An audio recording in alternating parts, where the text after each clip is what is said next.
Harry uploads a dating app, hoping to find a girlfriend. He likes these 3 ladies, but 2 of them are not single. Can you guess who?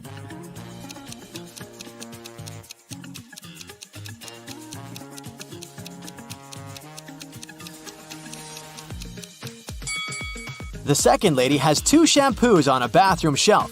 One for her curly hair and one shampoo for male hair and beards. So she's probably living with her husband, and the third lady is wearing a necklace in the shape of half a heart. The second half probably belongs to her boyfriend. So only the first lady is single. Early in the morning, Harry goes to the local park for a workout. He sees these 3 runners on the way. Can you decide who's faster?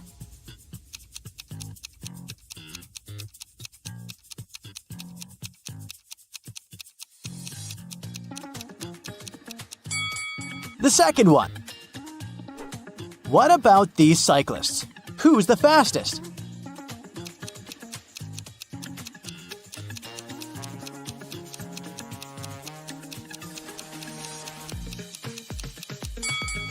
The third one. After the workout, Harry enters his favorite cafe and sees a lot of people.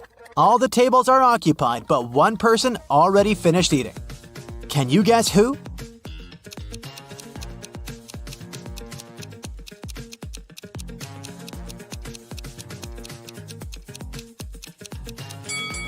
This guy. There's money on his table. Harry looks around the cafe and sees a crying woman. Can you guess why she's so upset?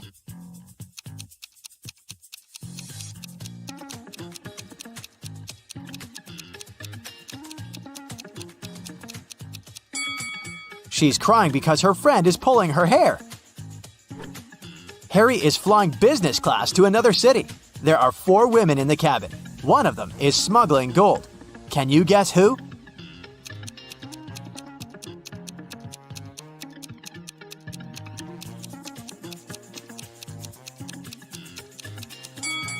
The fourth one. Her belly is unnaturally square. So he goes to the park and gets attacked by a crowd of zombies. Harry is terrified. He begins to run away. There are 3 possible routes in front of him, but only one of these routes will actually take him to a shelter. Can you help Harry find the correct way?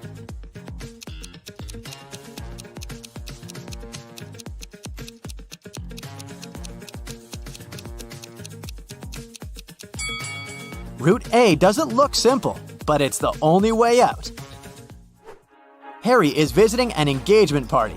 His brother Kevin proposes to his girlfriend Bella with a fancy diamond ring.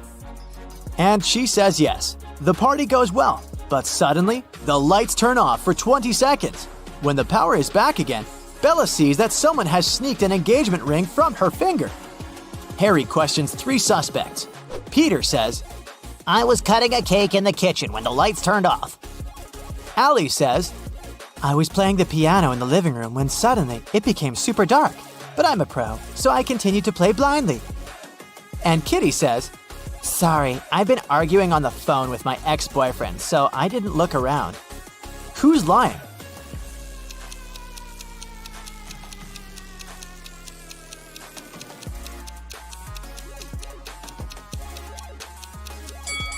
Allie. She said she was playing the piano, but there are no musical instruments in the living room.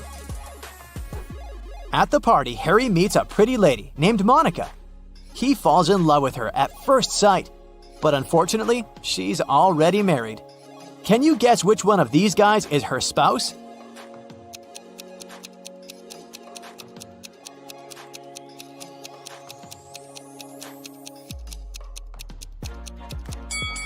It's the first guy. He's the only one who doesn't hold any drink, and Monica is holding 2 glasses, one for herself and one for her husband. The party goes on, and Harry meets Vlad. He's a real vampire. One of these ladies is his wife. Can you guess who?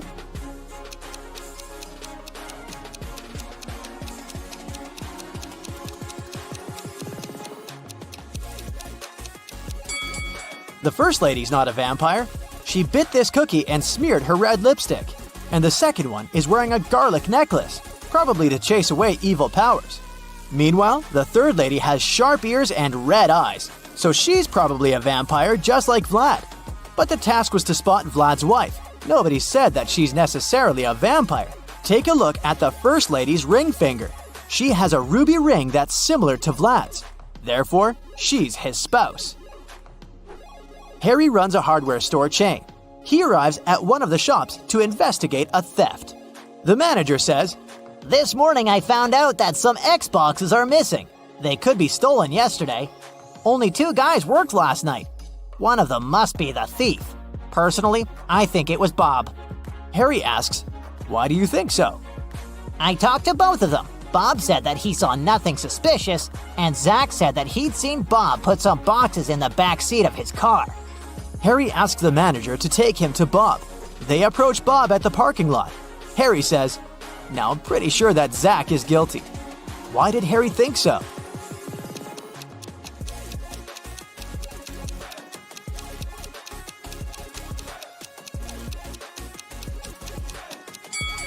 Zach said Bob put some boxes in the back seat of his car. However, Bob has a 2-seat car. Harry calls the police and they arrest Zach. The manager decides to change the 7-number password on the storage door to avoid further thefts. He leaves this little clue for all his colleagues. Can you crack this code?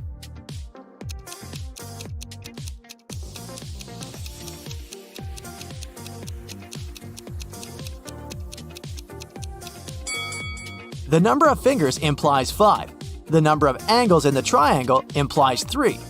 The number of petals in the flower is 6. The circle implies 0. The rainbow has 7 colors. It symbolizes the number 7. And finally, the square has 4 angles, so the passcode is 536074. Harry figures out the code and changes it again to test Bob's intelligence. Harry gives him the following clue. It's a 7-digit code. The first digit is the number of zeros in the code. The second digit is the number of ones in it. The third digit is the number of 2s. The fourth digit is the number of 3s. The fifth digit is the number of 4s. The sixth digit reveals the number of 5s. And finally, the 7th digit shows the number of 6s. Can you figure out the code?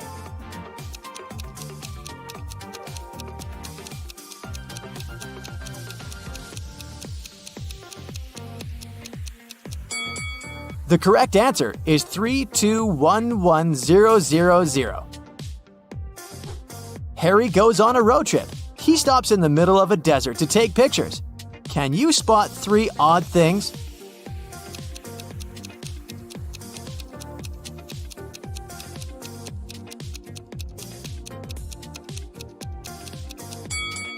Harry's shadow falls to the right, and the shadows from the cacti fall to the left. He's in the desert, but this cactus is growing in a pot, and this lizard is wearing tiny shoes. Harry rents a room in a motel for a couple of days. Unfortunately, he has a very annoying neighbor, Karen. They're arguing all the time. One day, Karen calls the local security and accuses Harry of stealing her towel. It's been raining all day long, so I didn't go to the beach and stayed in my room. Harry grabbed my beach towel from this rope. I could see from my window. He folded it and put it into his backpack. The guard immediately realizes that Karen is lying. How?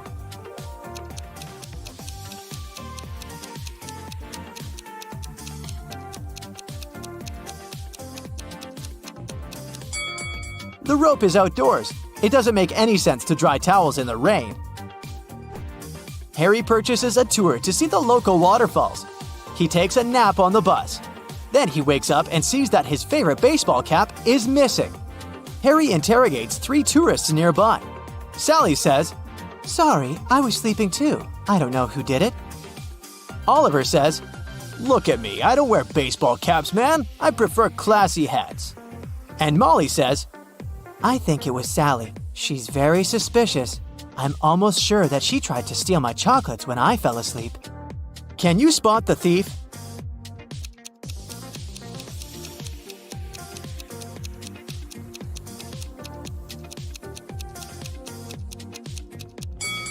It was Oliver. He hid Harry's cap under his classy hat. Harry enters the local bakery. Rosie, the barista, is very upset. "I have so many coffee orders. But someone stole all the beans from the storage room. Harry interrogates 3 suspects. Louis, the cook, says, I spent the whole day in the kitchen baking croissants, and I'm just working on a new batch. I don't have time to talk to you. Ron, the waiter, says, I forgot to set my alarm, so I overslept and arrived just now. I don't know who sneaked the beans. And finally, Dan, the manager, says, I've been talking to one dissatisfied customer all morning. She was so annoying. I didn't have the chance to look around. Who's lying?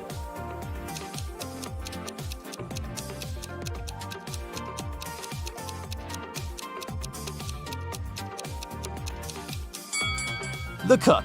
There are no croissants either in the kitchen or in the bakery window. Here's Hudson. He's a college teacher. It's the last day of the semester, so he has a bunch of paperwork in his office.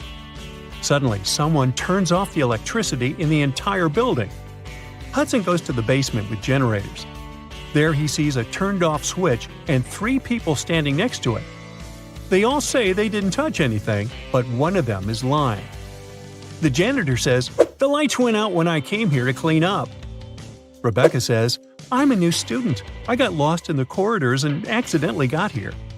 And Nick says, I'm a last-year graduate. I came here to find a toy owl, a souvenir I had hidden here many years ago. Who's lying?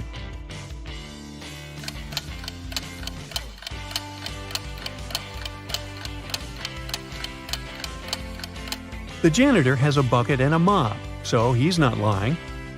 There's a toy owl in the corner of the room, so Nick is telling the truth. Rebecca is lying. It's the end of the semester, so she can't be new at this time.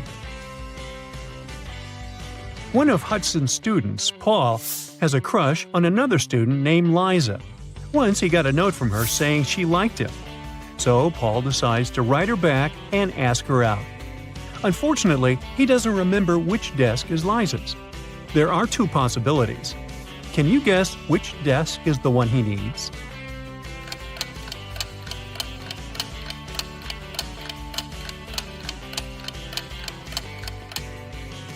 If you remember, the note was written in green ink. There's a similar green pen lying on the desk on the right. So this is most likely Liza's desk. After classes, Hudson is leaving the building and faces a group of his students. They ask him to take their picture. Can you spot an odd detail in the resulting shot?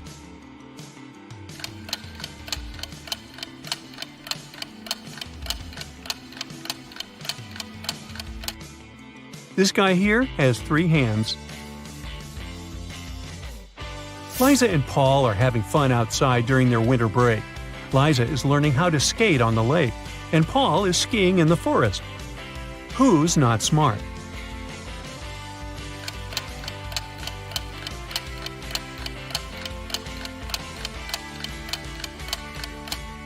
Liza. The ice on the lake is cracking, and there's no one around to help her. Unlucky Liza. Paul, meanwhile, returns to the dorm. He's starving, so he opens the fridge that he shares with his roommate Nick. Right away, Paul begins to yell at his roommate. "Nick, you stole my food again!" Nick replies, "You're a liar. I didn't." Paul says, "Well, I have proof. I took a picture of our fridge before leaving." Can you tell who's lying by just looking at these 2 images?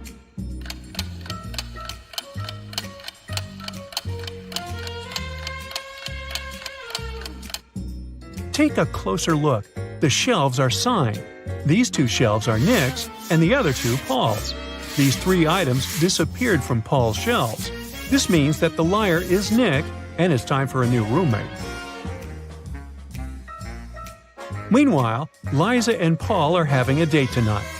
Apparently, the lady on the lake survived the cracking ice. But Liza's dorm is situated on the opposite side of this maze. Can you help Paul pass through this labyrinth to meet his date?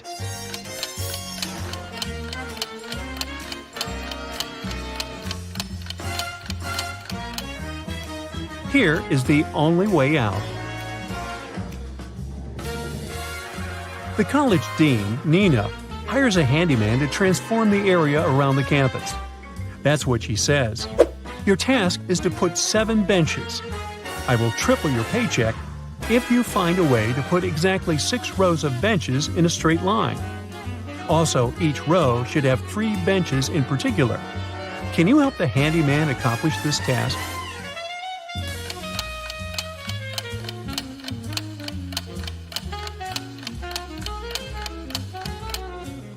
He should put 3 benches as the vertices of an equal triangle. 3 more benches should be put at the center of each side of triangle. And the last bench should be at the center. The handyman gets to work and goes to the storage room to grab some tools. Can you find 2 identical items?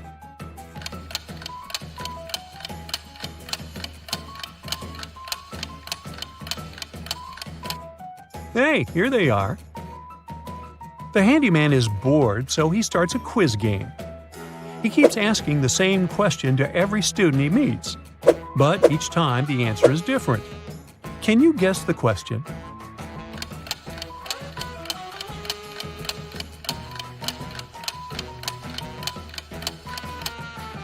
The handyman's question is, "How are you doing?" Hudson's teenage daughter, Jill, failed a test. So he makes her stay at home and study instead of going to a friend's birthday party. Meanwhile, Nina's teenage daughter, Jules, got sick. So she spends the entire day in her bedroom instead of going to the movies. Both daughters come down to dinner at 7 o'clock. Which parent was deceived?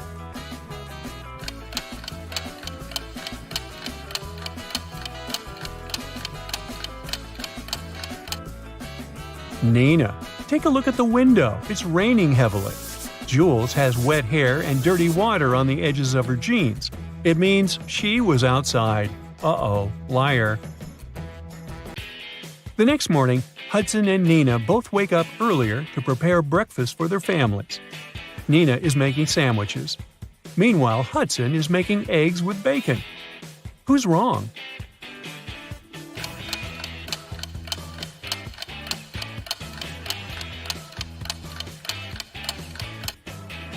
Hudson. Oops, he forgot to turn on the stove. Hudson is walking to work through his favorite park and sees this scene. Can you spot what's wrong in this picture?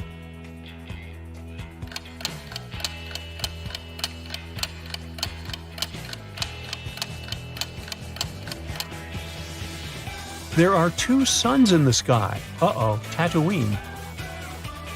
Hudson arrives at his class and starts with a witty riddle.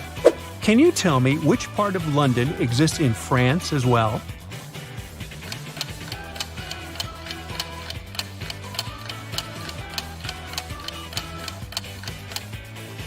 The correct answer is the letter N.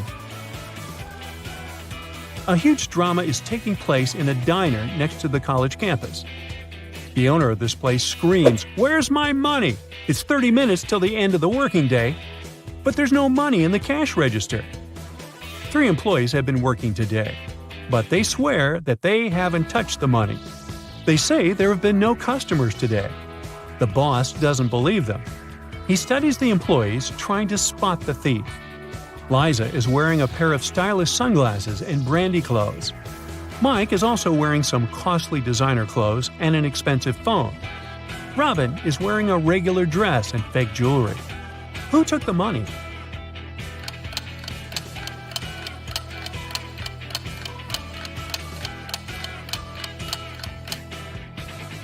Nobody. Take a look at the sign on the door. It says "Open." That means that people on the street saw the closed sign on the other side. That's why nobody entered, and the cash register remained empty.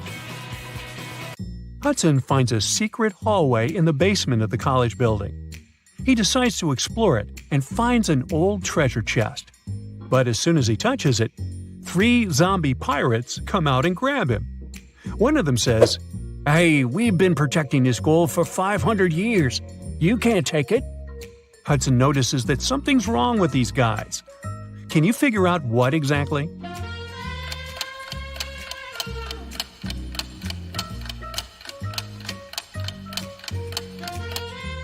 Well, they seem fake. This zombie is wearing sneakers.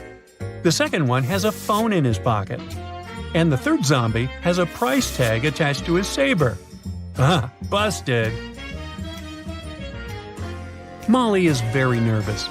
She met a great guy online, and today they're having their first offline date. They have never seen the pictures of each other. Their date will take place in an old part of the campus at night.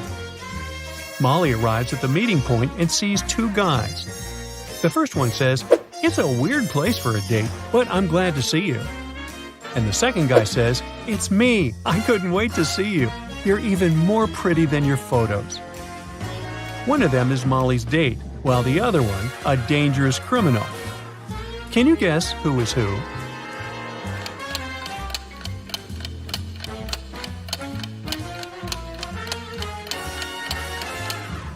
It's the second guy who is dangerous. He mentioned photos, but Molly didn't send her online crush any pictures of herself. Therefore, the first guy is her date. Molly and her date want to go to a local nightclub, but the guard can't let them in without a password. He gives the guys a hint. "The more places I go, the less you can see. Who am I?"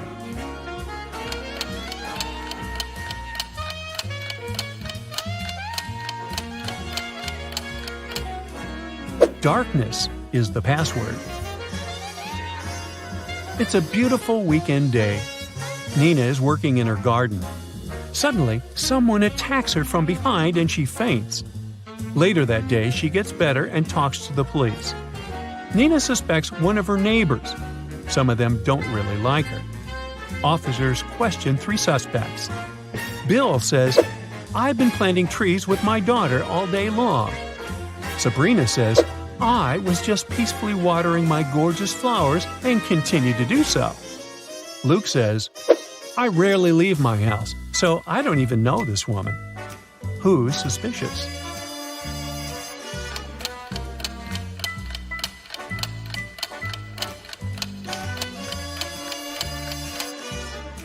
Sabrina's garden hose isn't even connected to the water source.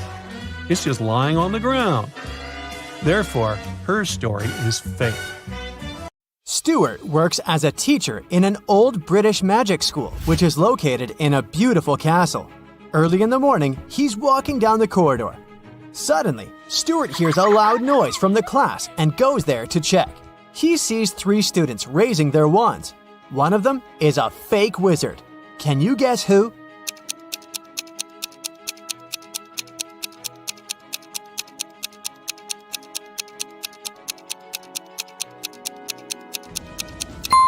This guy, he has an ordinary twig instead of a magic wand. Stuart settles down the quarrel and goes to the dining hall. He chooses one of these 4 breakfast sets. But Stuart doesn't eat any meat or fish. Also, he's allergic to all the purple fruits and berries. Can you help him choose the safest option?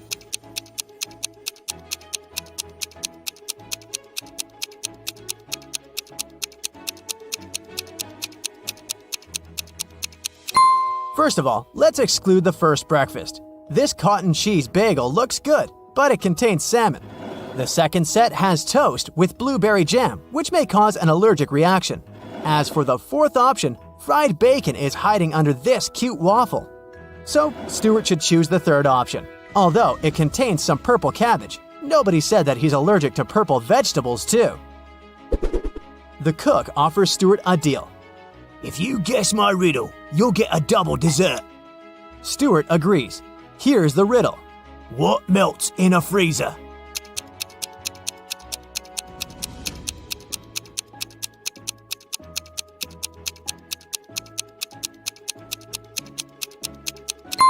The frost when the freezer is switched off. After breakfast, Stuart goes to the school greenhouse to say hi to Miss Palmer. She looks very confused. "In the morning, 3 evil wizards opened a magical portal and snuck into the greenhouse. They took the shape of my plants, and now I don't know where they are." Can you help Stuart find them?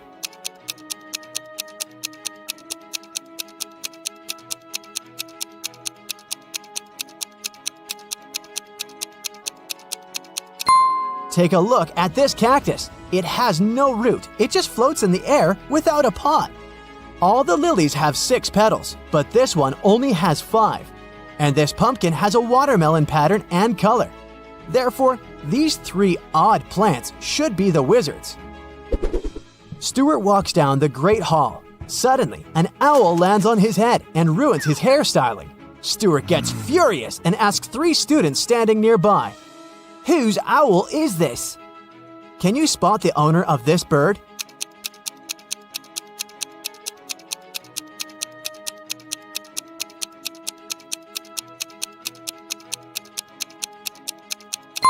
It's this guy. He has the same colored accessory as his owl. It's time for the flying lesson. 3 students, Wendy, Drake, and Blair, are about to have a race on their broomsticks. Can you spot who's cheating?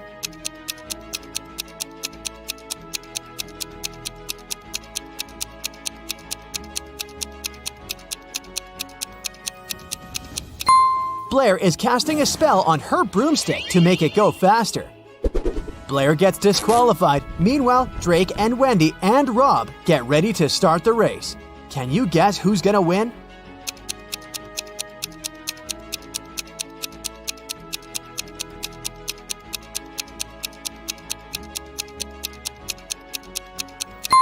Drake has a broken broom, and Rob's position is wrong. It will take him more time to catch the broom and hit the road, so Wendy has the best chance of winning. Stuart begins Transfiguration lesson. He gives each of his students an apple and asks them to turn the fruits into stones. And then Stuart goes to the toilet. After a while, he returns and finds a huge toad sitting on his desk. Stuart questions 3 suspects. Among the students, Drake says, "I didn't do it. I was too busy with your task. Luckily, I made it." Bella says, "It was Magnus. I saw him catching a toad in the pond last night." And Magnus says, "It was Drake. He wanted to distract you because he didn't do his homework." Who's lying?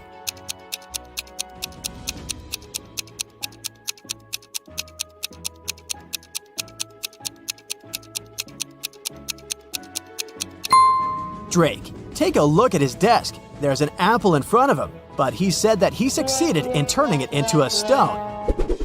Stuart is riding a broom in the garden during his lunch break.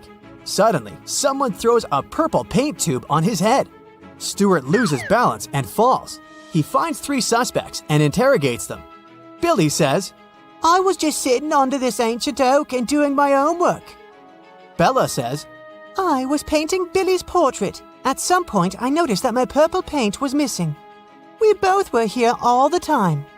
And Lily says, "I was just flying on my broom. I didn't even see any paint, sir." Who pranked Stuart?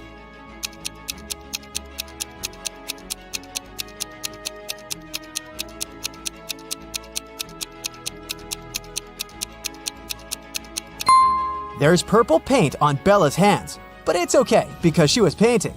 Billy's outfit looks fine, but Lily has these odd smudges of purple paint on her hair. That's because she hid the tube under her witchy hat after the prank.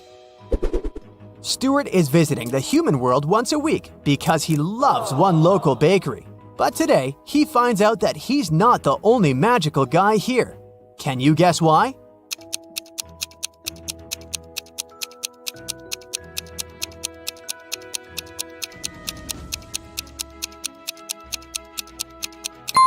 Take a look at this pretty lady. She looks young, but her reflection in the mirror shows she's an old witchy lady.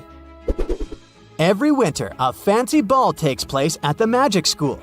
Several students perform a traditional dance as part of the opening ceremony. Suddenly, one of the dancers, Lily, loses her balance and falls in front of everyone. Stuart decides to investigate this case and finds out that someone had spilled olive oil on the dance floor on purpose. He interrogates 3 suspects. Harry says, "Sir, I didn't do it. Lily is my girlfriend. Why would I prank her so meanly?" Richard says, "Lily totally deserved that. She refused to go to the ball with me. I don't know who did it, but I'm grateful to this person." And Bella says, "Before the performance, I was taking selfies with my boyfriend. Look at the pictures, if you don't believe me." Now Stuart knows exactly who's guilty. What about you?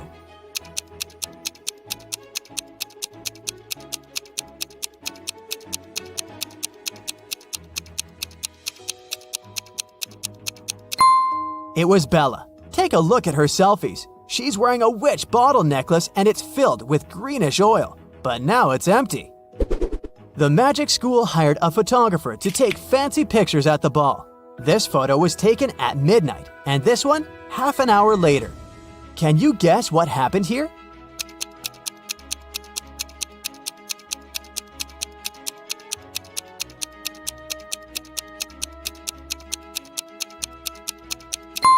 This wizard didn't push her. He was actually trying to save her by raising his hands and casting a spell.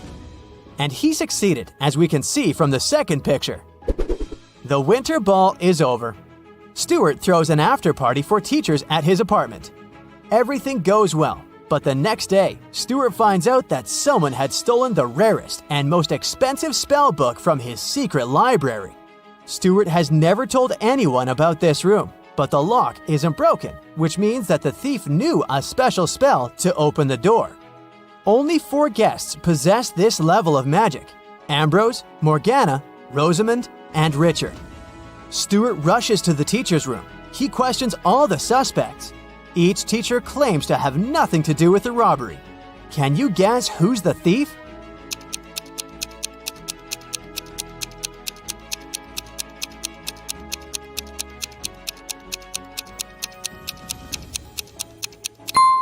Ambrose. His coat is missing 1 gold button because he dropped it at the crime scene. Meanwhile, Ambrose looks through the spellbook and finds a potion recipe that allows teleporting anywhere. But unfortunately, the last 3 ingredients are encoded. Here's a hint to crack the first one. It's a flower that can be found between the nose and the chin. Any idea what it might be?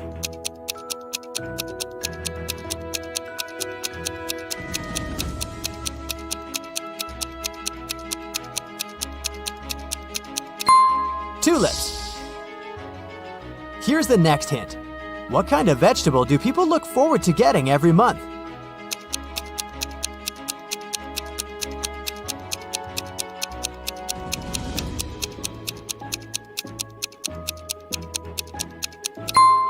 Celery. And this clue will lead you to the final ingredient. What kind of room can you eat?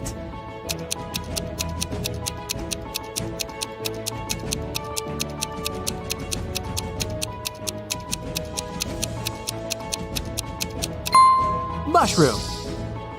Ambrose finishes the potion and teleports to an unknown place.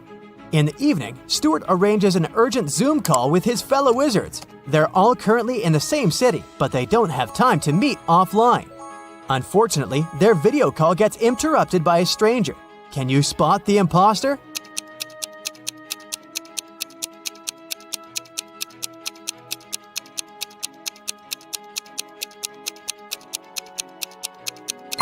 All the wizards live in the same city, which means they're in the same time zone. The call takes place in the evening. It should be dark outside, but this guy is in the middle of a sunny day. Therefore, he's the imposter. Stuart goes to the magic market to buy special ingredients for a potion that will help him find the stolen book. 1 violet costs 10 bronze coins, and the price for 1 lily is 15 coins. Can you calculate the price of this 1 star flower?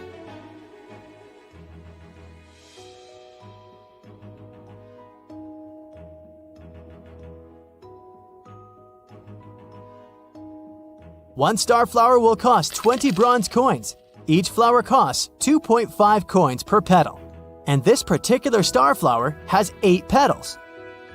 There was once a magical forest where 32 mermaids, 43 elves, 26 unicorns, and 57 fairies lived. The forest got cursed, and life there got disrupted. The mermaids started living on dry land, forcing the elves to move out. The elves had to move to the territories of the unicorns.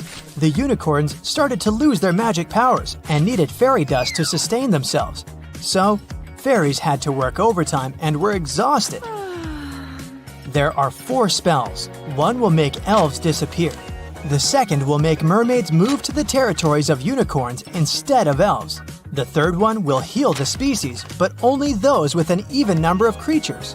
The fourth will turn unicorns into fairies. Which one should you use?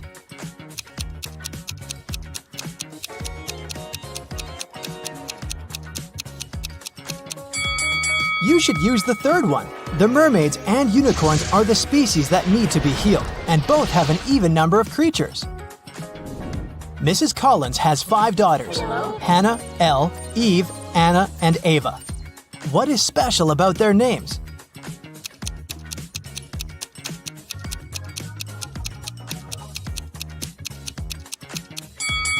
They all have palindromic names, meaning they're the same when you read them from left to right and from right to left. Adam was traveling around the world when he found himself in a little kingdom. He didn't have a map or the internet. He was just wandering around.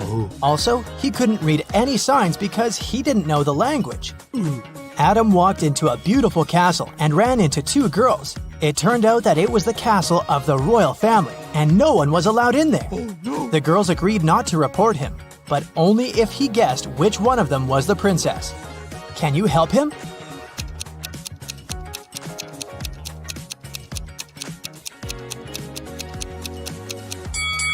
Look at the wall. There's a painting of the queen and her daughter. She looks exactly like the girl on the right. I bet she's the princess. Genevieve is a time traveler, and she got to ancient Greece. The girl was so mesmerized by everything that she forgot to be careful and blend in. So, she was captured and taken to the emperor. He could tell that Genevieve wasn't from his land, so he started to interrogate her but didn't believe a single word. Still, he was a nice person, so he gave Genevieve a chance to escape. Yes! There were 3 young women in front of her. If she guessed which one of them was his daughter, she'd be set free. Can you help Genevieve?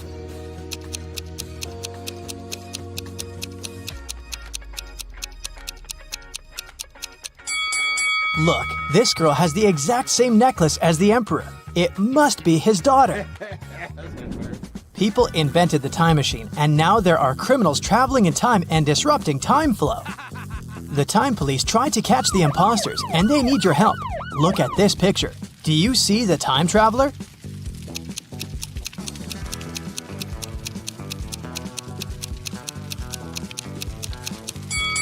It's this dude here. Look at his fancy modern haircut. Back in that era, people didn't have barbershops. Yeah. Moving on to the Wild West. Do you see the time traveler here?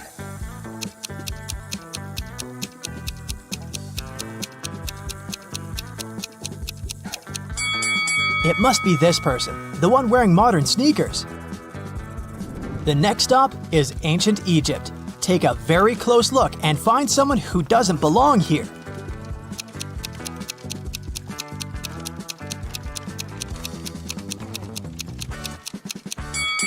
What is this girl wearing? A tank top and shorts? No, she's not from here. Okay, we have to catch some more. For example, here, do you see anything suspicious?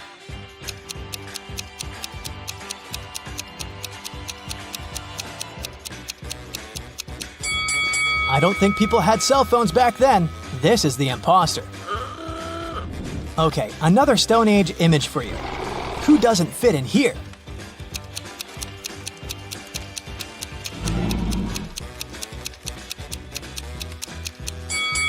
This girl looks like a Stone Ager, but she's reading a book. There were no books back then. Hello. Great, there's just one last time traveler to catch, and they're in the Middle Ages. Look closely and tell me who you think it is.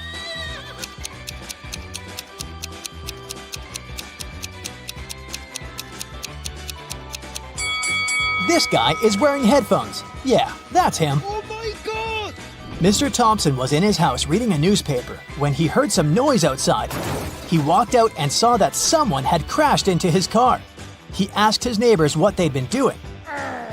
Scarlett said that she'd been at home playing video games. Charles said that he'd just come back after a walk with his dog. Tessa said that she'd been gardening behind her house. Who lied?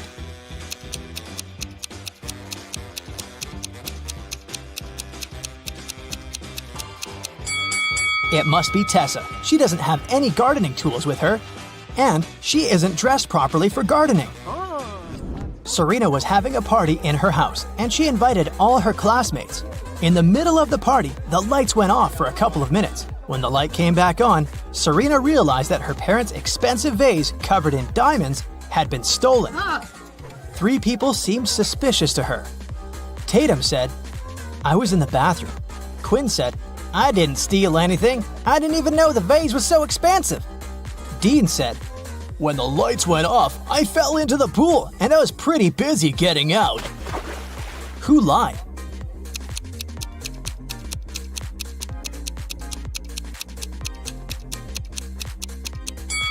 Dean, for sure. If he had fallen into the pool, he'd be all wet, but his clothes are completely dry. In a little town, someone stole a bucket of chicken wings from a local store. 3 customers were the main suspects. Mr. Cook was interrogated at work. Hello. I was in a rush and just got something for lunch. I didn't steal anything. Mrs. Bailey was at home making breakfast. I only got some fresh vegetables. My family is vegan. What? Dale, a college student, was in the park studying.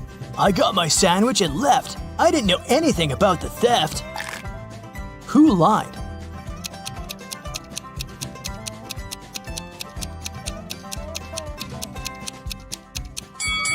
Mrs. Bailey. She said her family was vegan, but she has cheese and cow milk on the table. Vegans don't eat any of that. In a parallel universe, it's only allowed to have fun and eat candy.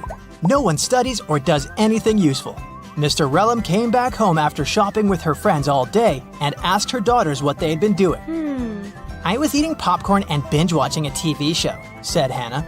I was playing soccer with my friends, said Elle. I was at the beach with some friends, said Ava. Who lied?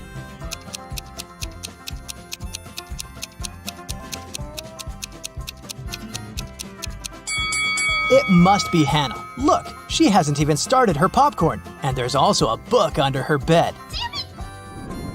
Elle's soccer team played 6 matches in the season. They won 2, drew 2, and lost 2. In total, they conceded 2 goals and scored 3. What are the results of all 6 matches?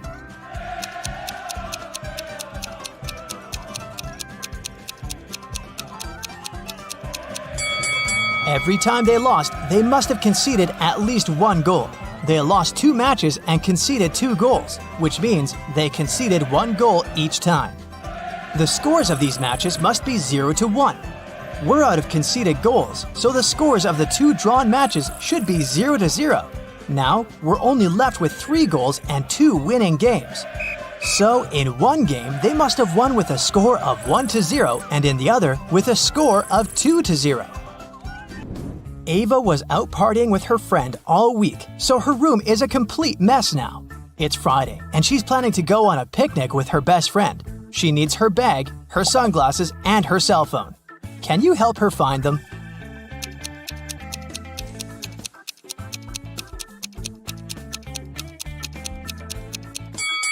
Here they are. Great job. It's Saturday, and Ava still hasn't had time to clean. Now she's heading to her classmate's place for a pool party.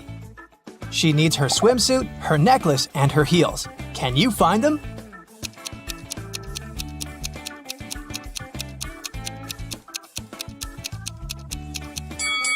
Yes, they're all here. Detectives Tim and Anderson had just been handed the most cryptic mission of their careers. No one at the agency could even tell them where they were heading.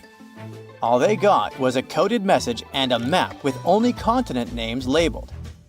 Look closely at the map, their handlers said.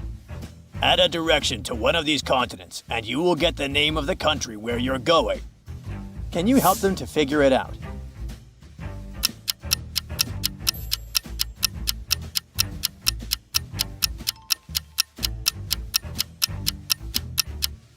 It didn't take them long to crack it. The direction was south, and the continent was Africa, because adding south to Africa gave them South Africa. Bingo! Now they are definitely sure where they're supposed to go. Their next set of instructions would come from an informant during the flight, so they boarded and spotted 3 men sitting next to them. Can you tell which one is their guy?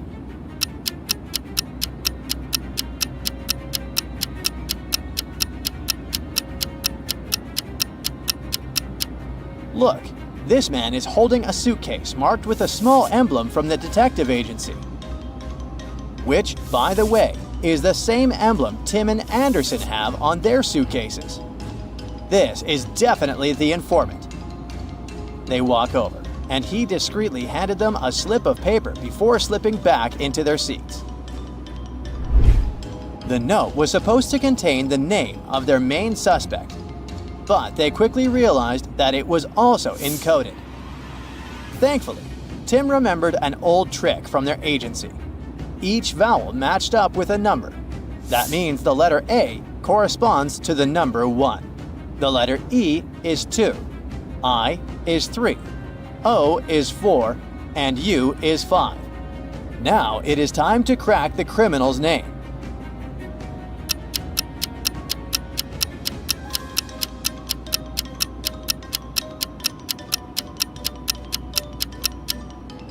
The name is spelled out as Nico Nacho.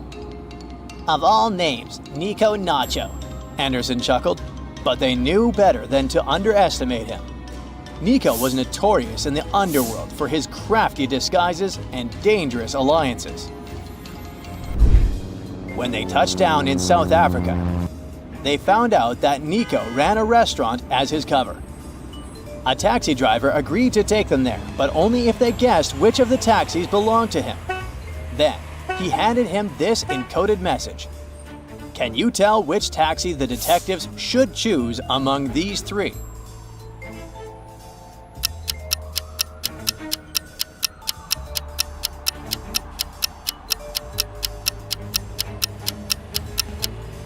These strange symbols are mirrored numbers. If we cut the upside-down triangle, we get the number 7. Cut the 8, and we get the number 3. Do the same with this weird heart-shaped symbol, and it becomes number 2. So, the correct taxi is the one that has the number 7327 on the license plate. Tim and Anderson finally arrive at their destination, but there are 3 restaurants on this street, and each one has really bizarre names. The restaurant signs read Okan, Atsap, and Silrag. Can you guess which one belongs to Nico's criminal network?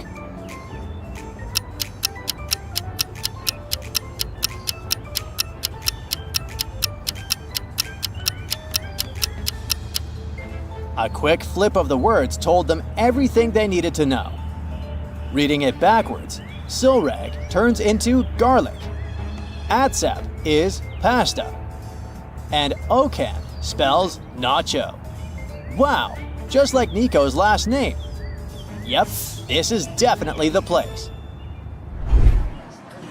They walked into the shady restaurant, but to be honest, it looked pretty ordinary. So they asked the manager to check the security camera footage from the night before, after the place closed. The manager looked nervous, but she agreed. Then she showed them the footage from 2 different cameras that captured the empty restaurant from different angles. Then, suddenly, Tim shouted, "Wait! Pause here! Play it again!" Can you figure out why he decided to rewind the footage?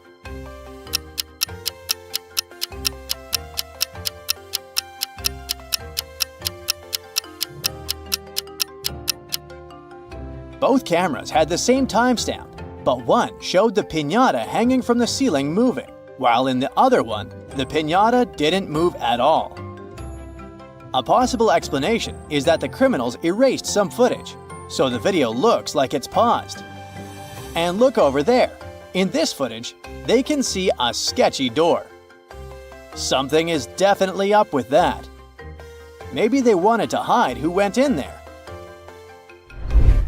Tim and Anderson get inside that door and spot a staircase leading to the basement.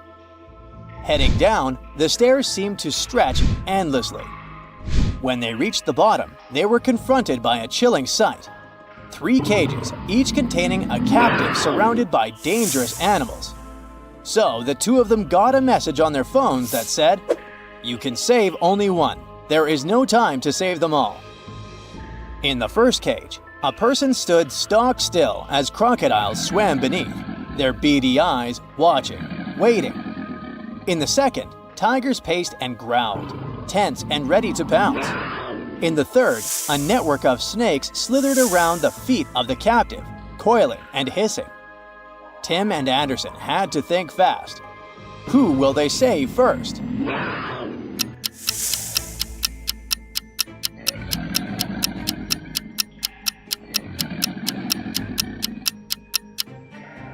Let's see. Crocodiles are not as aggressive unless provoked. The snakes are likely venomous, but as long as the person stayed calm, they'd have a little time. The tigers, though, they were actively circling, clearly hostile, and seconds away from attacking. They had to make a call, and fast.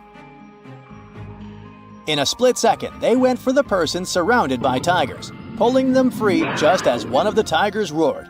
But they got the person out in time. Phew! Sorry, but the other victims will have to wait a bit longer to be rescued, because when they looked back, the detectives saw a hooded suspect sneaking out of the basement. Tim and Anderson took off running after him.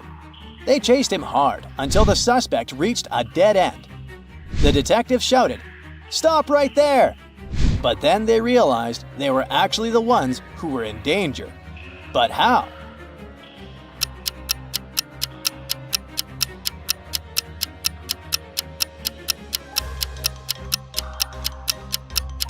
Take a look at the floor. There are only 2 detectives, but there are 4 shadows on the ground. That means there are 2 people right behind them.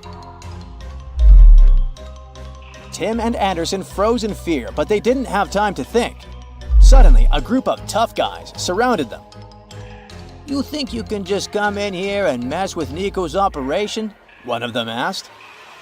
And then he said that Nico Nacho would see them, but only if they could solve a riddle to prove their worth. He handed them a note that said, "I belong to the month of December, and not to any other month. I am not a holiday. What am I?"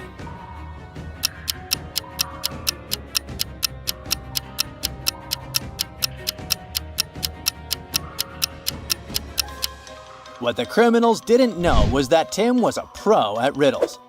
He immediately realized the answer was the letter D, since no other month has that letter. They finally made it to Nico Nacho's mansion, but their problems were far from over. There was a really angry dog at the door growling at them. The detectives knew they were in deep trouble. Anderson thought out loud. "What should we do? Run for it, raise our hands, or grab a bottle of water?" Now tell us in the comments, what would you do? Got any advice for them?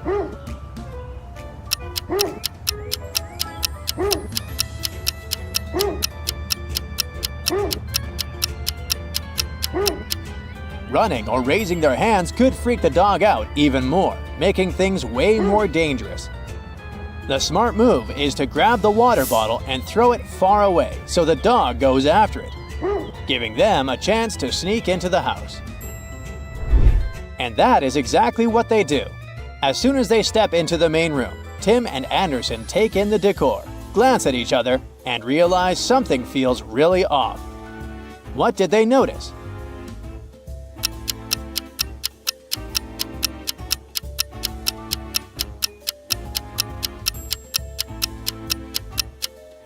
See that picture on the wall? That is not Nico Nacho. That guy is the informant. Yep, the one who was on the plane with them. But wait, that makes 0 sense. Can someone please tell them what is going on?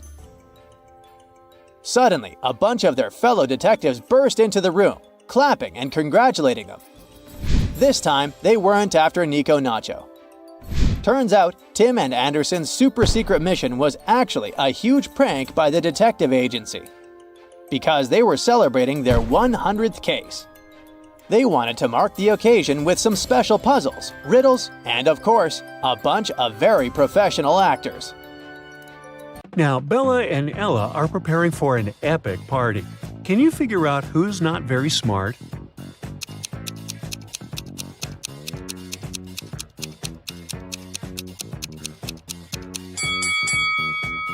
Even though Bella looks as if she's about to touch a hot iron, the device is actually unplugged, so she probably won't burn herself.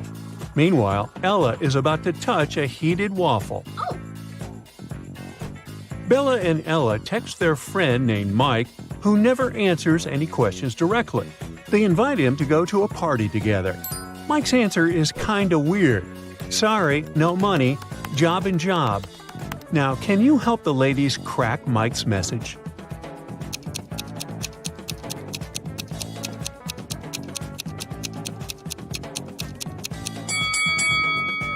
Mike said he had no money because he was in between jobs.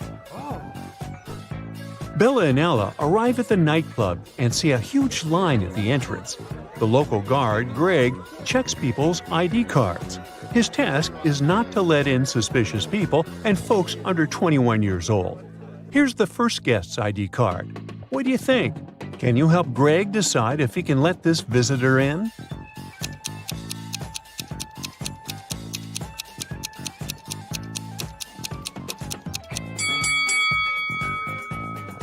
She seems fine. Let her in. Yes! Here's the next guest. What do you say?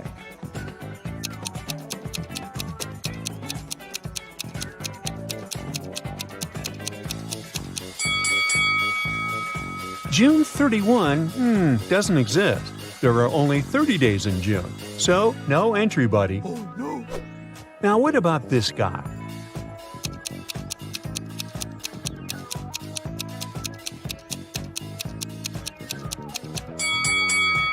Something's wrong with his birth date as well.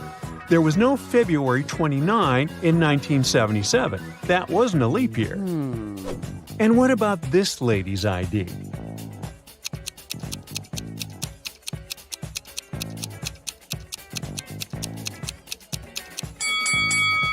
Yep, she's good to go. Okay. Here's another candidate. What do you say?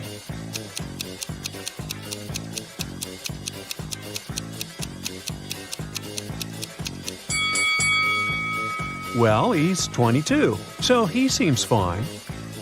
Finally, Bella and Ella enter the club building, but they take a wrong turn and get lost.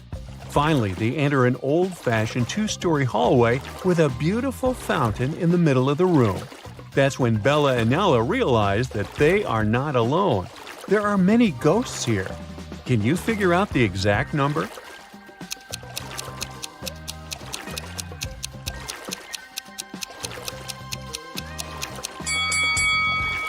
There are 7 ghosts in this space. One of the ghosts is hiding inside the fountain. And the lady over there is not a ghost. She's standing on her feet and she's sweating. So she's very much alive. The lady is the owner of the property. She says, "To get out of this place, you have to crack the following puzzle. Can you help Bella and Ella figure out what number is hiding under the question mark?"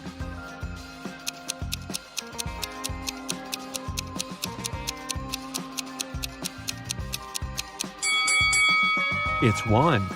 5 equals 1 because 1 equals 5. That was mentioned earlier in the equation. Bella and Ella are very hungry. Finally, they get to the party and see 2 tables with snacks.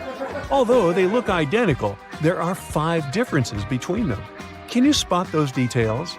Feel free to pause the video if you need more time.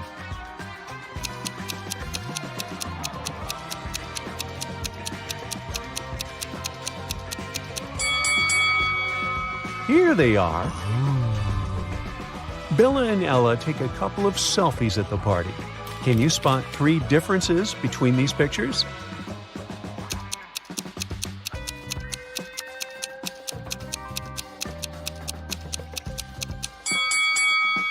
Ah, 1, 2, and 3. Bella goes to the dance floor, and Ella stays on the sofa.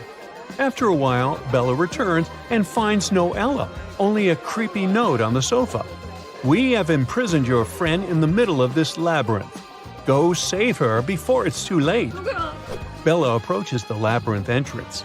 She's worried that once she walks in, she won't be able to find her way out. Oh my god. How can she escape the labyrinth without getting lost and wasting too much time?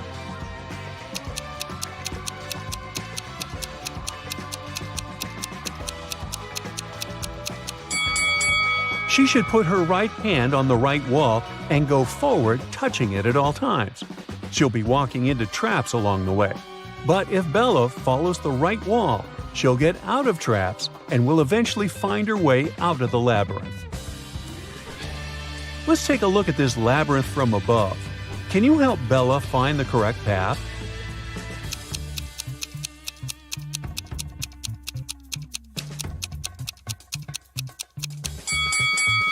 Here's the only route leading to the final destination. Bella manages to find Ella in the center of the maze. Suddenly, a secret door opens, and a creepy voice announces, "You can use this elevator to leave, but first, you have to enter a 4-number passcode to turn it on." Can you help the ladies crack the code?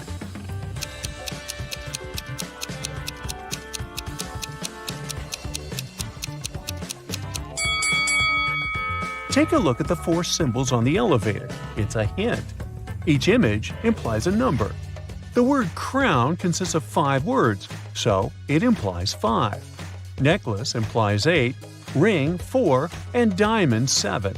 And the code is 5847. Oh. Bella and Ella want to return to the party, but they face a guard who says, "You'll have to crack my riddle if you want to come in." What is that thing that you have to break before you can use it? The ladies crack this mystery right away. What about you?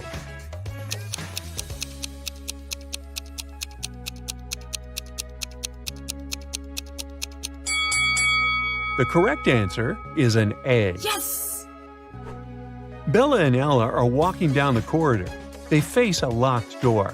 There are 5 buttons on the door, but only one of them will let Bella and Ella pass. If they choose the wrong one, the door will get blocked forever. Can you help them choose the correct button?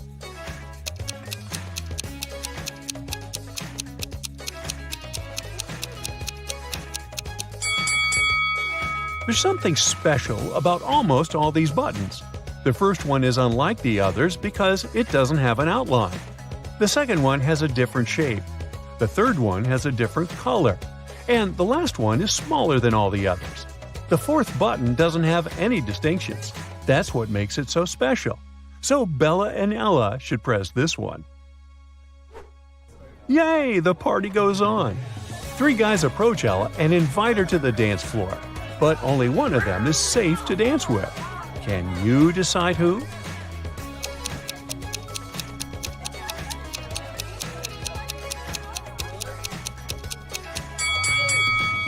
The first guy has too many spikes on his clothes. He might accidentally scratch Ella. And the second guy is a sorcerer. He has a love potion in his pocket, so he can't be trusted either. Therefore, Ella should pick the third guy. Bella takes a picture of Ella on the dance floor. She freaks out right away. Oh my god. Why?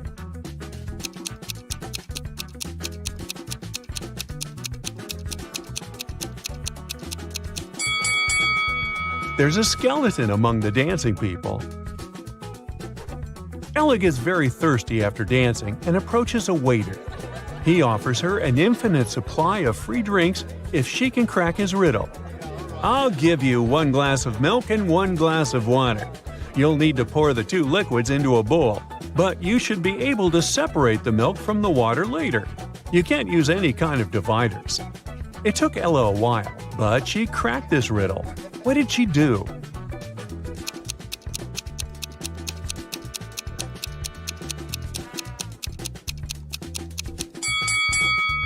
She poured all the water into a bowl and froze it. After that, she added the milk. Oh. Finally, Bella and Ella leave the party and enter a supermarket to grab some snacks. They see 2 ladies. One of them is married to their friend Mike. Can you guess who?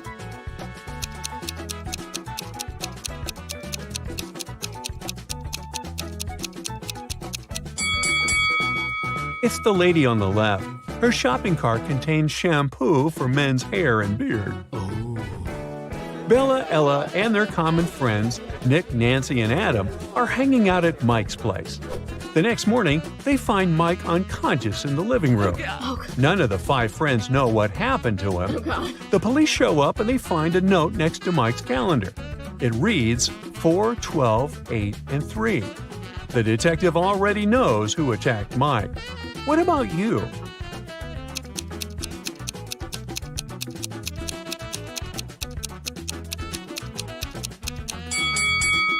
It was Adam. The note was next to a calendar. 4 implies April, 12 implies December, 8 August, and 3 March.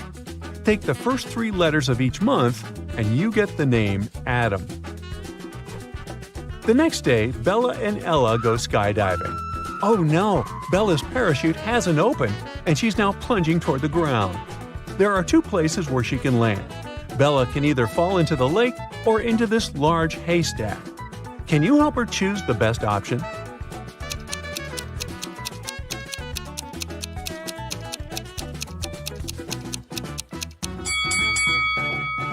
Bella should try to fall on the hay.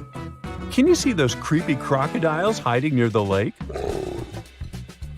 Bella manages to land safely. She meets Ella and they go camping. Unfortunately, Ella gets bitten by a snake, and Bella is trying to suck the venom out of her leg. Mike is also on the trip. Suddenly, he spots a Black Widow spider on his arm. Who's in a bigger danger, Bella or Mike?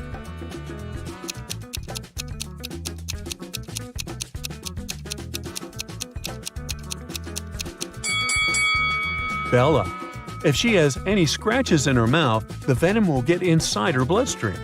As for Mike, Black Widows rarely bite people, and the bites are rarely fatal. Oliver, Olivia, and Henry were best friends at college. But after graduating, they all went to live in different cities and rarely met.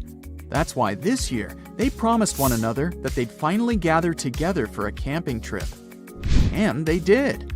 On the day of the departure, they were all at Olivia's, doing some last-minute packing. Look at the things they're going to take with them, and say what they should leave at home. A slight hint, try to think outside the box.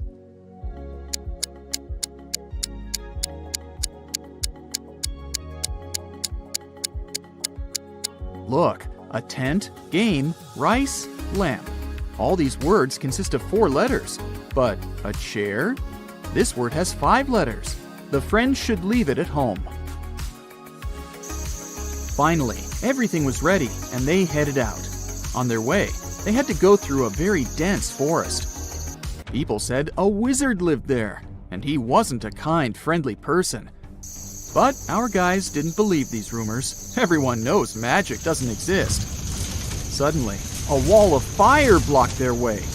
Look at the things the friends have and try to figure out what they could use to put the fire out.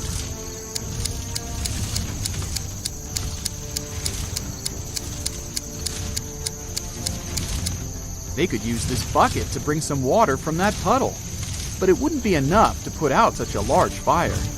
This hose is useless. There's nothing to attach it to. The friends should choose this spade and use soil to put the fire out. The guys kept walking, and soon it started raining.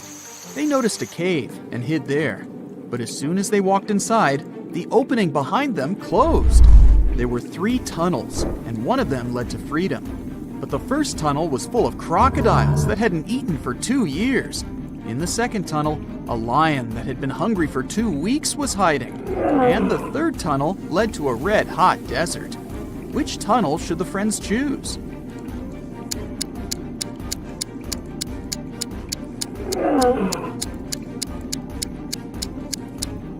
They should wait until the desert cools off at night and follow the third tunnel. As for crocodiles, yep, these animals can live without food for up to 2 years. Lions can also survive for 2 weeks without eating anything. What a bizarre trip! Oliver, Olivia, and Henry left the cave, and they were in the forest again. Suddenly, the guys got caught in the middle of a natural disaster. But which one should they choose to have higher chances to survive? Tornado, flood, or lightning strike?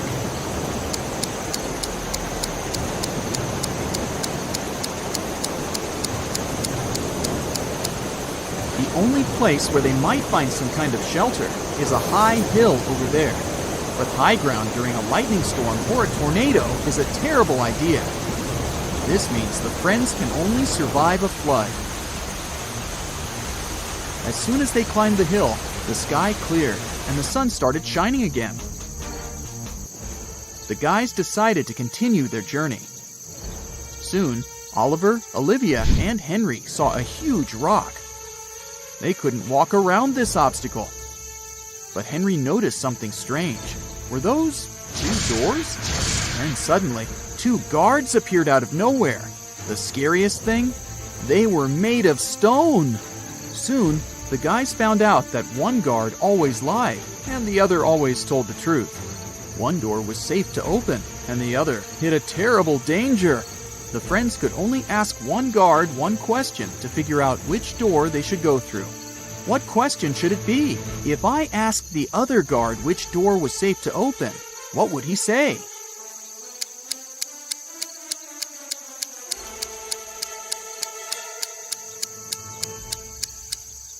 Both guards will point at the door that hides some danger. The lying guard, because he's, well, always lying, and the guard who tells the truth, because that's what the lying guard would tell them. So the friends just need to open the other door. There was a long corridor behind the door. Soon, the guys saw another door. But to open it, they needed to solve this puzzle. Which piece is missing here?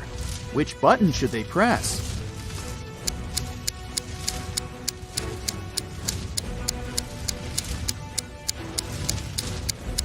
This one. In the upper row, the only element that's missing is a double triangle.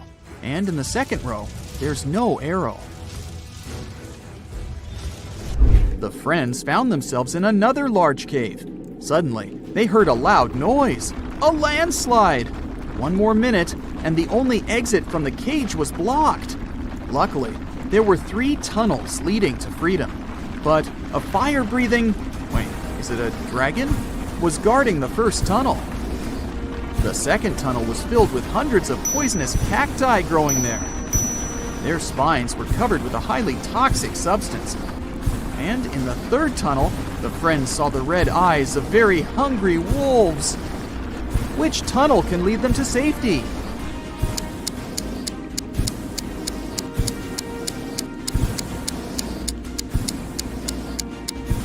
They should choose the tunnel with the cacti. At least, they can't move. And if the friends are careful, they'll be able to walk around the cacti without touching their spines. Finally, freedom! Or not. A man appeared in front of the guys. He was wearing a black cloak and a mask. He seemed angry. You've managed to avoid all the traps I've set for you, but let's see if you survive my next challenge. Suddenly, the friends found themselves upside down in the air. Their legs were tied. On the ground under Oliver's head, there were several venomous snakes. Under Olivia's head, a fire was burning. And on the ground under Henry, there were a couple of scorpions. How can the friends escape?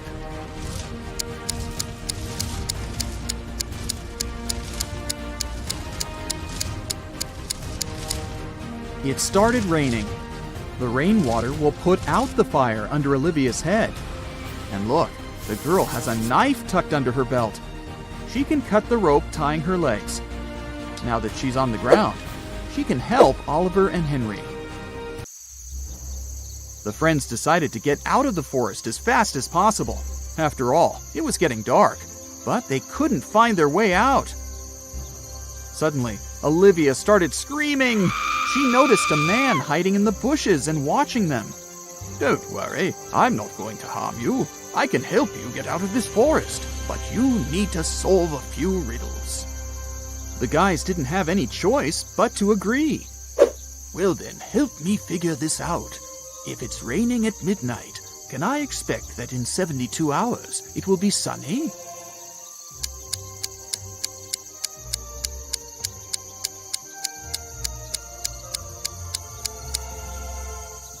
Nope, Olivia said. In 72 hours, it'll be late evening again. Then the man picked up 3 long sticks from the ground. Now, I need to make 4 out of 3 sticks. Can you help me?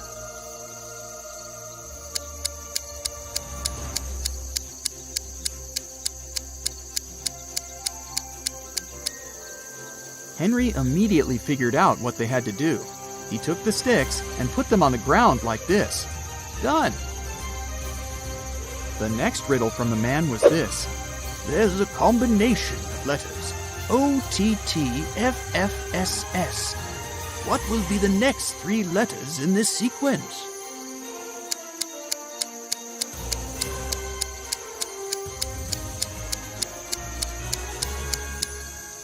Oliver guessed right away that the next 3 letters should be ENT. These are the first letters of the numbers from 1 to 10. The man didn't want to give up. There is a bridge that is 1 mile long. It can only hold 5,000 pounds at once. That's precisely the weight of the truck that's crossing it. The truck reaches the middle of the bridge and stops. Suddenly, a hummingbird lands on the vehicle. Is the bridge going to collapse now?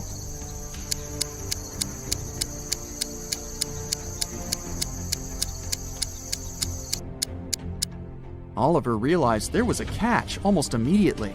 The bridge isn't going to break down because the truck has already used some gas to get to the middle.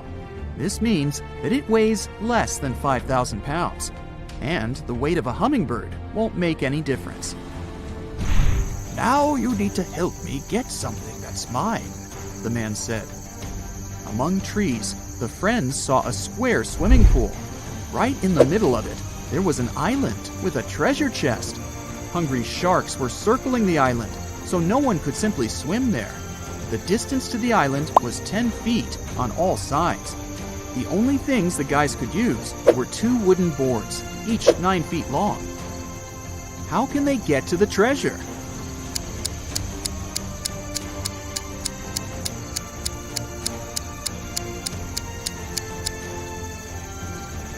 They need to place the boards this way, and they quickly get to the chest.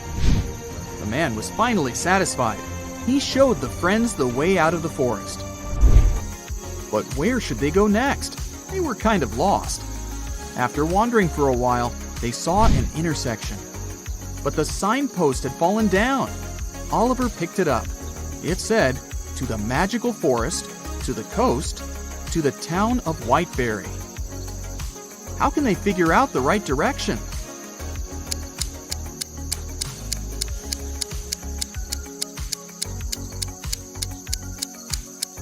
Well, the guys definitely know the right direction toward the magical forest.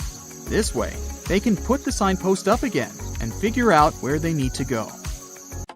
Jill and Jim live in the US. One day, Jim goes on a business trip to Europe.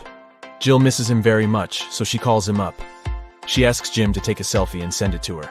He agrees. Jill gets furious as soon as she sees the picture. Jill, you're a liar. How did Jill figure it out?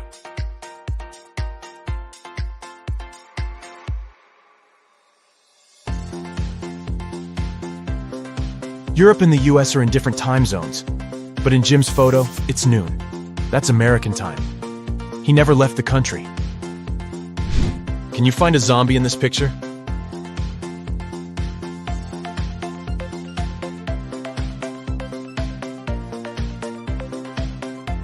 Over here. What about this ski resort? Can you spot any zombies?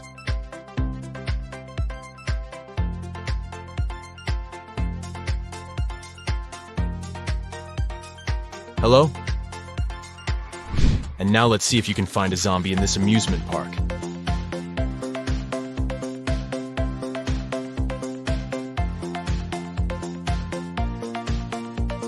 It's hiding over here. The biggest bank in town was robbed last night. The local police investigate this case and find 2 suspects. They go to search their houses. The officer sees a clue and figures out who the criminal is. How did he guess?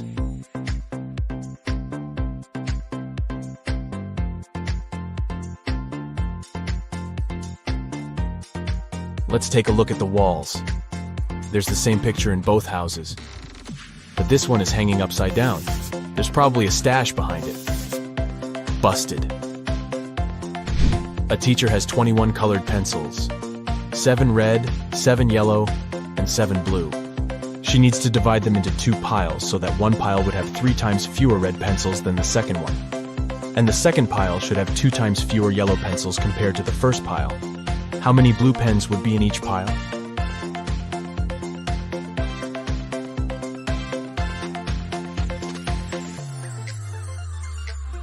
0. The teacher had 21 pencils, not pens. Can you rearrange these crayons and make 4 triangles? To solve this mystery, you gotta think outside the box.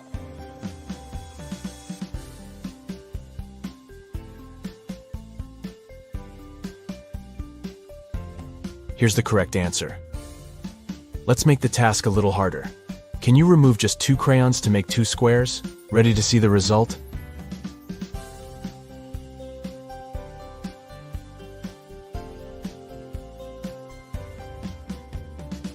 There you go. Donna goes to a supermarket and spots something weird. 2 of these women are pregnant, but one of them just stole a watermelon. Can you guess who?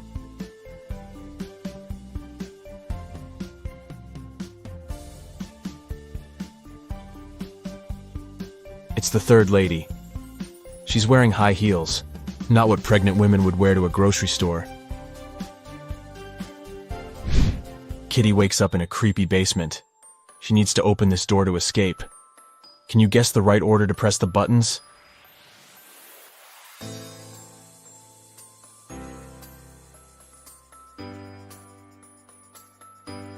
Kitty needs to make the word unlock from the first letters of each emoji. Therefore, she should press the buttons in the following order: unicorn, nose, lobster, onion, cactus, kiss, and voila. Today is Cassie's birthday. She brings a cake to work to celebrate with her colleagues, Stan, Gemma, and Rosie. Cassie unpacks the cake in the office kitchen. Suddenly, Granny calls, and Cassie goes outside to talk to her. After a while, Cassie returns and finds her precious birthday cake on the floor. She questions everyone. Stan says, "I was sending an important email, so I didn't look at the kitchen. But I think it was Gemma. She's just pretending to be your friend." Gemma says, "I went to the toilet to wash my hands. When I returned, the cake was already on the floor." And Rosie says, "I don't know what happened. I went to the opposite side of the room to turn on the coffee machine. I made cappuccino for everyone." Who's lying?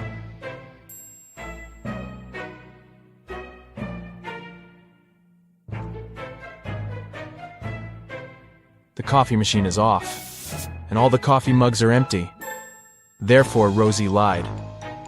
She was busy doing something else while Cassie was away. Detective Bold is having lunch at his favorite cafe. He looks through the window and sees his neighbor Zelda rushing home. They both live next to the cafe. Suddenly, Zelda runs back and approaches the detective. Zelda: "Please help me. My apartment was robbed while I was out. I didn't touch anything. I just ran here right away to find you." Detective Bold goes to see the crime scene. He looks around and says, "Stop fooling around, Zelda. There was no robbery." How did he know?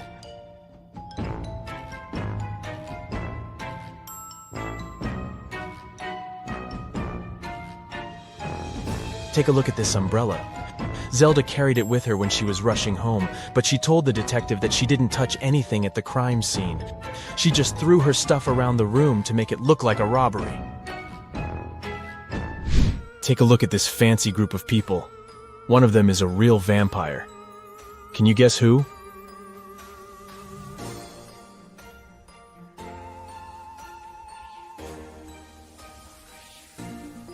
It's the second guy. The first guy struggles with drinking this reddish beverage. The lady is just wearing a cosplay costume. And the guy on the right is taking a selfie, which means he shows up on camera. Therefore, he's a human being. Jeff calls the police early in the morning. Jeff: "My neighbor cut down a tree on my car." A policeman arrives soon. Policeman: "What happened?" Jeff: "My neighbor and I had a quarrel last night. When I was ready to go to bed, I saw him standing in front of my car. In the morning, I went out to drive to work and saw this. My car is pretty old, but he still has to pay compensation for the damage." The policeman questions Jeff's neighbor. He says, "Jeff is a bit weird. He's always trying to start a quarrel for no reason. I didn't touch the car. I was sleeping all night long. The policeman examines the car and immediately realizes which of the neighbors was lying. Who cut the tree down? Can you guess?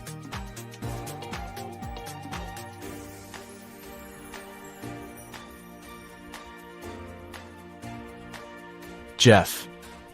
He cut down the tree with this axe and then tried to put the blame on his neighbor to hit him up for money.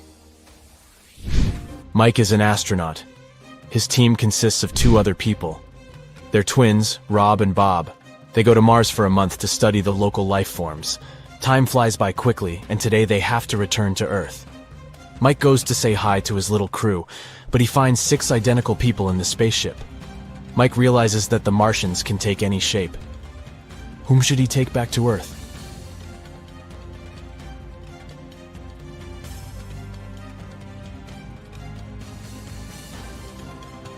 This astronaut has 3 fingers.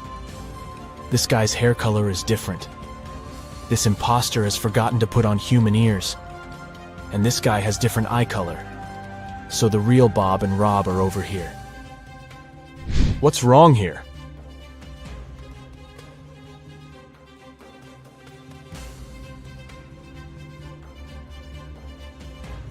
The goalkeeper is holding a tennis racket. Also, why do they need 2 hockey pucks? Shelly downloads a dating app hoping to find new love. She likes several guys. They begin to chat and share some selfies. All 3 guys claim to be single and living alone, but only one of them is telling the truth. Can you guess who?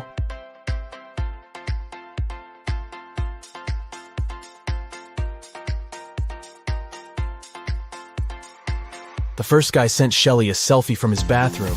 He's wearing a bathrobe. But there's another silk bathrobe hanging in the background. It's pink and small.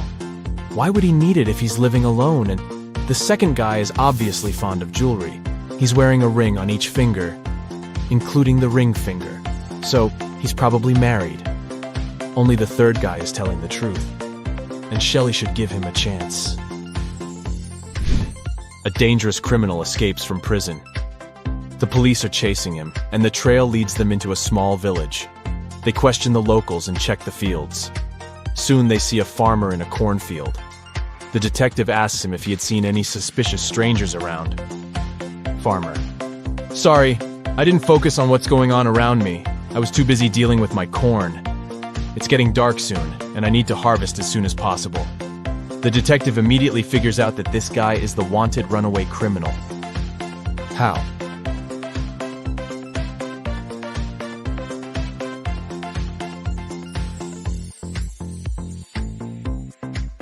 Corn is not harvested like this, so he can't be a real farmer. Can you see any odd details here?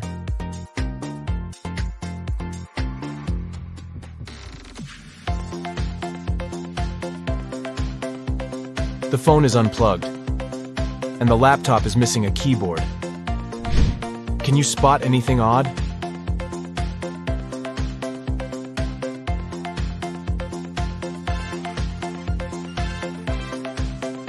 Take a look at this guy. His fishing style is pretty weird. What about this scene? What are they doing wrong?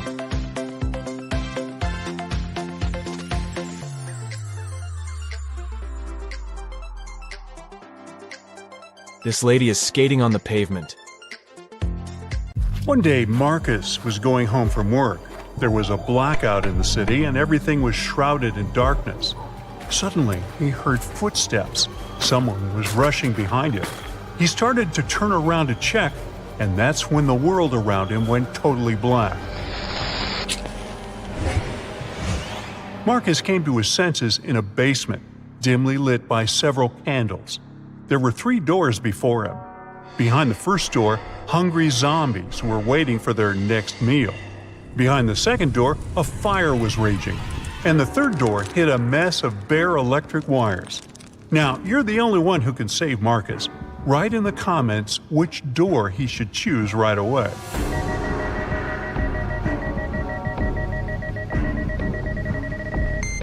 As you might remember, there's a blackout in the city, so electrical wires are totally harmless at the moment. Marcus should slip through the third door. Strangely enough, the guy found himself in a barber shop. After staring at the scene in front of his eyes for a moment, he realized that one of his clients was in grave danger. Write who it is in the comments below and prove yourself to be as smart as Marcus.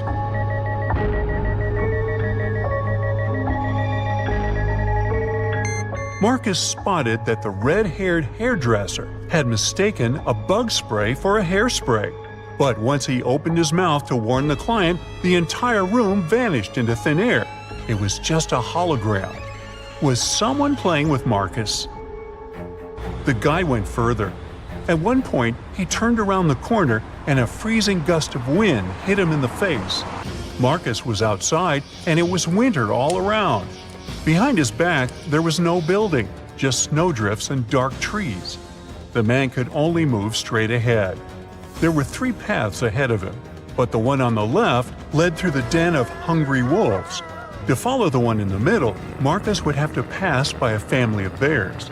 And the right path went over a frozen lake covered with thin ice. The guy is freezing. Help him in the comments as fast as you can.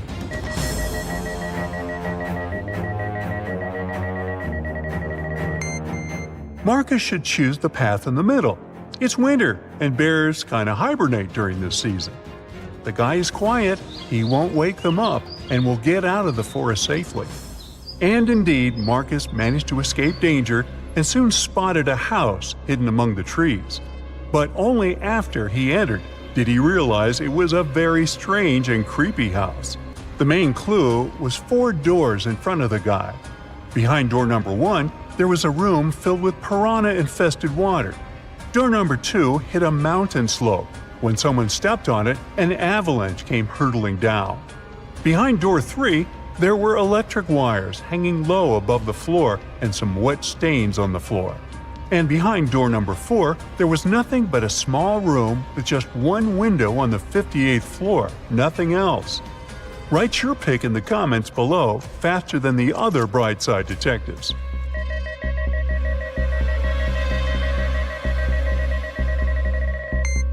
Marcus should walk through door 3. Since the wires don't actually touch the floor, the guy will be able to bend and crawl to the other exit. Unfortunately, whoever was testing Marcus's survival skills didn't want to make life easy for the guy. The door leading out of the room was locked and had 4 keyholes. There were also 4 keys hanging on the wall next to it. If Marcus wanted to get out of the room, he had to match the keyholes and the keys. If you can help him crack this tough task, comment "I can" below the video.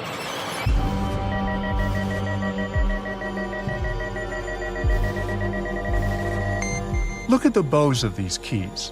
They all have openings with different numbers of edges. And the trick here is that the number of edges should meet the code number under each keyhole. Marcus was finally out of that scary room, but his adventures were far from over.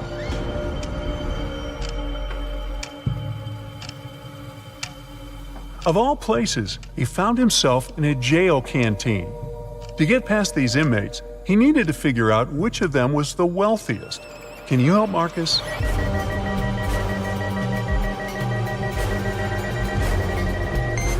The man on the left is a chef. That's why he has a special meal. The guy in the middle has some gold jewelry, but it's unlikely it can help him a lot in jail. As for the man on the right, he has a smartphone hidden in his pocket. And in prison, such a gadget means the ability to communicate with the outside world.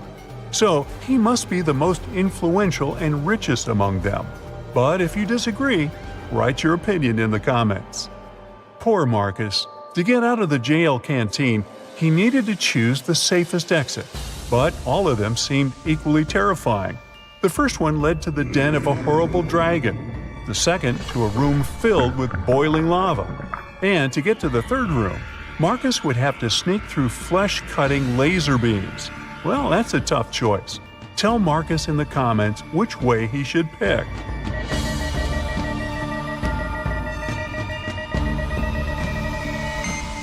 The safest way is probably to sneak through the third exit. It's not going to be a walk in the park, but at least those laser beams are not moving. The next place Marcus found himself was in a battle area. Apparently, that mysterious force that was playing with him had notched the game. 3 creatures were waiting for the guy, and he needed to fight one of them to survive. The first monster had the head of a rattlesnake and the body of a giant ferret. The second one had the body of a gorilla and the head of an alligator. And the third creature had the face and body of a great white shark and the tail and claws of a bear. Which monster should Marcus choose? Share your wisdom in the comments.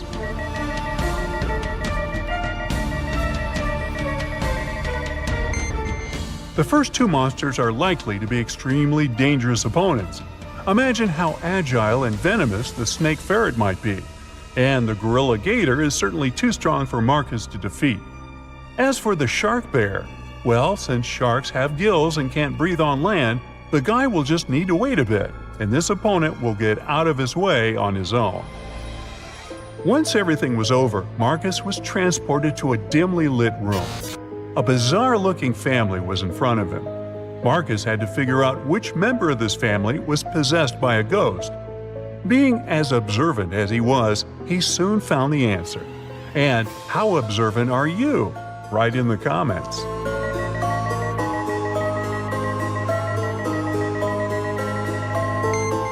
Admittedly, this woman looks kind of scared, but she's not possessed. She's choked on some food and can't breathe. The man is wearing dark glasses, even though he's indoors. Suspicious. But he's blind. Do you see that white cane the blind use next to him? The granny is the one who is possessed. There's a trace of ectoplasm that goes through the whole room towards her. After successfully cracking the riddle, Marcus found himself in a jungle. After wandering for hours, he came to a place where the path split into 3 smaller trails. The first one led to an active volcano with red-hot lava bubbling in its crater. If Marcus chose the second path, he would get to a clearing swarming with venomous bats. And the third path ended in a swamp, swallowing everything and everybody that got there. If you know where the guy should go, tell him in the comments, please.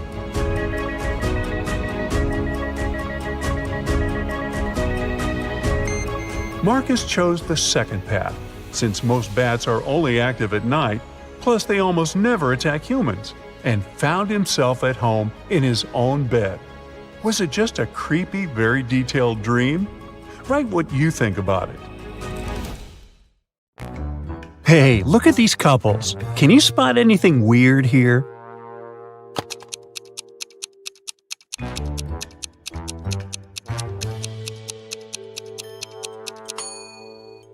Seems like the only real wife is the one on the right. She looks grumpy, but she is authentically human. Meanwhile, the lady on the left must be a robot. Just look at her legs. A local bank's money was stolen right in the middle of the day. But no one noticed that. Several days later, the room where the money used to be stored was found completely empty. There was just one note saying 7718. The police arrested 3 suspects, Bill, Jeff, and Cody, but the officers didn't know which of them was guilty. They invited a famous detective to crack the mysterious case, and the detective managed to decipher the note immediately. Can you do it too?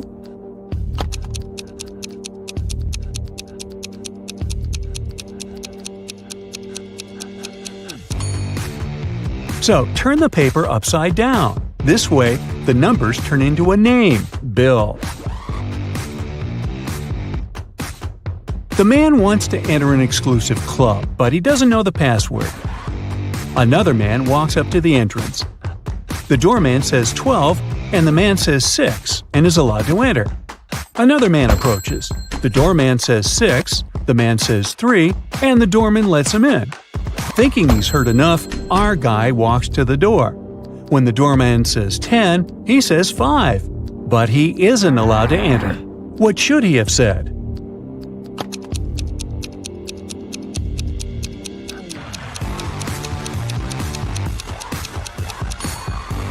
Three. The correct answer is the number of letters in the word the doorman says.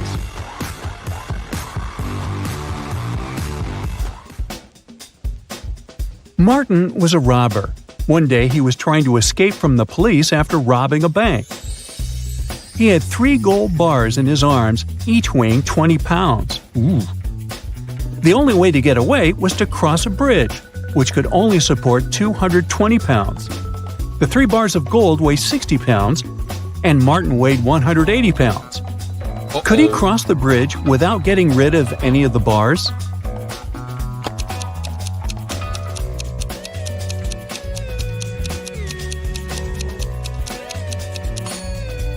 Now, Martin can't leave a bar of gold and come pick it up later, so the only solution is to make those bars fly. To make it happen, Martin must juggle them. This way, only 2 bars will add extra weight to the bridge, while the third one will always remain airborne. Voila! 180 plus 20 plus 20 equals 220, so the bridge can totally handle it. However, Martin couldn't handle it because he couldn't juggle, and the police got their man. A thief entered a high-end boutique and forced the shop assistant to open the safe. The shop assistant said, "The code for the safe is different every day, and if you harm me, you'll never get the code." But the thief managed to guess the code on his own. How did he do it?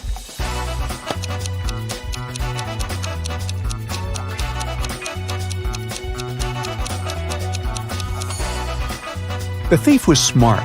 The code to the safe was the word "different," just as the shop assistant said.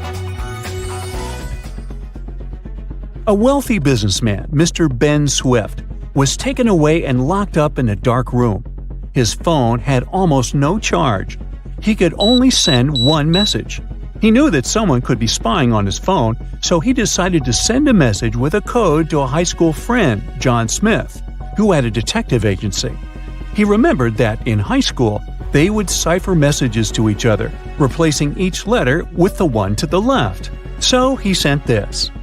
Can you guess what it means?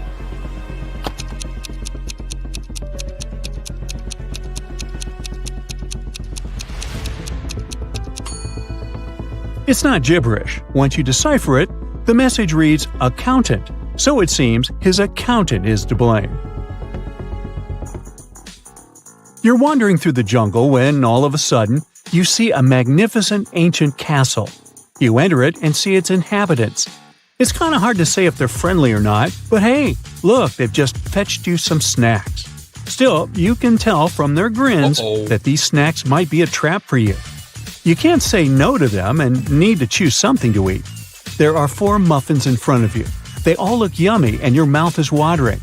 One of the inhabitants, who seems to be the leader, tells you that the first muffin has some fermented cabbage inside. The second is swarming with live ants. The third has mud instead of chocolate cream. And the fourth one has aki fruit inside. So, which dessert should you opt for?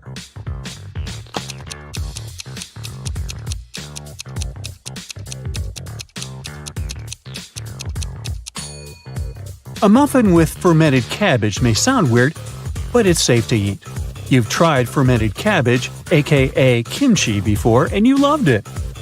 For those who love unusual stuff, the fourth muffin is okay too. Aki fruit is delicious when cooked properly. As for the ants and mud muffins, I'd pass. Lucy is a nail technician. Her services are free to anyone who wants to set up an appointment. However, most people still end up paying her. How so?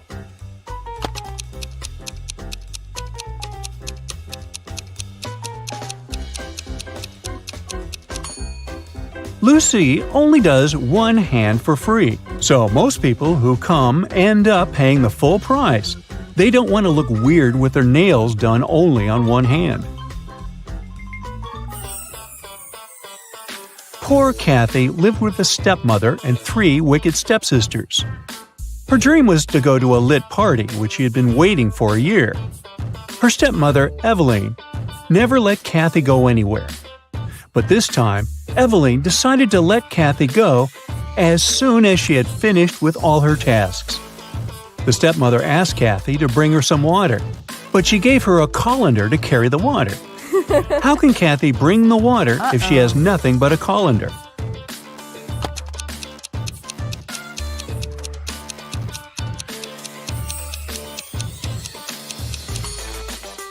Kathy needs to freeze some water and put it in the colander. It'll take some time to melt.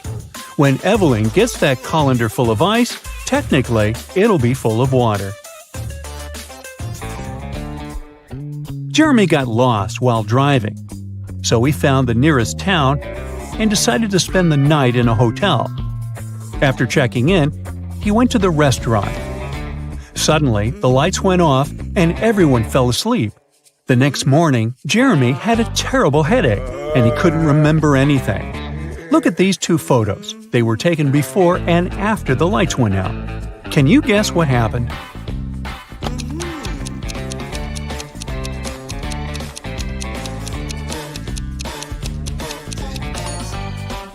Look, there are some balloons in the first photo, but none in the second one.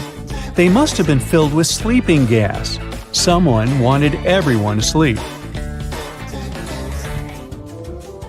Jenny went grocery shopping and bought a lot of milk, yogurt, meat, and cheese.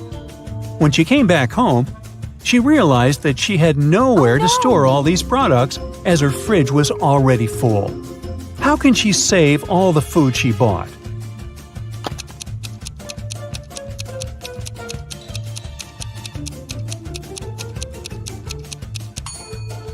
Jenny needs to revise the stuff in her fridge. Look, there's a pack of rice, some chips, and even cookies. These products don't need to be stored in the fridge. Once she takes them out of the fridge, she'll have enough space to store the dairy products and meat she bought. Twiggy's got her two piggies. Alex grooves with his two wolves. And Tony has a pony. They're all on the shore of a vast and dangerous river. They need to get across, and there's only one small raft nearby.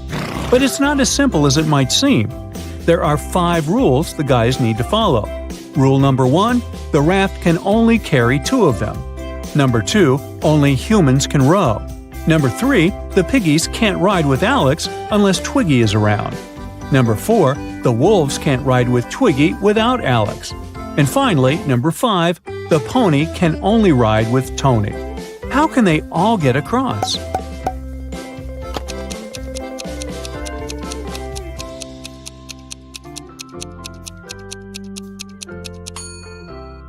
First, they need Tony on board. He needs to take one of the wolves across the river. The rules don't prohibit it. When he comes back, Alex takes the second wolf across the river. Then Alex goes back alone. Twiggy joins him and they go to the other bank, where Twiggy leaves Alex and goes back alone. She gives the raft to Tony and his pony, and they go to the other bank. When they reach it, Alex takes the raft and goes back to pick up Twiggy. He picks her up, they go back, and Twiggy leaves Alex there. After that, she goes back to pick up her pigs one by one.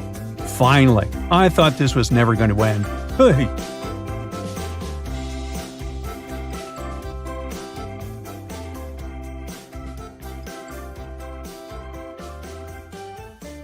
Jenny and Ben were about to get married. They wanted to book a hotel for their wedding ceremony in the party. So they went to a wedding planner to look at some options. She told them only 3 hotels were available for the day they wanted and showed them the pictures. Which one should they choose?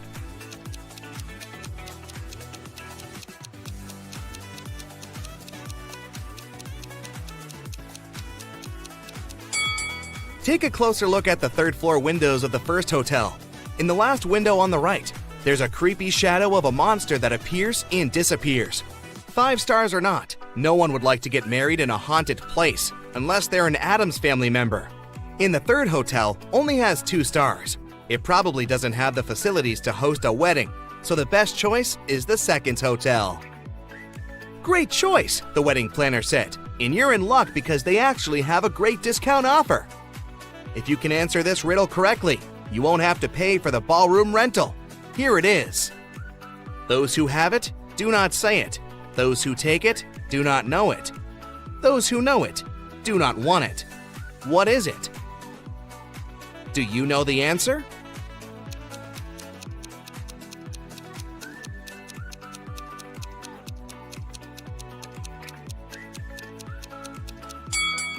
It's fake money. The next day, Ben and Jenny went to the hotel to pick the best ballroom for their party.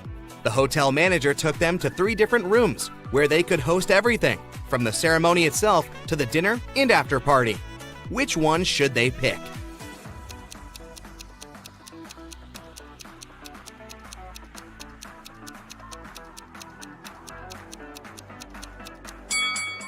Do you see a little mouse hole in the corner of the first ballroom?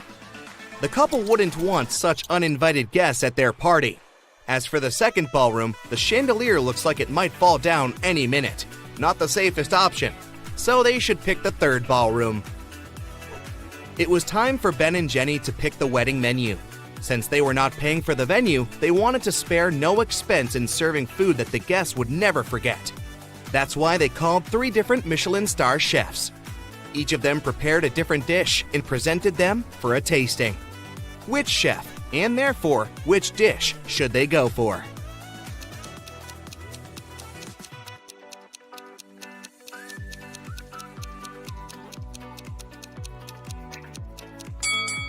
Even though the dish the second chef made looks perfectly fine, do you see a rat's tail hanging from his chef's hat?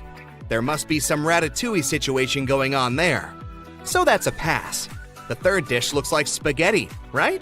Well, look again. Those are actually very thin snakes. Exotic flavors might not be the best option, so they better go with the classical burger that the first chef made. Before they made their wedding vows, Jenny had to say yes to a dress. So, she went to a couture store to check their wedding gown collection. She explained to the designer the style of the dress she wanted for her ceremony. The designer said he had just the perfect gown for her and would bring it to her if she answered his riddle correctly. He asked, if a gown takes an hour to dry, how many hours will it take 6 dresses to dry?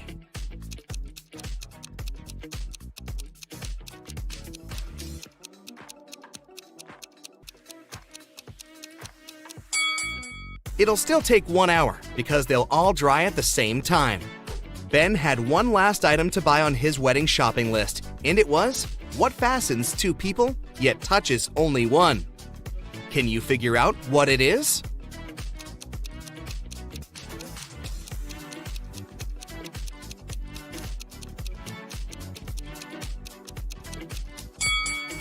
It's a wedding ring, of course. Ben headed to a jewelry store to get something blue for his bride. The store owner showed him 3 different wedding rings with blue gemstones. Which one should he buy?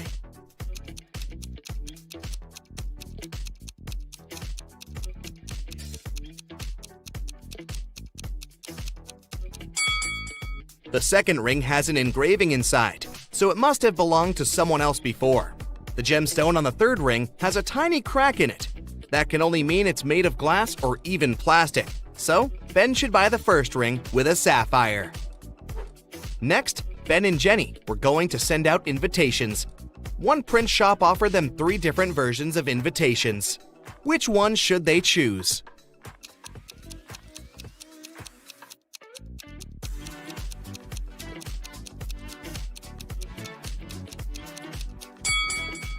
Do you remember the name of the hotel they booked? It was Sunrise Lodge, but the first invitation says Sunset Lodge.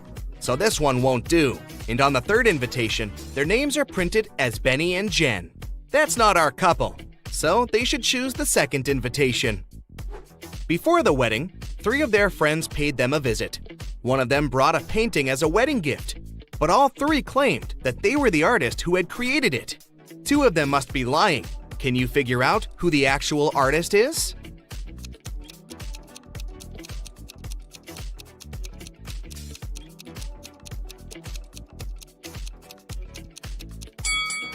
Take a look at the signature on the painting. It says Denise. Now look at the third friend's necklace. It has the letter D, so she must be Denise, the artist who painted the painting. It was finally the day of the wedding, and Ben and Jenny's guests started to arrive.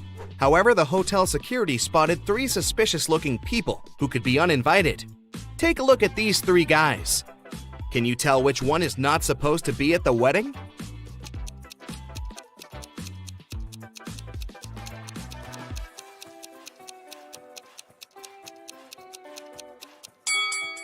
Do you see the hotel wristbands that say Ben and Jenny that the second and the third guys are wearing? That can only mean they are actually invited. So it's the first guy who's crushing the wedding. Sorry, dude, no free drinks for you. After the vows were exchanged, it was time to party. As Ben and Jenny were dancing, someone spilled their drink on Jenny's dress, but no one saw who it was. Jenny spotted 3 people who could have done it. Take a look at them. Can you tell who ruined her dress?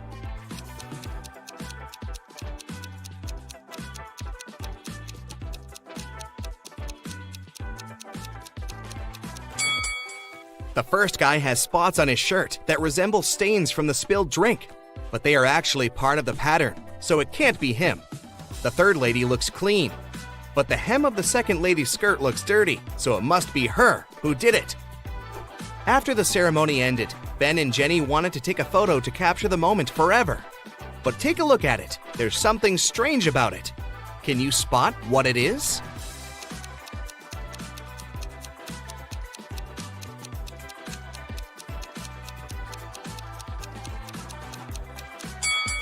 Can you see a woman hiding behind the trees watching them? She is wearing a witch hat, but it's a wedding ceremony and not a costume party. Creepy. Right before leaving, Jenny suddenly vanished. Then the witch suddenly appeared in front of Ben and said, "You may only kiss the bride if you figure out with whom you really tied the knot." Ha ha! Then 2 Jennies appeared in front of Ben. Can you tell which one is his real wife?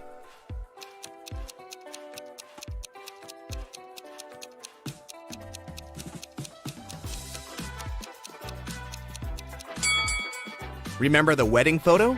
The Jenny on the left is the real one because her tattoo is on the same side as in the photo. Now that Ben and Jenny's wedding was over, phew, it was time for them to pick a honeymoon destination. They went to a travel agency to book a tour. The travel agent offered them 3 different holiday destinations: Ibiza, Cannes, in the Caribbeans. Which one should they go to?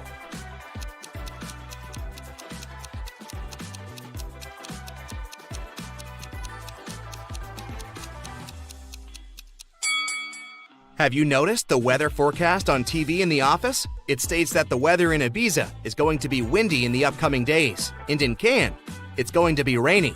So they should pick the Caribbeans and enjoy the sun. The travel agent said she could upgrade their plane tickets to business class for free. It would be her wedding gift to them. But they had to crack this riddle. What can travel around the world while staying in a corner?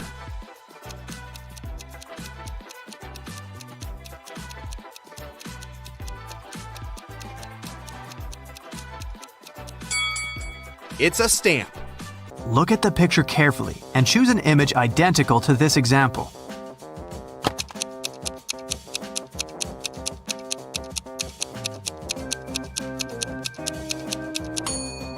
Well done. Image 4 is identical, but it's rotated by 180 degrees.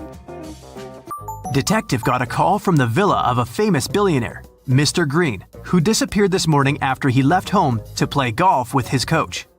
Detective questioned all the witnesses. The housemaid said Mr. Green had breakfast and left at 10 a.m. Mr. Green's girlfriend said she left for a photo shoot early in the morning before he woke up. Mr. Green's personal golf coach said he had spent all day at home. The detective realized that one of the witnesses was lying. Who?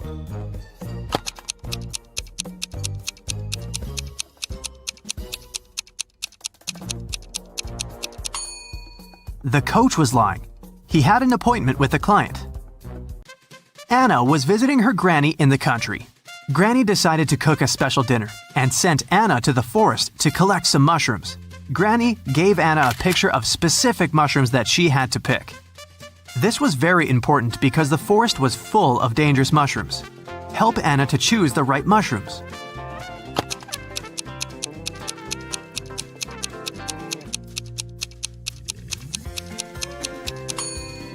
Well done. Mushrooms number 3 are perfectly safe. George and Henry met a gorgeous singer, Tara. Both men fell in love at first sight and invited her on a yacht. When all 3 arrived at the pier, each guy began to claim that he was a millionaire and owner of the yacht. Help Tara to find out which one is a liar.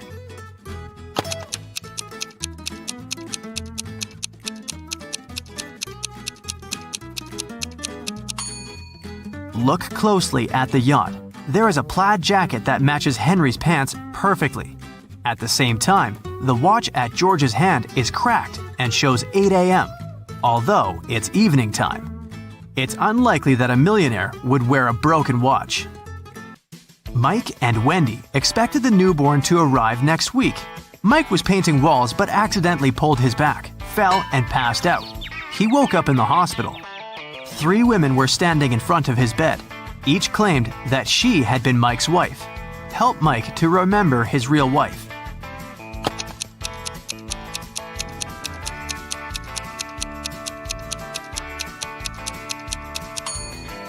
The belly of the first woman is too small for a woman who is giving birth next week. The second woman is wearing high heels and her shoes are buttoned. The third woman's sandals are unbuttoned. She couldn't button her shoes on her own because of her belly. Look at the picture attentively. Find the odd kitten.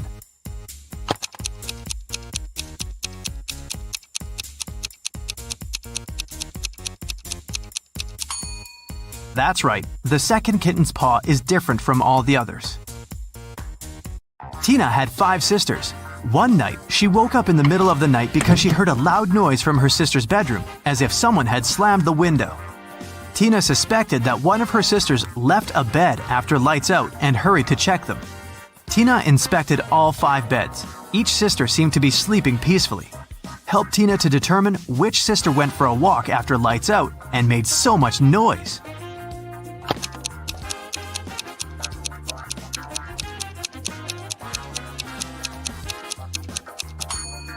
It was this sister in the third bed. Take a closer look. She crawled under the blanket wearing her dirty sneakers. Diana, her fiancé Tim, sister Sarah, and their puppy came to visit the groom's mother, Miss Wilson, at her house. Next morning, Diana found out that her puppy was gone. Diana questioned all 3 family members. Tim was hanging out with his ex-classmates. Sarah demonstrated a small kitty. She spent her time purchasing a new pet. And Miss Wilson tried to stay away from the puppy because of her severe allergy. Who is a liar?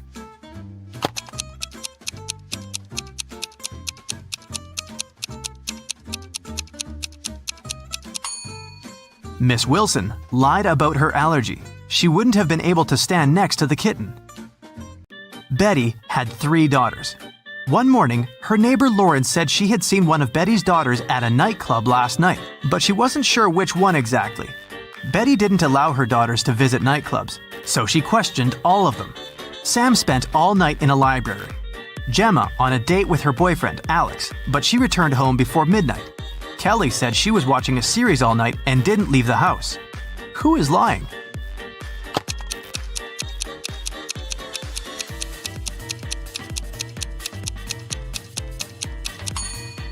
Sam is lying. Look at her face and clothes. She's covered with glitter. Who needs glitter in a library? An elephant was sleeping and having a very weird dream. When he woke up the next morning, he found out that his shadow was gone. He was looking for his shadow all day and finally met a wizard. The wizard confessed that he had stolen the elephant's shadow, but the wizard was ready to give it back if the elephant managed to recognize it. Help the elephant to make the right choice.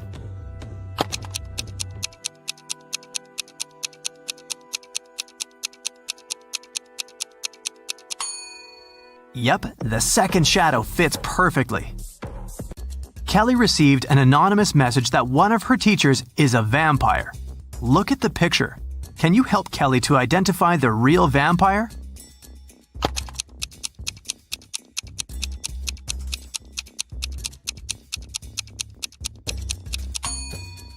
It's over here.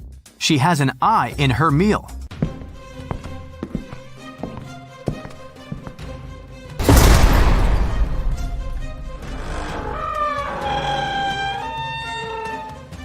Hey Sherlock, I've got a job for you. Are you ready to polish your analytical skills? Great. Here you go. Yeah. Once Lily, a real estate agent, was showing a luxurious apartment to a wealthy family. The family liked everything about the apartment, but for one thing, the place had huge floor-to-ceiling windows, and they were worried someone could accidentally break the glass and fall out. Lily really wanted to sell that expensive apartment, That's why she decided to prove that the glass was unbreakable. She ran up to the window and hit it at full speed. The glass indeed didn't break, but Lily fell out of the window and was rushed to a hospital. How could it happen?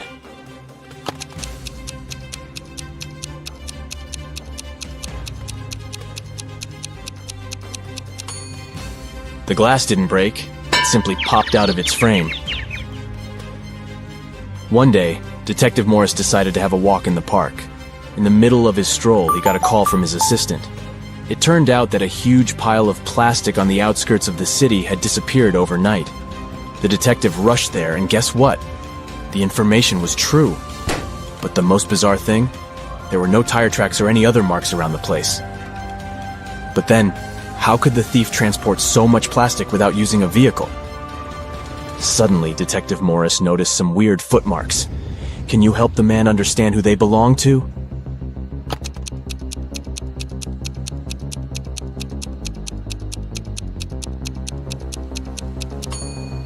Those are definitely not human footprints. They might belong to an animal or some other creature. The case is getting weirder by the minute. Detective Morris was wandering around the city for hours looking for clues. Soon his assistant informed him about the disappearance of yet another pile of plastic. At the crime scene, the detective found the same footmarks. The expert he had asked to examine the photos and samples replied that the footprints didn't match any other in her extensive database. She even suggested that they could belong to an alien. But why would aliens need our plastic? Morris decided to prevent the next crime. He went to the outskirts of the city again and spotted 2 piles of garbage. Look at them attentively.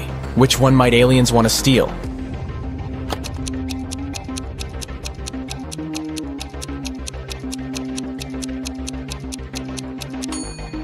They will definitely go for the pile on the left.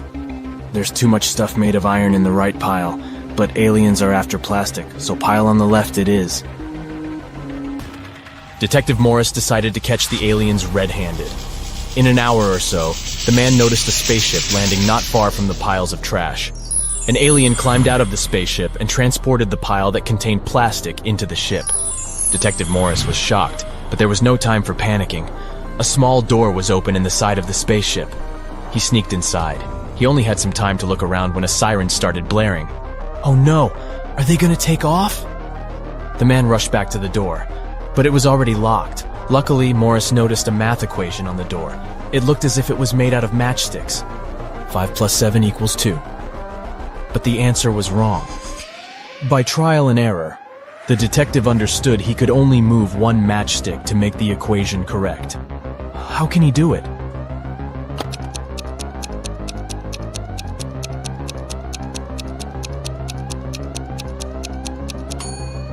Detective Morris moved this matchstick and got 9 - 7 = 2.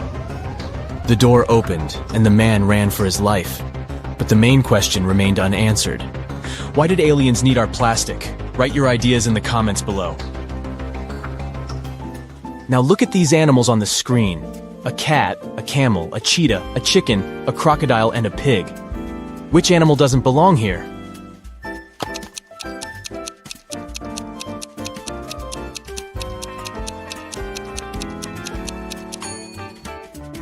The pig is the odd one out. It's the only animal whose name doesn't start with the letter C. Did you get it? Nice job! Look at these 6 glasses. The first 3 are filled with water, while the other 3 are empty. How can you arrange them so that they alternate in a full empty full pattern if you can only move one glass?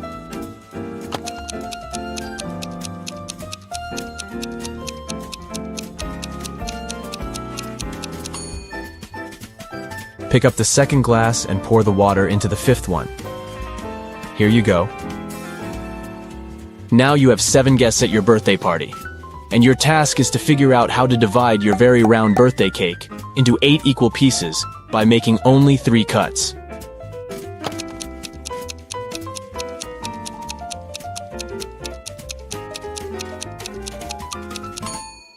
First of all, you need to cut your cake vertically in the middle of the cake to divide it into 2 equal pieces. Repeat the same process, but this time, make a horizontal cut. Now you've got 4 slices. And the final 3rd cut should go laterally across the cake. Voila! You've got 8 equal slices.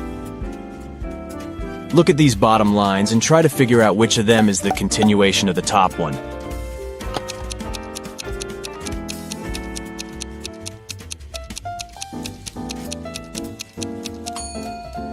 It's this line on the left, see? You've been kidnapped by an insane scientist who's going to test his new protective cream on you. After covering you with this lotion, which you absolutely don't trust, he offers you to choose one of the 3 containers he'll then throw you in. One of the containers is filled with radioactive waste. In the second container, there is an acid that can eat even through metal. And the third one is filled with lava from the largest volcano on Earth that erupted a year ago. Which container should you choose?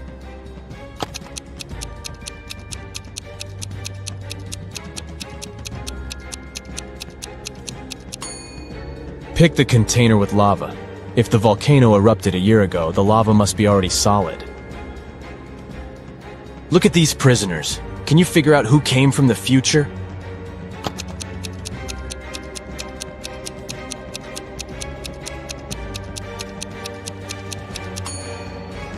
It's the guy in the middle. Unlike the other 2 men who are dressed like people were in the past, he's wearing modern clothes and cool sneakers. A terrible virus broke free from a laboratory, and now all animals and plants on Earth are mutating at a horrifying speed. You've been trying to find the solution, but instead got trapped in the laboratory where it had all started. There are 3 doors you can escape through, but behind the first one, there is a bunch of aggressive flesh-eating cacti.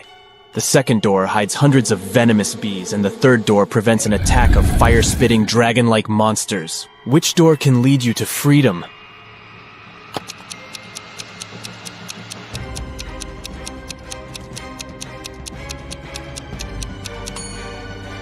You can get out of there alive if you choose the first door. Even though the cacti eat flesh, they're still plants and can't move, so you can easily get around them. You're trapped in a room that's steadily getting filled with water coming from a tap in the wall. There are no windows in the room and the door is blocked. You have a mop and a big bucket. What can you do to survive? Yep, you don't have any options in this riddle, so think of your own way to get out of this situation.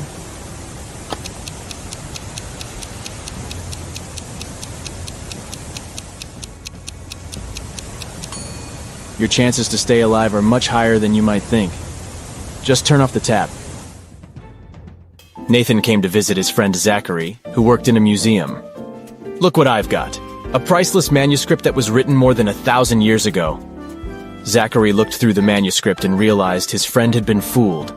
Does anything in this text strike you as strange? King Alfred V ruled the country from 1290 to 1320 before Common Era.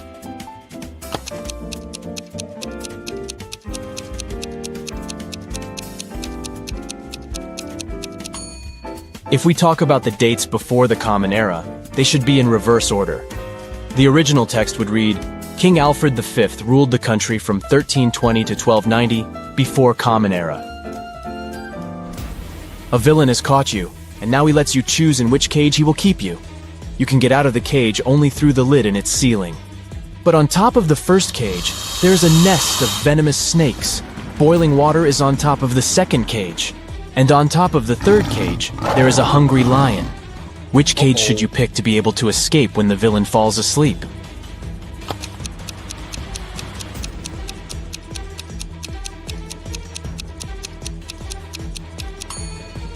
Choose the second cage because the water will eventually evaporate, and you'll get out of the cage without problems. You're locked in a small room without windows and just one door. To get out of there, you need to crack this riddle. 1, 2, 3 equals 5, 3, 2, 1 equals 9, 2, 1, 1 equals 4, 1, 1, 2 equals 3, 1, 3, 2 equals?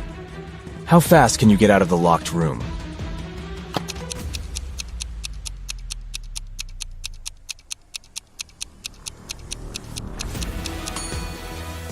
The answer lies in the addition of the second and third digits, and the multiplication of the sum by the first digit. Let's take the first equation. 1, 2, 3 equals 5, 2 plus 3 equals 5. 1 times 5 is 5, let's make sure. 3, 2, 1 equals 9. 2 plus 1 equals 3, 3 times 3 is 9. Then the answer we need is again 5. 3 plus 2 equals 5. 1 times 5 is 5. Now, let's check if you can think outside the box. A few rebus puzzles will do the job. Try to figure out this one. Way. Progress.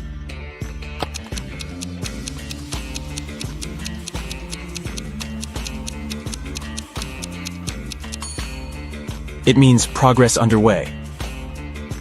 How about this one? Noon. Good.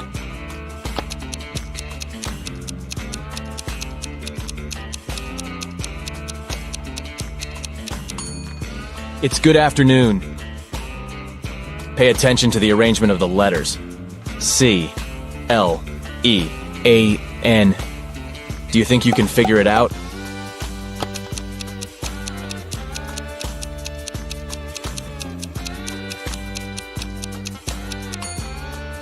It means clean up. What word or phrase can you see here? Give, give, give, give.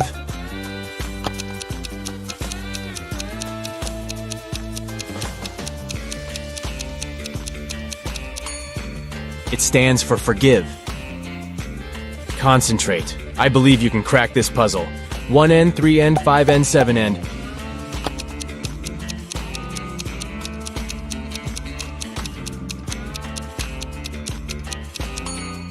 This rebus hides odds and ends.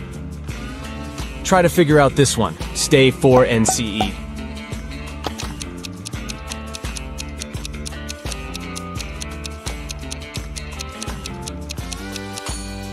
It's for instance. Great job! Mr. Carter, a rich man who collected antiques, asked Detective Morris to visit him. When the detective arrived, the collector said, "I've just got a precious statuette, but I need to go away on business for a week, and I'm afraid someone will break into my house." Of course, the statuette is insured, but still. Detective Morris had some other urgent things to do, but he promised to come back in the evening to figure out the solution. But when he arrived several hours later, Mr. Carter was in despair. I drove my sister to the doctor and was away for an hour or so. But when I came back, the statuette was gone. Detective Morris didn't believe the collector. Why?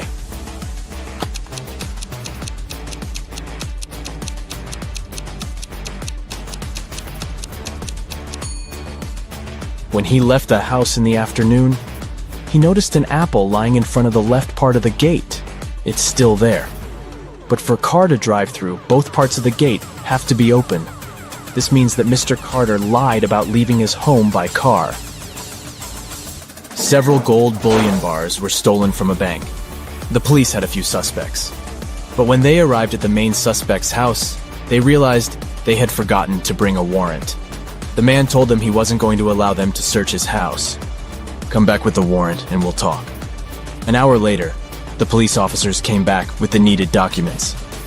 They thoroughly searched the house and the garden, but didn't find the gold. Suddenly, one of the officers exclaimed, "I know where he hid the gold. Have you figured it out too?"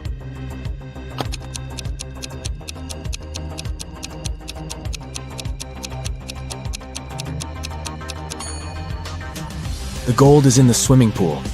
When the police visited the man for the first time, the level of water in it was much lower. A very famous painting disappeared from the museum. Later, the police managed to find it. But there was a problem. They found not one, but 3 paintings. Only one of them is original. The others are just copies.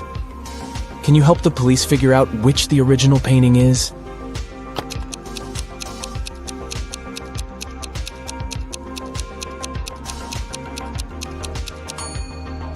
It's the one with the brown frame. Take a look. All frames in the museum are made in the same style. You've got accepted to the best school of witchcraft and wizardry. One of the classes you have to attend is about transforming into animals. There are 3 professors who teach this class. Each of them specializes in transforming into a certain animal. Look at your professors and try to figure out what kind of animal each of them turns into.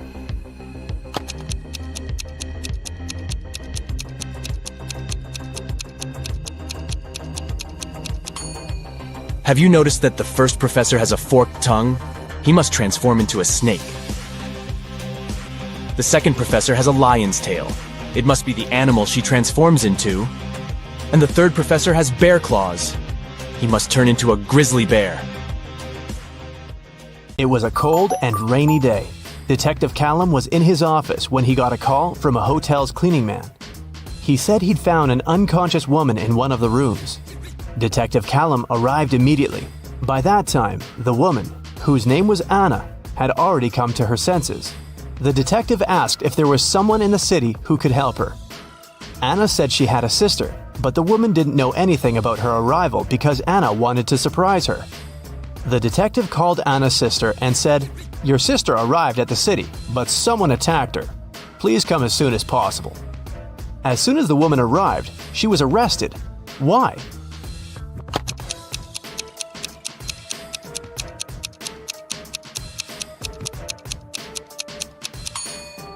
Anna said that her sister didn't know she was going to visit her.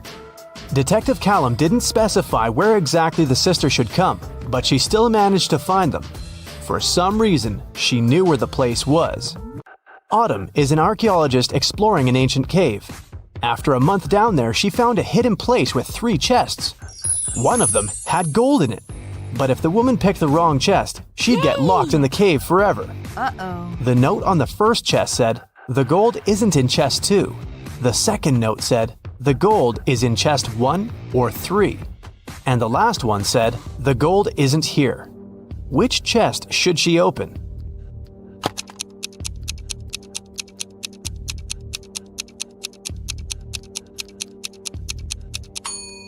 If the gold isn't in the second chest, it must be in the first or the third one.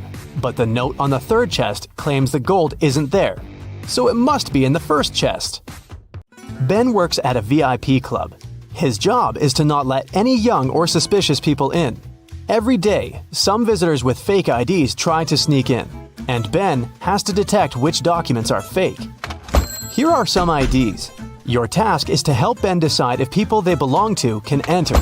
Here, look at this one. What will you say?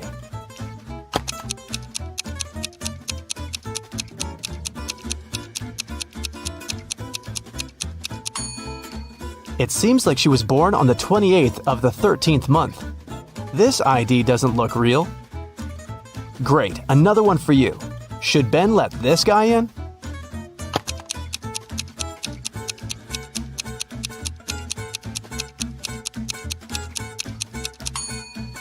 This person is supposed to be 46 years old, but in this photo, he looks like a teenager. I think Ben shouldn't let him in. This is suspicious. What can you say this time? In or out?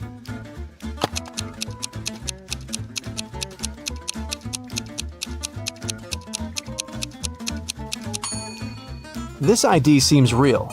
I think it's safe to let her in. Another person, another decision. Does anything bother you here?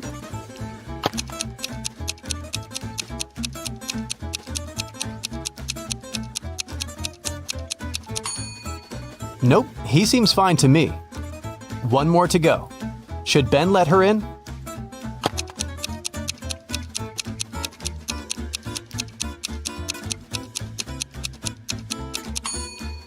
Look at her address. Canada, USA?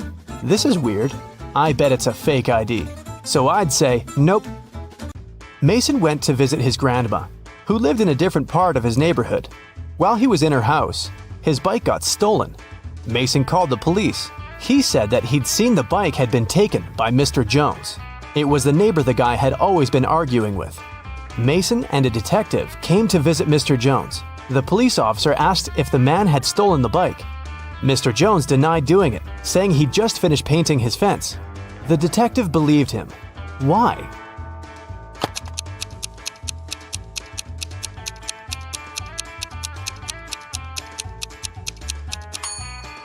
His story seems true. There's fresh paint on the grass by the fence, which proves that Mr. Jones indeed painted it just recently. When Quinn returned home after walking her dog, she found out someone had stolen her favorite bracelet from her room. Oh no! Her sister, Belle, also liked it. So Quinn went to find her and asked if she had taken the accessory. The girl ran into Belle as she was leaving the bathroom. Belle denied taking the bracelet, saying that she'd been in the shower this whole time. She didn't even have time to enter her sister's room. Quinn sneaked a peek into the bathroom and realized Belle was lying about taking a shower. How did she understand it?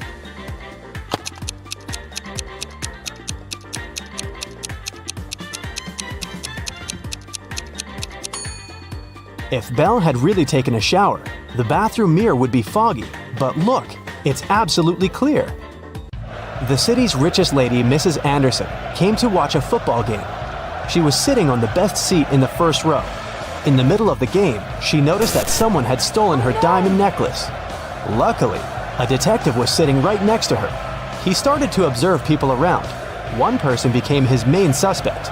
And who do you suspect?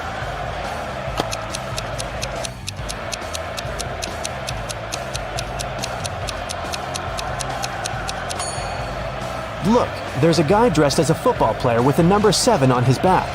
But as you can see, number 7 is playing the game. Someone must have dressed as a player to blend in. Evie was living with her partner. She didn't want to tell her parents about her relationship yet, so she kept it a secret. Once, her mother came from another city to visit Evie. The girl's partner was on a business trip at that time, so she decided to pretend that she lived alone. And still, her mother could tell that Evie was dating someone. How did she figure it out?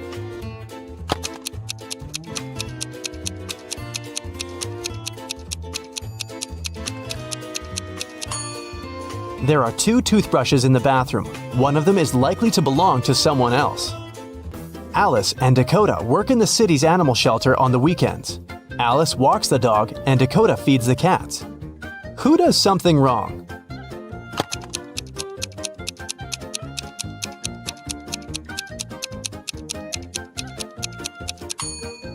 Dakota. She gives the cats dog food. Sophie and Ever are having a picnic in the park. Sophie is talking to her brother on the phone, and Ever is eating berries from a bush. Who is not smart?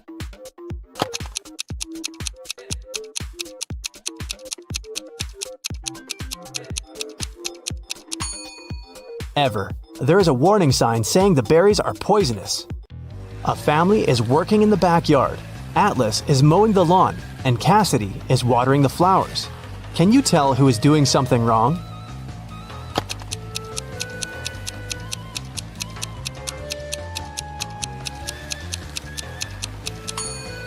Atlas. It seems that his lawnmower doesn't work properly because the grass doesn't get cut. For several days, a large werewolf has been scaring the residents here.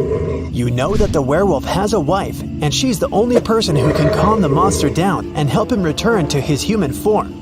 You have found 3 girls. Each of them might be the werewolf's wife you're looking for. You ask his wife to approach him, but none of the girls admits she's the one you need, so you have to make your own choice.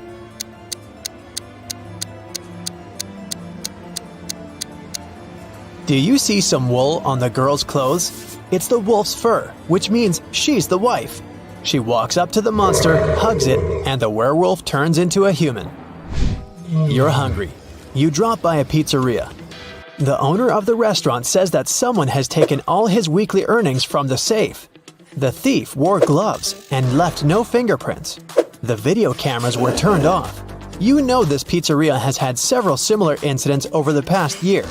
Every time, the insurance company paid the owner the entire amount that had been stolen. You're sure the owner took his own money to use the insurance again. Take a look at the office and prove that the owner is guilty.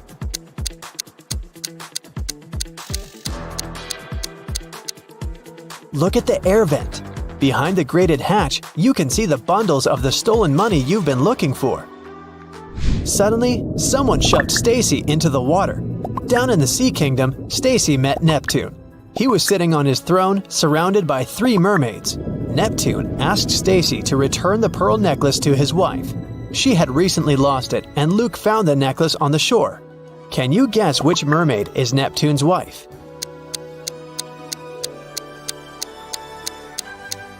The third one. She's the only one who's wearing an engagement ring. When Stacy gave the necklace to its rightful owner, Neptune snapped his fingers. His guards brought Luke. Neptune said, "I'll let you go home safely, but you have to choose the right door." There were demons behind the first door. They were ready to eat anyone who dared to come in. There was lava all over the floor of the room behind the second door. And finally, there was a laser beam that could cut through anything it touched behind the third door. Which door should Stacy and Luke choose?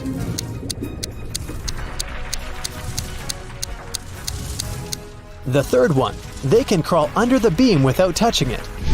You were in a hurry and forgot to lock the apartment door while leaving. Someone got in and locked the door from the inside, and you had to use the key to open it. You see a human silhouette standing in the shadows and realize that you know this person. Who is it?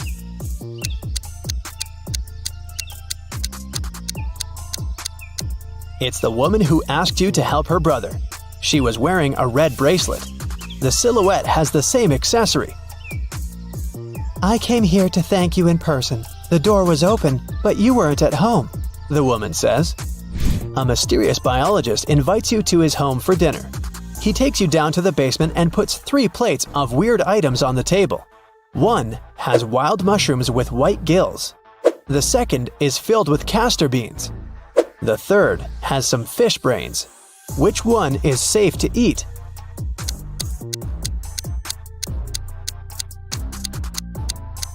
The plate of fish brains is the only dish that isn't poisonous. Someone got into Matthew's house during a severe rainstorm and took a lot of expensive stuff. The man called the police. They came over and started to interview the neighbors. Nicole said she lived alone and worked from home. She was inside the whole day. Jerry explained he was a chef in an Italian restaurant. He came back from work only half an hour ago. Sophia told the police she hadn't left home because she was ill. Who was the intruder?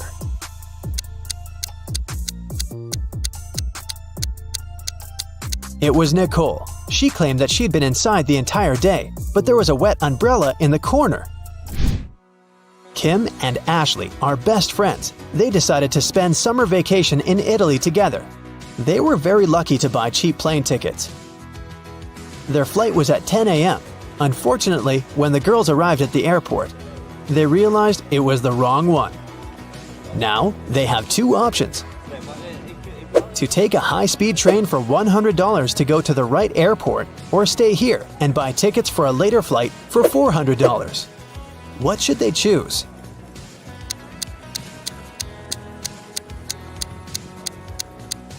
The second option. Look at the clock on the wall. It's 9:55 a.m. The boarding for their flight is already over. They won't make it even if they take a high-speed train. Kim and Ashley bought new tickets. They went to the airport restaurant to drink coffee, but one weird detail scared Kim away. She suggested they should leave that place as soon as possible. What did Kim see?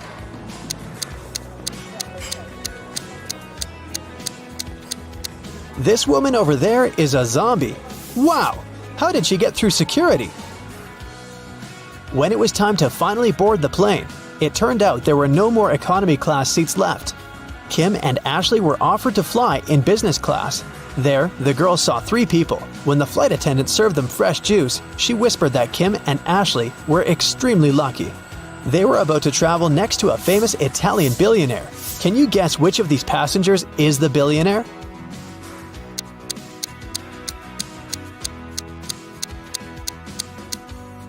This glamorous lady is a good candidate, but it's very unlikely a billionaire will wear a 100% polyester coat. This guy's business suit is very elegant, but look at his shoes. They seem quite cheap and worn out. This funny gentleman must be the real billionaire, although his outfit is rather casual. His gold watch looks very expensive. Once, a bank was robbed. The police suspected that one of the bank security guards had helped the criminals. Detective Justin had to question 3 of them. The first security guard told him he had heard some shouting and rushed there, but by the time he arrived, the criminals had already been gone. The second security guard explained he had been drinking a cup of coffee at that moment and hadn't even heard anything. And the third guard said he had run after the thieves, but he had to lace his boots. Without a second thought, he crouched near an emergency exit. At that very moment, the door opened and hit him on the head. When he came back, the criminals had been gone. Justin immediately understood which guard was guilty. Who was it?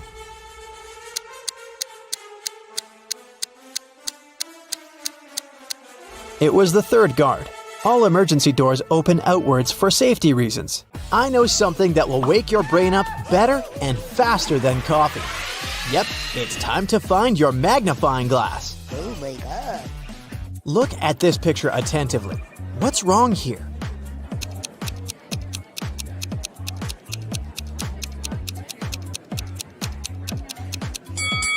Each of these 4 people has a slice of pizza in their hands, but only 3 pieces are missing from the pizza box.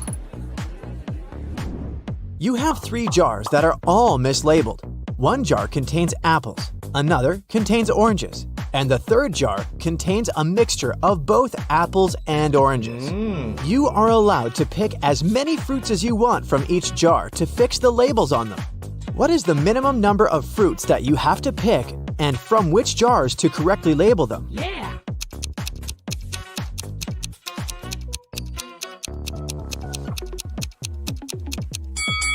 Let's look at this scenario. You pick a fruit from the jar labeled apples and oranges, and you get an apple. That means that the jar should be labeled apples. Now, the jar labeled oranges has to be labeled apples and oranges. As it can't contain oranges, and we've already got the apples jar, a similar scenario applies if it's an orange you take out of the jar labeled apples and oranges. So, you just need to take one fruit from the jar, apples and oranges, to label all the jars correctly. A farmer once challenged an engineer, a physicist, and a mathematician to fence off the largest amount of area using the least amount of fence. The engineer shaped his fence like a large circle and said it was the most efficient way. The physicist made a long line and said that fencing off half of Earth was the best. The mathematician laughed at them and showed his design, which beat the others. What did he do?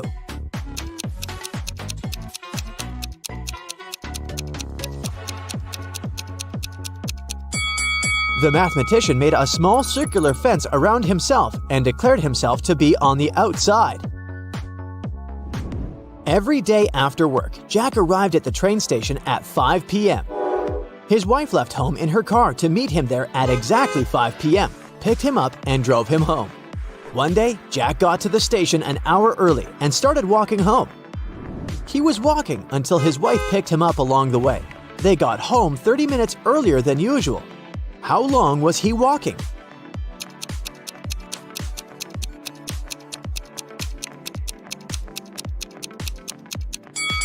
The best way to think about this problem is to consider it from the perspective of the wife. Her round trip was decreased by 30 minutes, which means each leg of her trip was decreased by 15 minutes. It means that Jack must have been walking for 45 minutes. Logan is a special agent who's trying to catch a notorious villain. After long months of investigation, he finds the criminal's headquarters.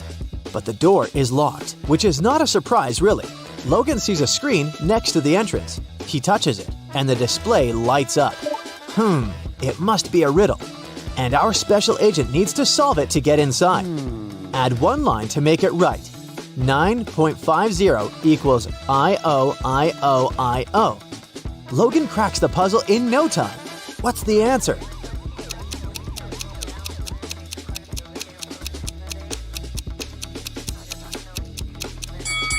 $9.50 equals I-O-T-O-I-O. The door opens and the man steps into a dark corridor. After walking for some time, Logan notices another door. A code lock again! The man also spots a calendar hanging on the wall. At the bottom, there are several letters, M, F, W. After connecting the dots, the special agent figures out the code. What is it?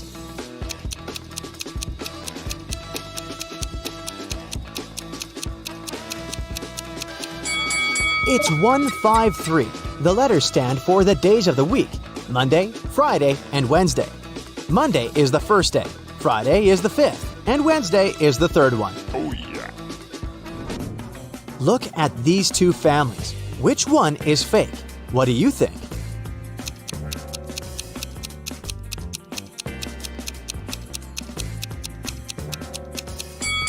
Well, the family on the right has weird dietary habits. They allow their son to eat the whole cake on his own.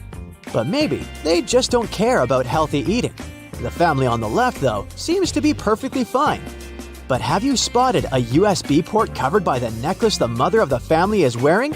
She's a robot, and all this family thing is just a joke.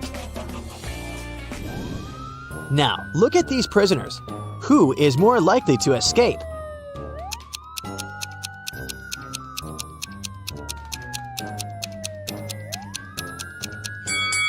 Huh, gotcha. Neither of them. The one on the right will be stopped by the prison guard, while the one on the left will end up face to face with these pretty unfriendly dogs. How about these girls? Which one lacks common sense?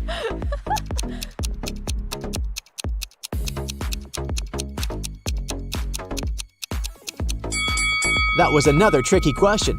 Both of them aren't the brightest bulbs in the chandelier. The one on the left is going to post a photo of her credit card on her social media. And the one on the right is going to share the details of her ID and plane ticket with her followers. That's incredibly unsafe. Oh my God! It was the first day of school when the principal's wallet went missing. There were 3 suspects: the gardener, the math teacher, and the coach. Oh no! Here's what they said.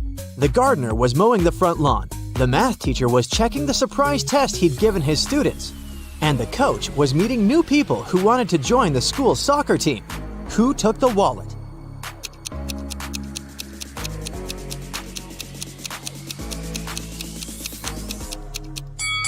It was the math teacher. No one gives surprise tests on the first day of school. Look at these women. Can you figure out which one isn't pregnant?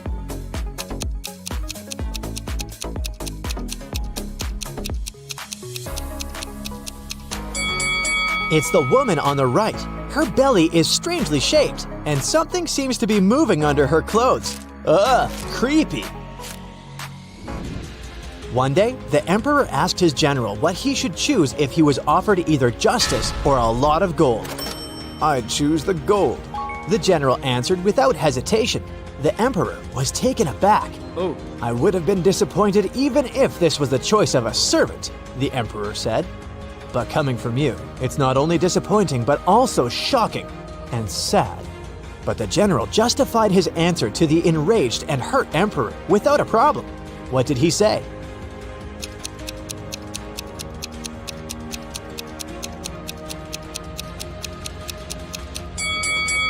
He said that people asked for what they didn't have. "Under your majesty's rule," he then added, "justice is available to everybody. But I am a spendthrift and always short of money. That's why I said I would choose the gold." The answer pleased the emperor, and his respect for the general was restored. The police arrived at a ski resort early in the morning. At night, someone attacked the manager of the hotel, and he was taken to a hospital, still unconscious.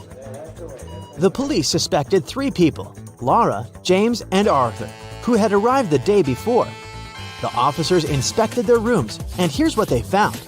Look at these things attentively and try to understand who attacked the manager.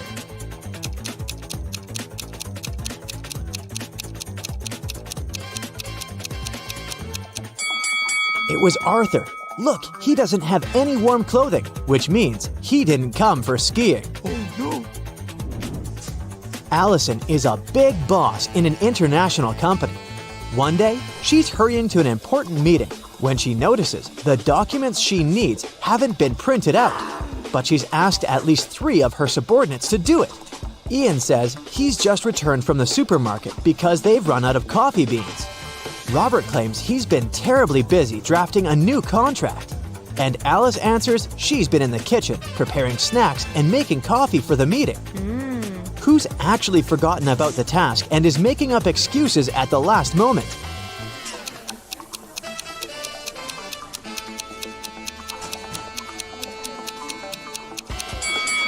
It's Alice. There's no coffee in the office. Then how could she make it? Rich businessman Mr. Hudson had a serious disease and was staying at the best hospital in the city. He was treated with pills invented by a scientist working in that hospital. Mr. Hudson was feeling better and was getting ready to be discharged. But then, one morning, he was found in critical condition. The police had 4 suspects: the cleaner, the businessman's nurse, his assistant, and the scientist. The cleaner said that Mr. Hudson liked when his room was tidy, so she came every day to clean it. The nurse said that she gave Mr. Hudson's injections every morning, and they had even become friends. The scientist was very upset. His disease was complicated, but we've made such progress. And today, this happened. And the assistant answered that her boss asked her to bring his favorite sweets every day. And she did just that. Can you figure out who caused the worsening of Mr. Hudson's condition?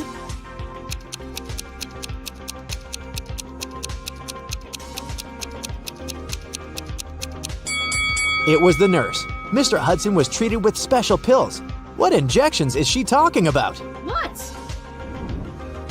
Harrison was walking home when someone threw something at him and knocked the guy out.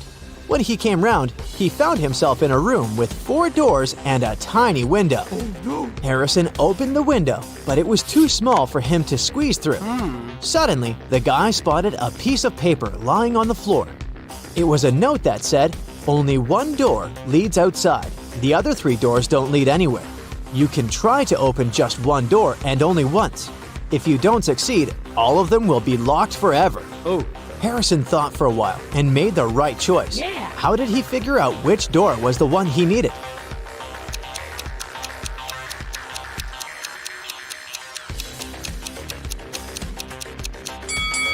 He opened the window. This created a draft. The guy checked the keyholes and felt some cool air coming from one of them. It was the door to freedom. Detective Sheldon Copper was resting at a beach resort when an unpleasant accident happened there. Someone pushed elderly Mrs. Stevenson into the swimming pool when there was no one around. But this someone didn't know the lady was once the best swimmer at her university, and she never stopped practicing. So it wasn't difficult for her to cross the swimming pool and get out of it at the other side. Sheldon asked the lady if she had seen the attacker. She didn't, but she was sure it was someone who knew she'd just received a huge inheritance. The detective needed to talk to 3 people. They were Mrs. Stevenson's son, Terry, her granddaughter, Gloria, and her niece, Judy.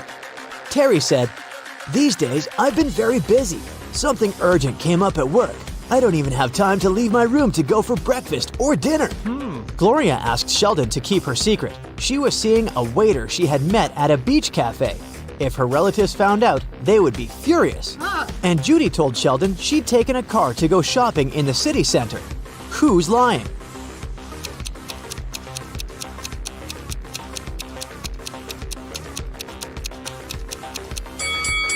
Terry. The man looks sunburned. But how can it be if he hasn't left his room for days? Jaden bought a beautiful ring for his girlfriend. He wanted to propose to her at the weekend. He left the ring on his desk at home and went to work. But when he got back in the evening, he didn't find the ring. Only his 3 sisters were at home that day, and none of them liked his girlfriend. He went to question each of them. Mia was in her room. She said she'd spent the whole day there painting the walls. Emily was in the kitchen. She answered that she'd been cooking a birthday cake for her friend. And the youngest, Nora, was in the garden. She said she'd been planting roses. It didn't take Jaden long to figure out who had taken the ring. Do you know who it was?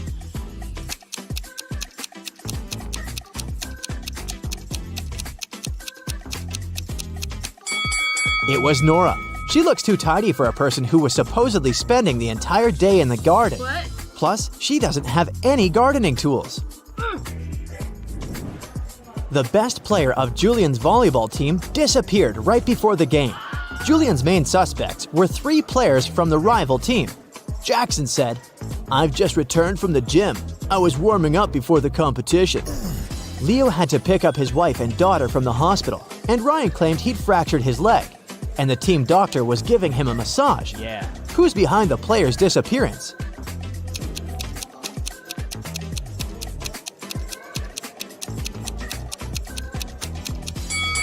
It's Ryan. Getting a massage when your leg is broken? Really? Can you figure out the answer to this rebus riddle?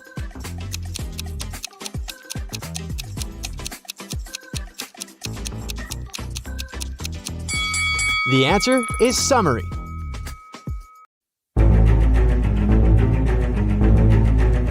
Alright, wake up your brain, let's go. A man is trapped in a room that only has 2 possible exits. The first door leads to a room made out of magnifying glass. The blazing hot sun instantly fries anything or anyone that enters that place. Behind the second door, a fire-breathing dragon is hiding. Does the man have any chance to escape unharmed?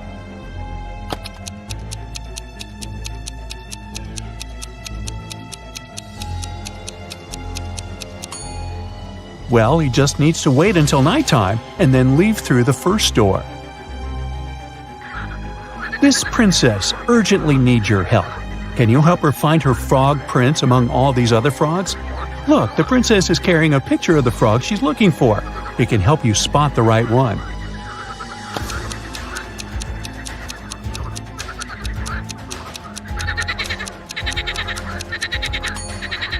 Here he is in the bottom right corner.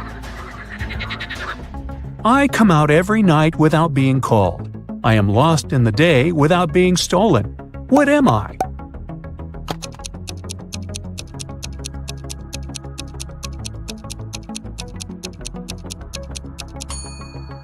If you think it's a star, you're absolutely right. I have a speed of almost 100 miles per hour, but I don't leave the room. You can cover me, but it won't prevent me from continuing ahead. I don't plan my visits. I can arrive at any moment at any time of the year. What am I?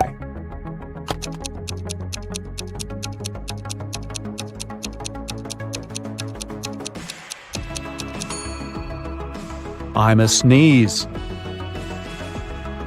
Each of the 5 neighborhood dogs is enjoying one of the following activities: getting its ears scratched, playing catch, taking a nap, hiding a chew toy, and going for a walk. Pepper is either playing catch or hiding a chew toy. Neither Ginger nor Saber nor Bear is on a walk. One of the dogs named after a spice is getting its ears scratched.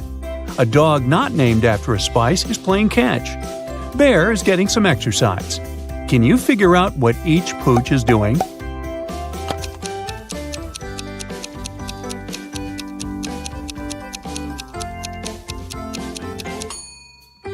Saber is taking a nap. Ginger is getting its ears scratched. Nutmeg is going for a walk. Pepper is hiding a chew toy. And Bear is playing catch. The combined weight of a cat and a guinea pig is 10 pounds. The weight of a dog and a guinea pig is 20 pounds. And the weight of a cat and dog is 24 pounds. Can you figure out how much each of the animals weighs and determine their common weight?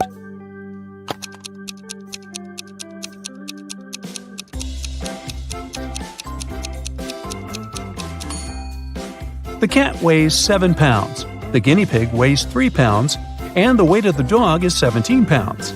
It means all animals will weigh 27 pounds. Ben and Grace are having a party. They're both preparing meals at the same time. Grace is at the grill and Ben is in the kitchen, but one of them is doing something wrong. Who is it?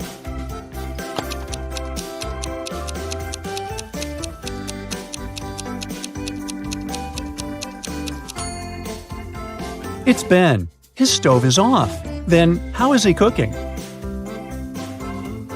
5 friends came to Kim's sleepover party. When it got too late, Kim's mom told them to go to bed.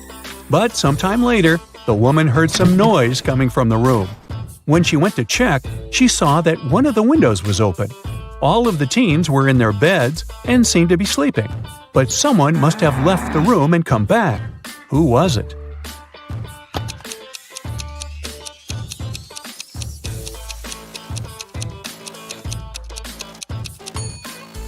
It was the girl on the left.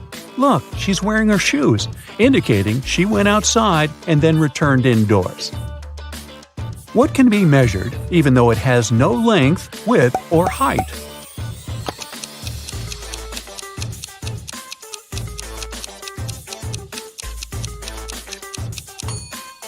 It's temperature. Take me out of a window and I leave a grieving wife. But stick me in a door and I can save someone's life. What am I?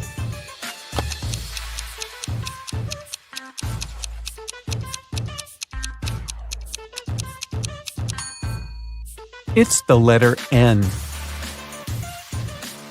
John asked his friend Thomas how many children there were in his family.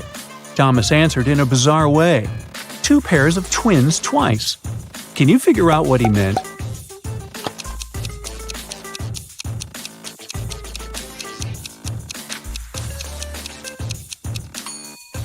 In simple words, there are 8 children in Thomas's family. Look at this brain teaser closely. Can you figure out which part is missing?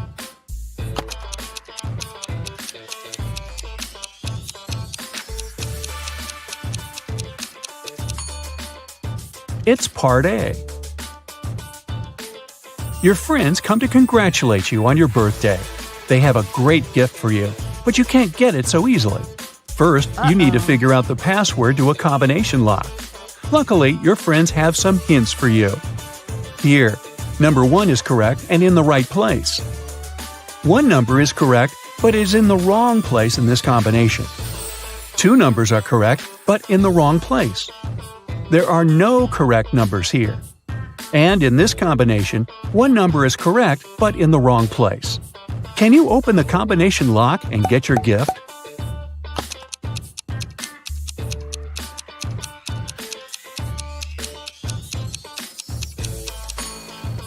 The code you need is 394. Julia took part in a cooking competition. She decided to prepare her favorite muffins. She did her best, and the muffins looked great. But when the jury members tried them, they started to make faces and sputter. It turned out someone had replaced the sugar with salt in the process of cooking. The girl understood she had lost her chance to become the winner. But at least she could figure out who had done it to her. She had 3 other competitors. Wayne told her he hadn't even been there. He forgot to buy several ingredients and did some last-minute shopping. Amber said that she had been preparing the icing for her cake. And Diana told Julia that she had been very busy with the recipe. It was complicated, and she had to follow it precisely. Very soon, Julia knew who had spoiled her muffins. And have you figured it out?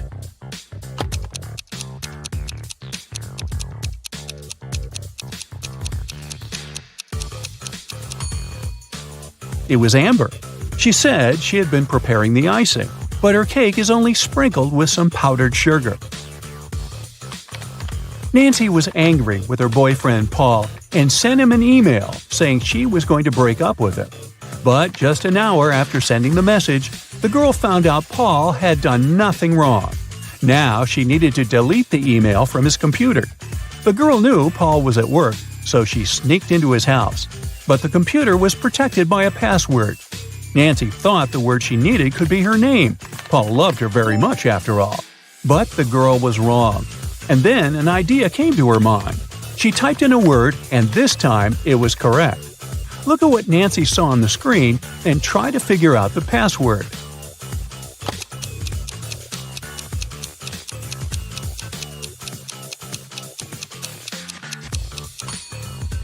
The password was 67683.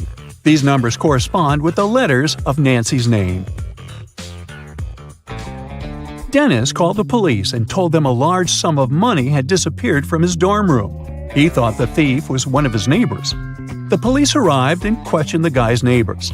Deborah, a designer, told the officers, "I had to finish an important project. That's why I pulled an all-nighter.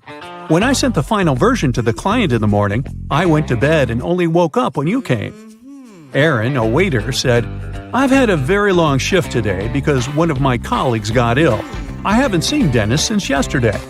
And Nathan, a vet, said, "I've just come back home. One of my patients called and told me he felt unwell. I had to hurry to the hospital where he was and stay with him." The police officers immediately understood who was lying. And you?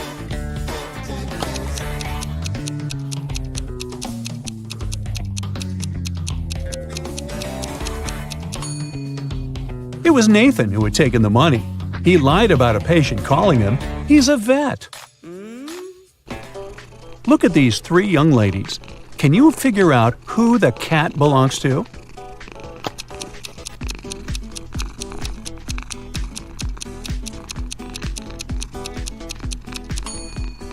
The owner of the cat is the blonde girl. She has the animal tattooed on her ankle. See? John was hungry. He took something, threw away the outside, and cooked the inside. Then he ate the outside and threw away the inside. What snack did he have?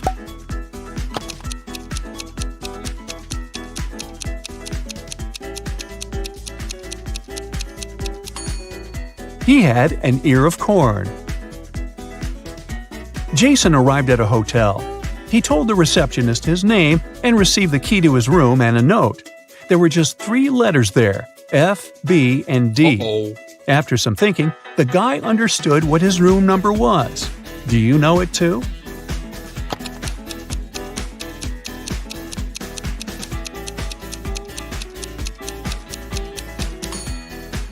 It's room 624. F is the 6th letter of the alphabet, B is the 2nd, and D is the 4th. Look at this picture very closely. Can you figure out who the owner of this cute puppy is?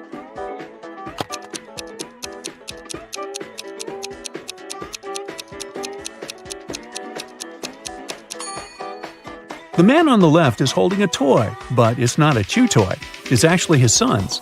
The man on the right seems to have the same vibe as the pooch. But the real owner is the man in the middle. The puppy has a green bandana tied around his neck, and the man has the same bandana wrapped around his wrist.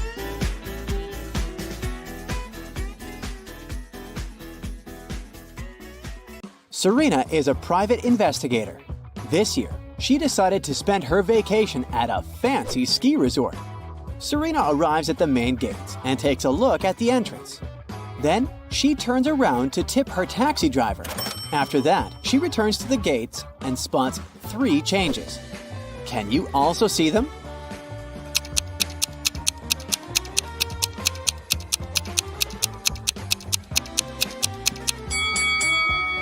Here they are.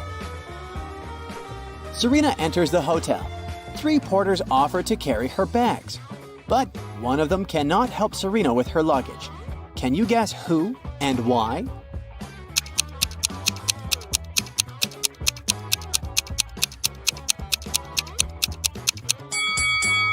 The guy in the middle has transparent hands that go through the walls. He's a ghost. So it's unlikely he'll be able to carry Serena's physical baggage.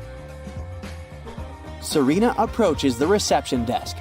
She's checking in along with 3 other people. Hello. Serena takes a look at her passports and immediately spots the fake one. What about you?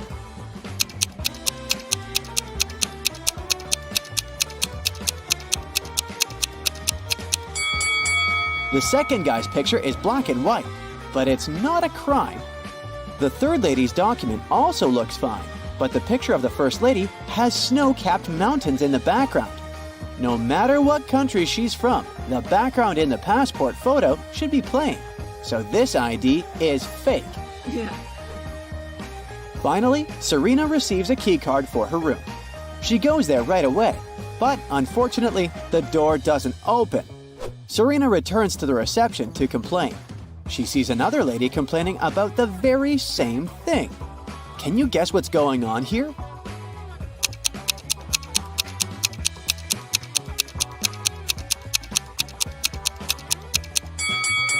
Remember the room number on Serena's key? It's 981.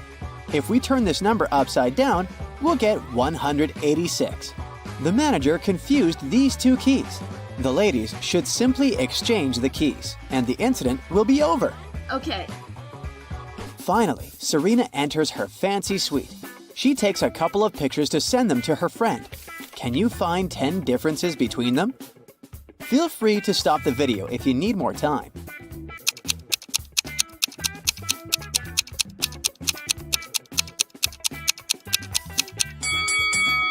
Are you ready to see the answers? Here are all 10 differences.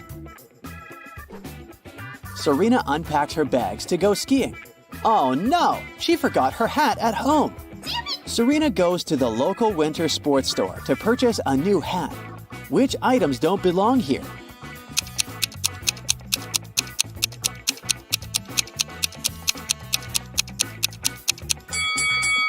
This toy robot high heel sandals, and a plastic pyramid shouldn't be here. After shopping, Serena decides to visit the local bakery. Can you spot any extra items here?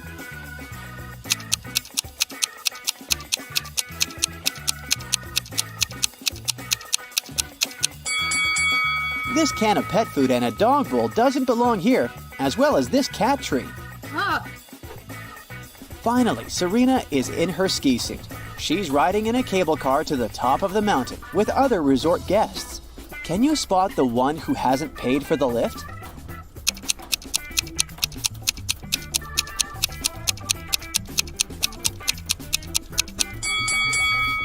I bet this little mouse didn't pay for the ride. The fire alarm wakes Serena up in the middle of the night. One of the cottages on the territory of the ski resort caught fire. Oh no. Luckily, all the guests and staff members are safe. Serena finds 3 suspects. One of these people started the fire for sure. Can you guess who?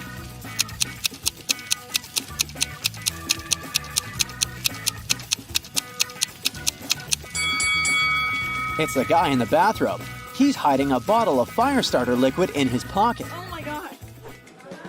In the morning, Serena goes to the breakfast buffet. There are 4 croissants on the tray.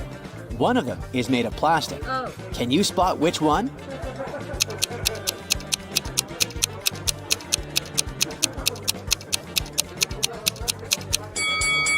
Someone has bitten off the first croissant, so it's probably real. The third croissant was a little burnt, so it's real dough. Take a closer look at the 4th croissant. Some chocolate leaked out of it onto the plate, so it must be real too. Therefore, only the 2nd croissant can be plastic. Oh. Serena starts her breakfast. A young lady named Maya is eating with her husband, not far from Serena's table. Suddenly, Maya gets sick and faints. Oh my God. Her husband calls doctors and they arrive immediately. They conclude that Maya has eaten something poisonous. The husband says, "It's impossible. My wife didn't eat or drink anything today, except for the breakfast on this table. I ate it too, and I feel fine." The doctors test the food, and surprisingly, it's perfectly fine. Oh. Serena has already cracked this mystery. What about you?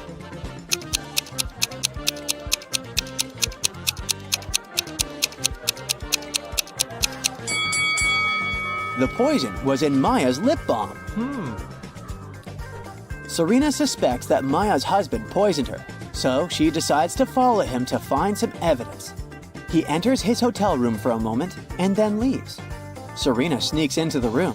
She finds nothing suspicious except a hotel notebook. Someone tore out exactly 1 page from it.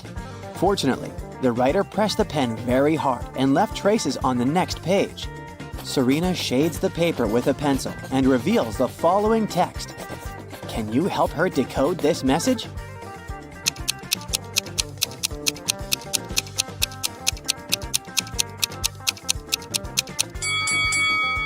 If we read this text backwards, we'll get Maya is in the hospital. Finish the job. Oh my god. Serena rushes to the hospital to get ahead of the criminal. She enters Maya's room and faces 4 clowns. One of them is the criminal, and the rest are just actors who perform all over the hospital to uplift the patients. Can you spot the imposter?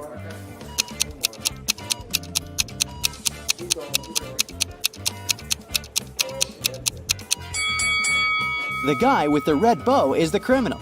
He sneaked it from the decorations in this room because he was rushing to disguise himself. Oh. Serena calls the hospital guards to arrest the imposter, but he pushes everyone away and escapes through the back door. Serena follows him and ends up in the parking lot. The criminal is hiding in one of these cars. Come to me. Can you find him?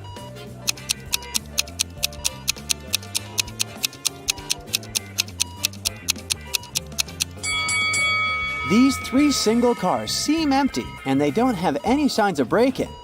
Meanwhile, someone is moving in the back of this pickup truck. Busted! The police arrest the criminal and Maya's husband. Meanwhile, Serena returns to the hotel late at night to get some rest. Oh no! Her room is a mess! Someone clearly rummaged through her things. What's this? In the morning, Serena questions 3 suspects. The cleaning lady says, "Yesterday afternoon I changed your bed sheets, washed coffee stains off the carpet, and left." The manager says, "I sent a repairman to fix the sink in your bathroom, but I myself didn't enter." The repairman says, "Last night I visited your room to fix the sink. Your stuff was all over the place, but I just thought you were a messy person." Who's lying?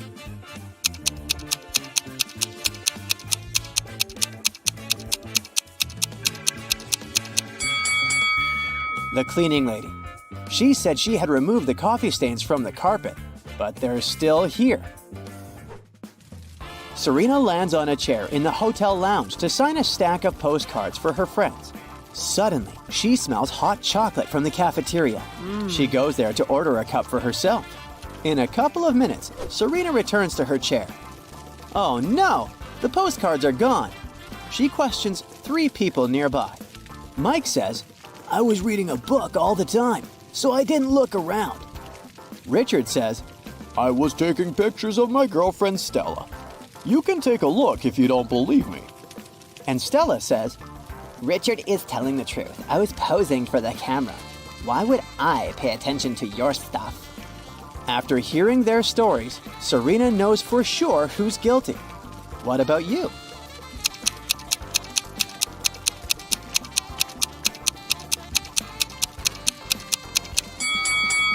Take a closer look at Richard's pictures. Stella is in front of a fireplace. If we zoom in, we'll see the postcards in the fire. These liars use them to make the flame burn brighter and look better in the pictures. What? Richard apologizes and buys a new stack of postcards for Serena. She grabs one of them and writes the following rebus on it. Can you crack the meaning of this message?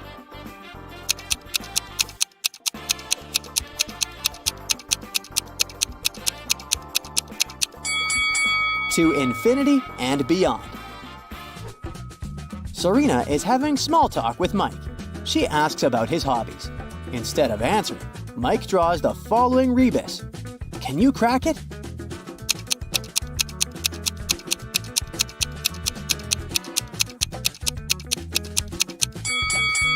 He likes to swim underwater. Serena says, "I see you like puzzles. Crack my riddle and I'll get you a huge cup of hot chocolate." Mike agrees. Here's the riddle. The task is to replace the question mark with the correct letter.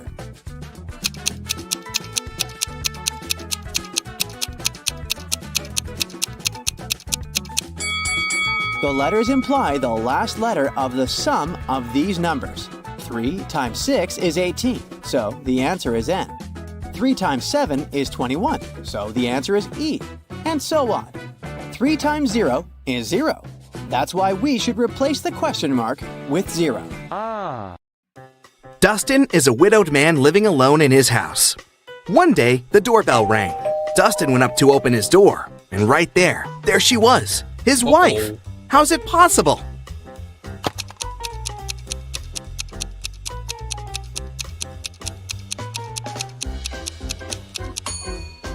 I hope you kept your eyes wide open for this one. Look, there's a photo of Dustin and his wife on the wall. His wife has a birthmark on her cheek. The woman that just appeared doesn't have it, so it must be Dustin's wife's twin sister. Dylan was grounded, and he wasn't allowed to meet even his girlfriend for a week. One evening, when Dylan's mom returned home from work, she found Dylan in his room and asked him if he'd met anyone that day. Dylan said that he'd been at home, studying all day. His mom didn't believe him. Why?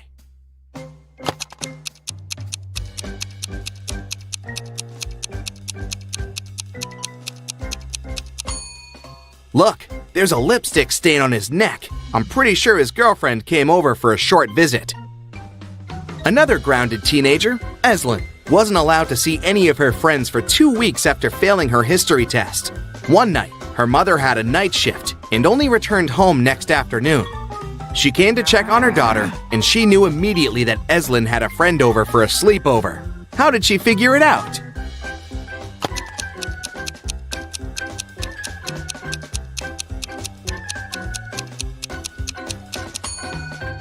Examine Eslyn's room carefully. 2 plates, 2 cups, 2 forks. She wasn't the only one eating dinner in her room last night, and she wasn't smart enough to clean up after. Smells like 2 more weeks to me. Miss Virginia Dell is a rich young lady who had a beautiful and expensive jewelry collection behind a glass in her dressing room.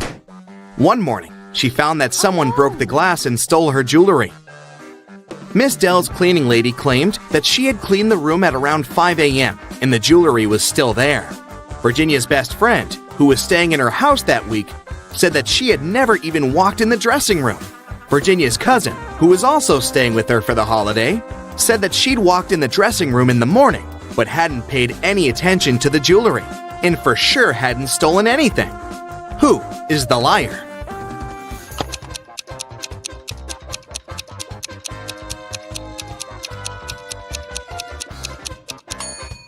It's the cleaning lady. Seems like right after she broke the glass and stole the jewelry, she wiped off the pieces of glass while cleaning as well, because there's no shattered glass on the floor. Okay, here's another task for you to test your observation skills. I'll show you 2 people and some items. Your task is to guess which person the item belongs to. Let's start off easy. What about this stethoscope?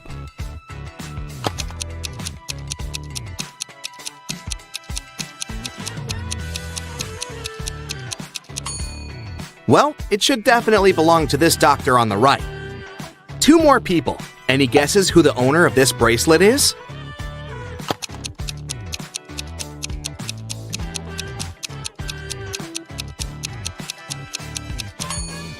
The bracelet has a name engraved on it, Sophia. This girl on the left has a name tag with the same name, so it must be her bracelet. Next up, this lipstick. There are 2 girls who are possible owners, but what's your best guess? Who does it belong to?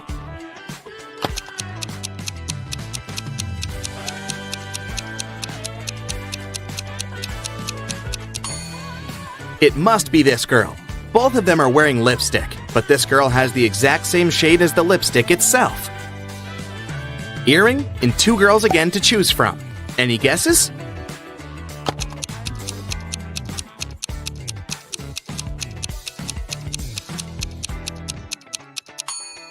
It must be this girl.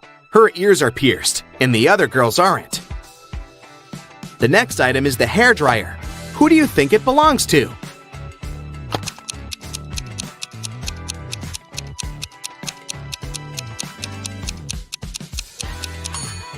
It must be this girl's dryer. She has long hair, and the other guy is bald. Okay, this one is more fun. The next one we have to place is this cute little cat. Who do you think is its owner?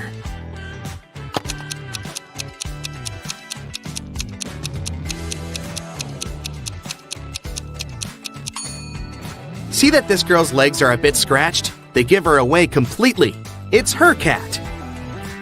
One last item for you to place. This time it's a photograph of the owner in her teenage years with her parents. Who do you think it belongs to?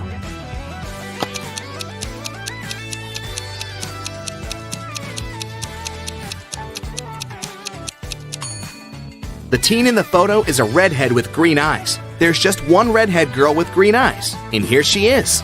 It must be her photo. Esme was having a walk in the forest and got lost. She came across a witch's house and asked her to take her home. 5 doors appeared. Only one of them will take you home, and you only have one chance. The right door is black. It's not next to the leftmost or the rightmost door. It's not the door in the middle either.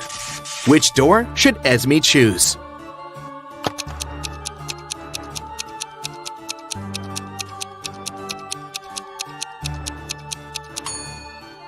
There are just 3 black doors, and it's one of them. It's not the door next to the leftmost or the rightmost one, so the 4th door is eliminated. It's not the middle door, so it's out too. Esme should walk out the door on the left. Eiko woke up in a dark dungeon without remembering what happened. She looked around and saw a metal door. Unfortunately, it was locked, and it required not just 1 password, but 4. Eiko had only 1 attempt to make it right. Gladly, next to the door, there was a sign with 4 words: apple, bread, chair, and dress. Which word belongs here?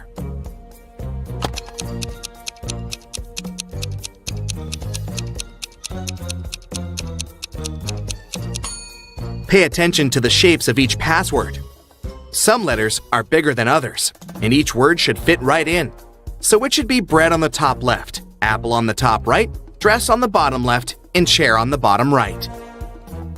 In a factory, a worker and a half make a chair and a half in 1 hour and a half. How many chairs does one worker make in one working day, which is 6 hours?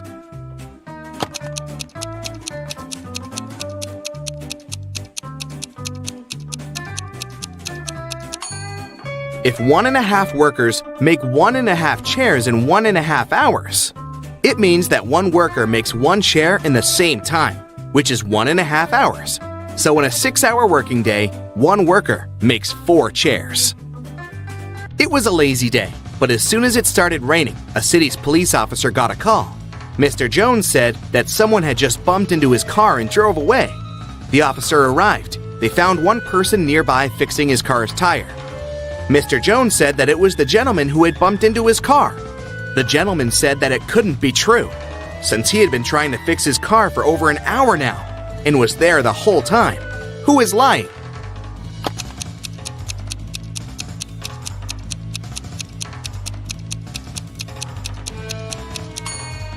It's the guy fixing his car. The rain just recently started.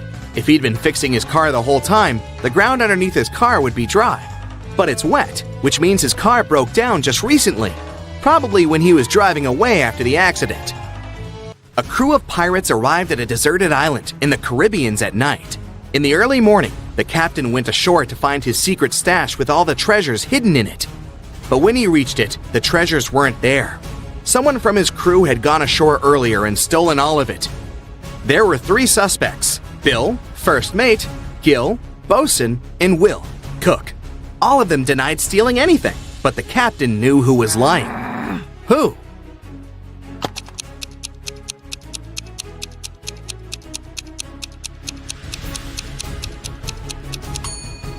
There are footprints on the shore from earlier that don't belong to the captain.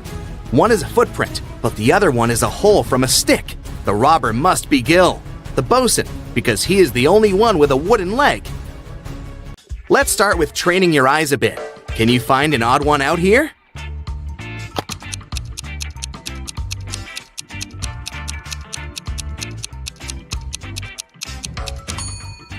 Yes, that's the one. Another one for you. Look carefully, and you only have several seconds to find the imposter.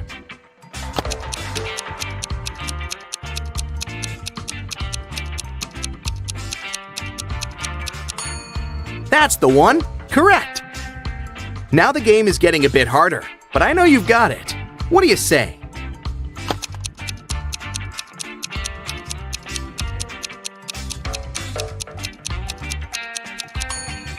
Here it is. Did you find it? Okay, last one of these, the hardest one. Do you see the odd one out this time?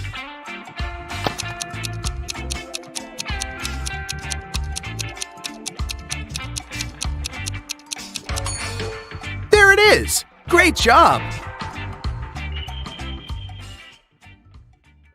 Whose wife is a vampire?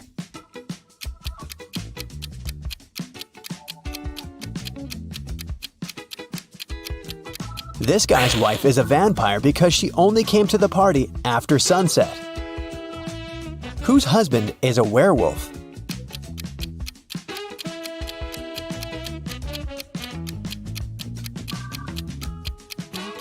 The girl on the left is sweeping up her cat's hair. See? There's a cat in the background. Meanwhile, there are scratches on the floor and walls in the house of the girl on the right. And this shoe has a torn front. Her husband must be a werewolf. Whose wife is actually a ghost?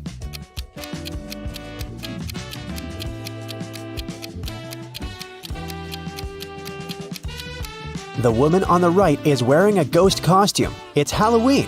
But the woman on the left is a real ghost because we can't see her legs under the sheet. Whose husband is actually a zombie?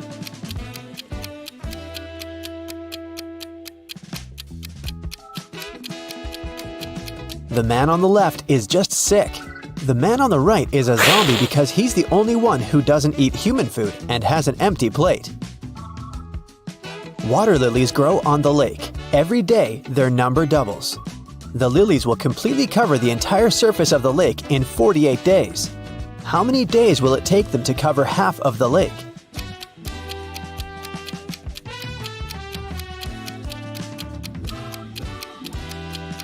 47 days. You see, every day the number of the water lilies doubles. On day 48, the lake will be completely covered with lilies. It means that on day 47, there will be twice as few lilies as on day 48. Jack noticed that someone regularly ruins his lawn. He decided to install a hidden camera and figure out who approached his house most often. After 4 days, he decided to check the footage and immediately realized who the culprit was. Can you guess who it is?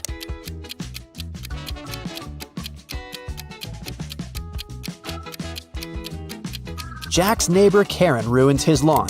She's present in all the photos, but she tries to disguise herself so that she can't be recognized.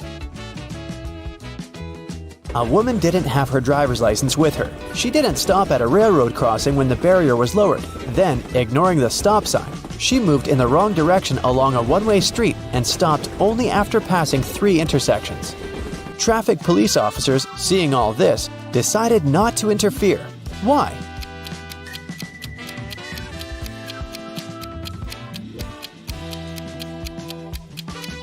The woman first traveled by train and then walked. Mary is trying to enter an ice castle to save her friend Logan, but there's a combination lock on the gate. Luckily, there's a clue carved on the ice. Here it is. 162. One number is correct and in the right place. 842. 2 numbers are correct, but in the wrong place. 526. Nothing is correct. Can you guess the code?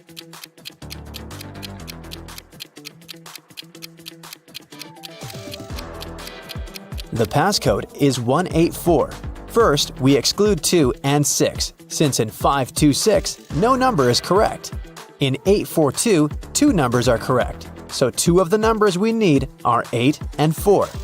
The last number must be 1, and since 1 is in its place, we can easily figure out where 8 and 4 must go. Mary opens the gate and enters the castle. She walks down an icy corridor and comes across 3 doors. There's a severe snowstorm behind the first door. In the second room, there's a dangerous snow dragon. And behind the third door, there's a lake covered with a layer of dark blue ice. Which door should Mary choose?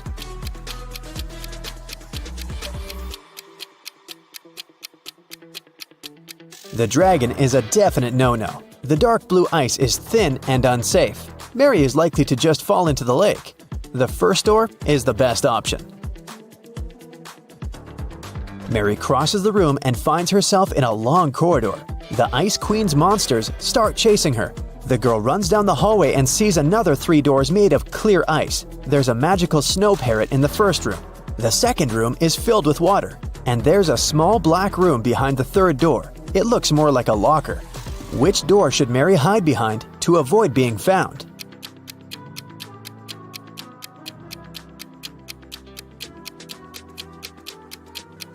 The Ice Queen's parrot behind the first door will scream when it sees Mary. The third door is a bad option because the doors are made of clear ice, so the monsters will spot her immediately.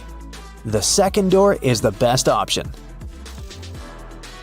Mary swims away and finds herself in a big hall. She sees Logan, and they're about to run away together when the Ice Queen captures them in a cage. There are 3 levers next to the cage, and the Ice Queen gives Mary these hints. The first lever is going to open the cage, but they'll fall into a freezing cold underground lake. The second lever will open all the cages in the castle and release all the monsters that are inside.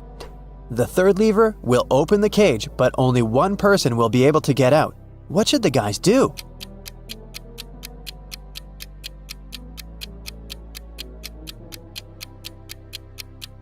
They should pull the third lever and let Logan out. After that, they should pull the first lever. Mary will fall into the water, but Logan will help her get out of the lake. John decided to make a vegetable salad for his friends. To prepare for it, he will need 3 peppers and the same number of tomatoes. And he needs fewer cucumbers than tomatoes, but more than radishes. How many different vegetables will John use in the salad?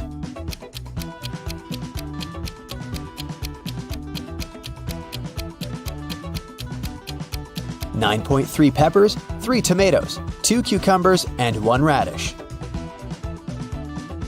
A professor went to have his lunch break, leaving 3 students in the lecture hall. When he returned, he realized that an answer sheet for an important exam had disappeared from his desk. He questioned the students.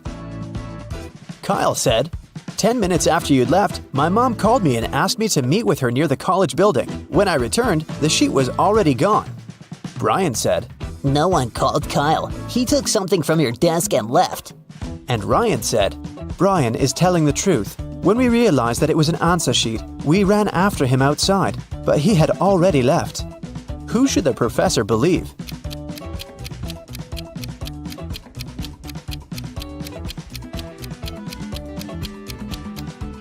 Ryan and Brian are lying. They said they had run after Kyle outside, but it was raining, and they're both dry. Which of these artists is suspicious?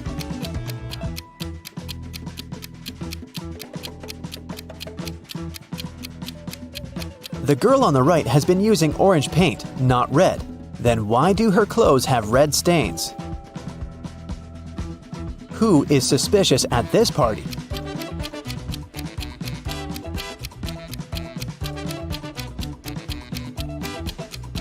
The second girl marked this glass to know which of them contained poison. Which of these students is suspicious?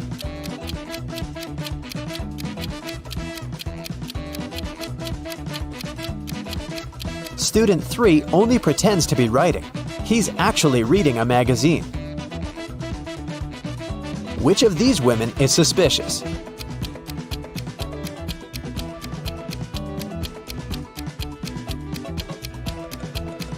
The woman on the right is only pretending to be pregnant. A prince married a simple girl and brought her to the palace. His mother, the queen, didn't like it at all. She started watching the girl and discovered that she secretly took some jewelry out of the palace and hid it in the ground under an oak tree. The queen immediately went to the prince and told him about it. The prince checked under the oak tree and actually found the jewels. His wife started begging him, "My prince, I swear, I didn't steal it for myself. I'm leaving the jewelry here so that my family can pick it up later." But the queen said, "She's lying to you. She hides the jewelry here because she wants to sell it when she runs away from the palace." Who's lying?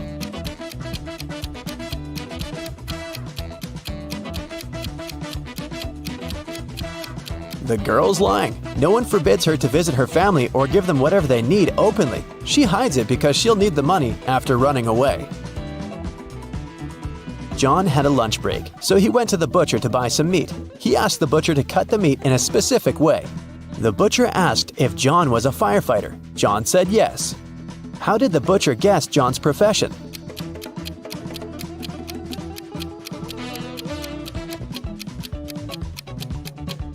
John was still wearing his uniform when he went on his lunch break. Mary went to the forest to pick some berries and mushrooms. Sometime later, the girl realized she had gotten lost. Suddenly, she heard the trees crackling behind her back. There was a monster approaching. Mary ran as fast as she could and managed to get away from the monster. She saw a small house and went inside. An elderly lady lived in the house. She said she would help Mary, but Mary immediately realized that this lady was a shapeshifter. She was the monster in the forest. How did Mary know that?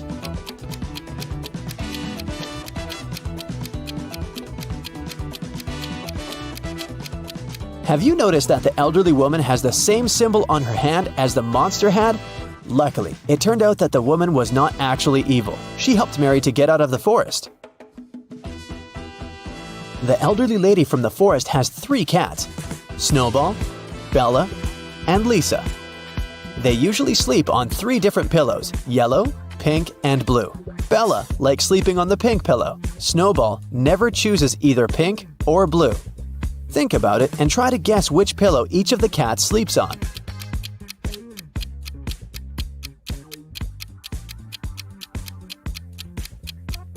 Bella sleeps on the pink pillow, Snowball lies on the yellow one, and Lisa sleeps on the blue one.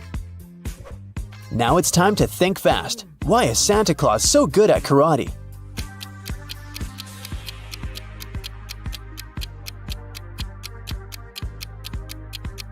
Because he has a black belt. Duh. What bear has no teeth?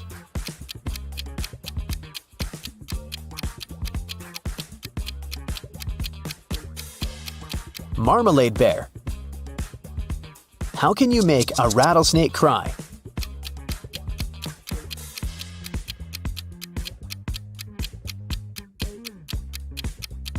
Take the rattle away.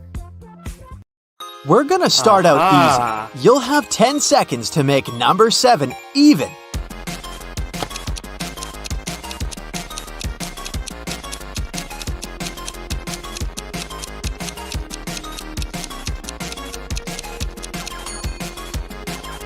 This is not about math, actually.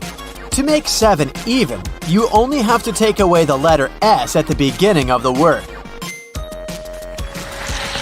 Okay, the next one is a bit trickier. 2 4s skipped dinner. How come?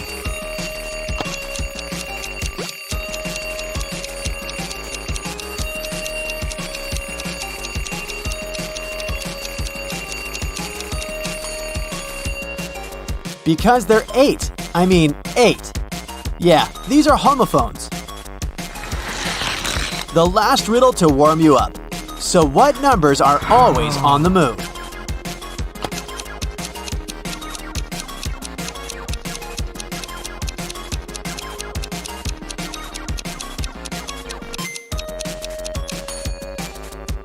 Roman numbers. Roman. Sorry, I couldn't resist the pun.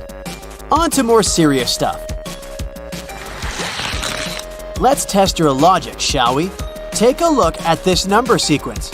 4, 6, 9, 6, 14, 6. As you see, one digit is missing. Which digit logically follows this series? 6, 17, 19, 21.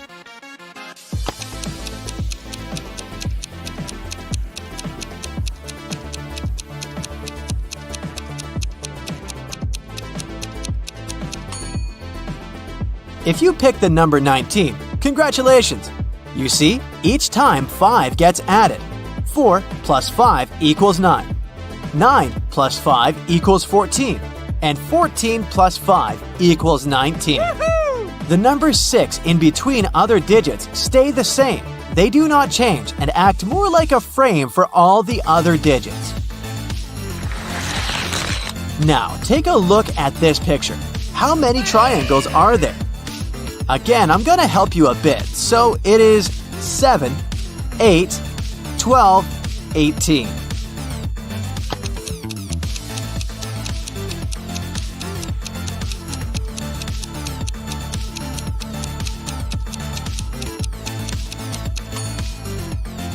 The correct answer is 18.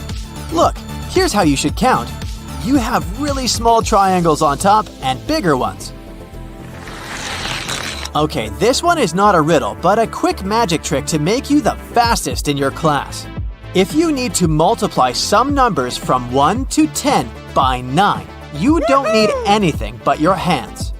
Place both palms before you and assign each finger a number, just like you can see it on the screen. If you need to multiply 3 by 9, bend finger number 3. On the right, you still have 7 unbent fingers. That's the first part of the answer. On the left, only 2. That's the second part. Voila! 9 times 3 equals 27. Hey, are you a discount hunter? If so, you gotta be quick on counting how much money you're gonna save. To calculate the discount you're gonna get during a sale without a calculator, use this trick. For instance, to find out what 5% of 235 is, follow this method. Step 1. You get 10% of the whole. To do that, just move the decimal point over by 1 place. 235 becomes 23.5. Step 2. Keep in mind that 5% is half of 10%. Divide 23.5 by half. The answer is 11.75. That is also the answer to the original equation. Alright, this one is just more math magic. Right, so A% of B equals B% of A. Like 9% of 30 is equal to 30% of 9. That's it. This trick was really short. I mean, you will probably thank me one day for that when you use it in an exam. A math trick to save your party. What's bigger, one 18-inch pizza or two 12-inch? You've got 10 seconds to think.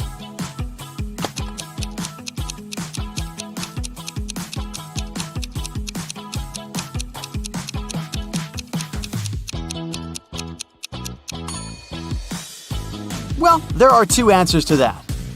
Geometry claims the area of two 12-inch pizzas is equal to 226 square inches, but the 18-inch pizza is 254 square inches. Well, from this point of view, you'd rather grab an 18-inch one. But hey, geometry and cooking are two completely different things. So, it's the weight that matters here. The more the weight is, the more calories there are. So you know what to choose, and there will be enough pizza for everyone.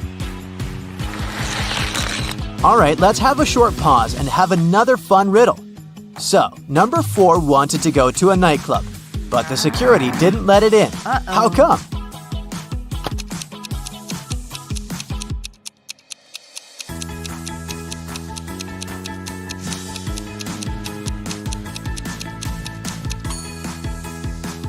Because it's 2 squared. I mean, 2 squared. You get the point. Next one here. This is Triangle Jack, and in the geometry world, everyone says he's rude. What can rude Jack say to Circle Jerry?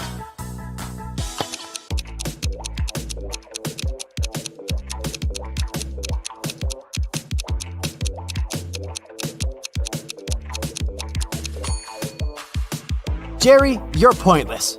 Yeah, that doesn't sound quite polite, but it's just geometry. No offense. Hey, do you know what snake has the most mathematical name?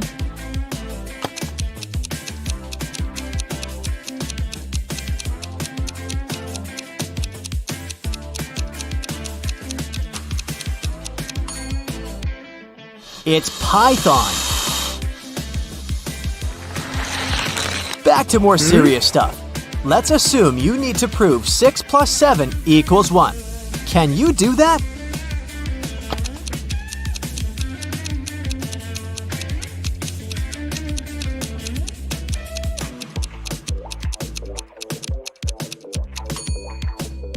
Yep, it is indeed correct, but you gotta take a look at that from another perspective. Let's say these are not numbers, but hours.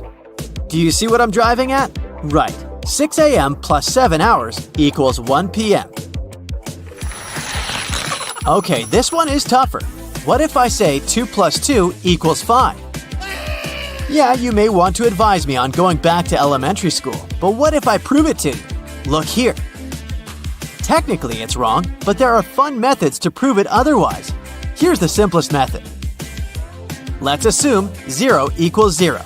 Now, 0 can result from the subtraction of one number with itself.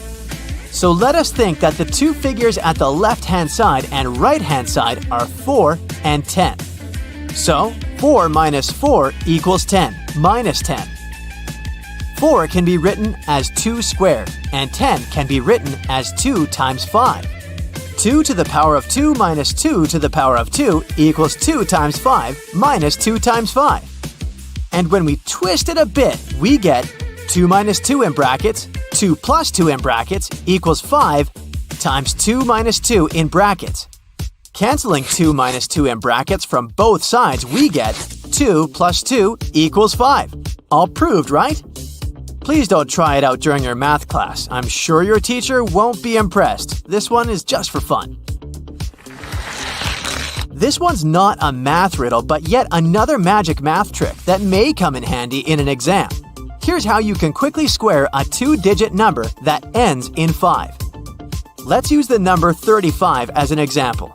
Step 1. Multiply the first digit by itself plus 1. Step 2. Put a 25 at the end. 35 squared equals 3 times 3 plus 1 in brackets and 25. 3 times 3 plus 1 in brackets equals 12. 12 and 25 equals 1,225. 35 squared equals 1,225. Voila! Neat, right? Here comes another multiplication trick.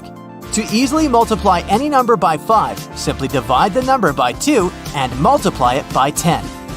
For example, multiply 64 by 5. Step 1.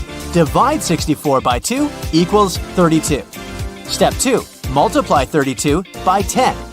All you need to do is add a 0 at the end. You got 320, and it only took you 5 seconds. A bit more magic. You already know how to multiply by 5 in no time, and you can do the same with multiplying by 6. Disclaimer, it only works for even numbers. So, let's see how it works. Let's say you need to multiply 4 by 6. First off, you need to divide 4 by 2. You got 2. Next, place 4 after 2, and you get 24. That's the final answer. Yeah, this may not work with bigger numbers. Seems like it's easier to learn the multiplication table by heart. Hey, I can read your mind. If you don't believe me, then think of a number. Keep it simple, you'll have to do a bit of math here. And you may probably need a calculator to play this guessing game with me. So, you think of a number. Now multiply it by 3. Done? Okay. Now add 6. Next step, you need to divide this number by 3. Now subtract the number you thought of from the resulting number. Let me guess, as a result, you got 2, right? No magic involved. It's just a smart math riddle. It works with any number. If you ever struggle to learn all the digits in the pi number, just give up. There are trillions of them.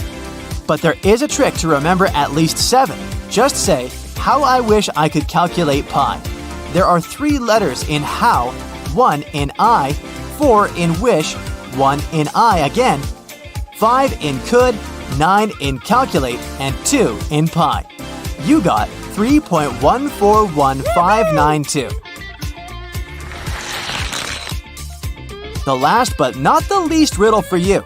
5 people build a barn in 8 hours. How long will it take 12 people to build a barn?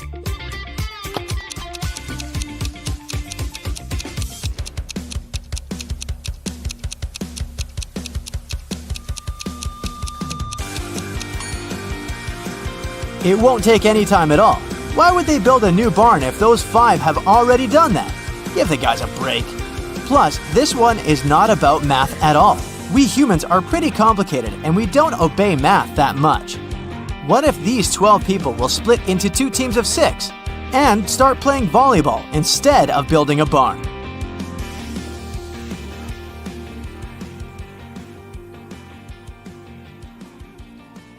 Mary is a mermaid. She lives under the sea with her mother, Marina.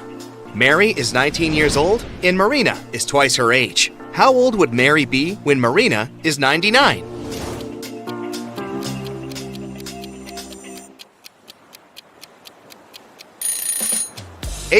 Because Mary is 19 years younger than Marina. Mary is hanging out at her favorite spot in the ocean. Both of the following facts are true.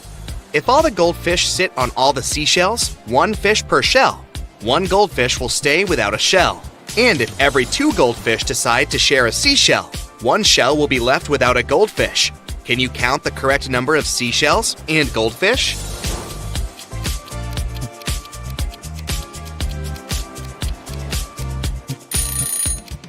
There are 4 goldfish and 3 seashells. Mary has a crush on Carl. He's a human. Can you find him among these 3 guys?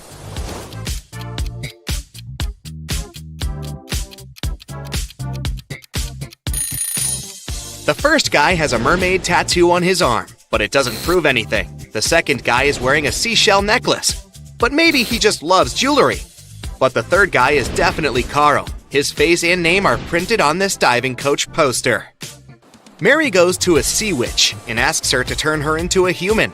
The witch says, "Okay, but first I gotta check if you deserve my gift. Solve my riddle. When you have 10, you have 10. When you have 3, you have 3. And when you have 1, you have none. What is it that you have? Can you help Mary out?"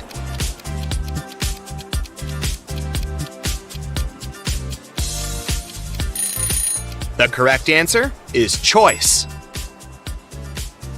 Mary gets her legs and goes on a date with Carl. They're having dinner in a restaurant on the beach. But can you guess who should pay for this scooter?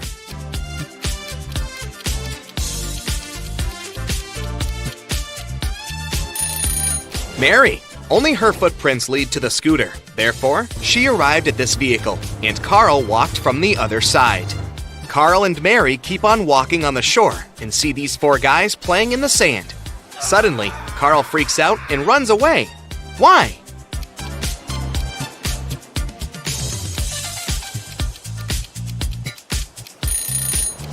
This guy is a ghost. He doesn't have a shadow.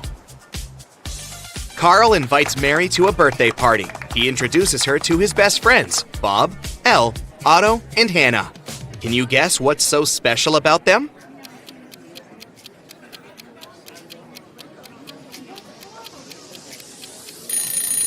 They all have palindrome names. The next day, Mary goes to a job interview. She arrives at an office building with a metal door. It's locked, but there's a note next to the combination lock. It only has 4 words: starfish, pearl, fire, and turtle. Can you help Mary crack this code?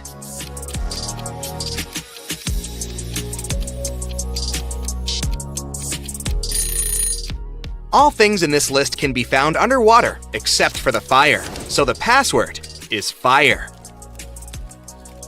At the job interview, the HR manager shows Mary 4 identical glasses with water and different objects inside them. He asks her to find a glass which contains the most water. Can you help her out?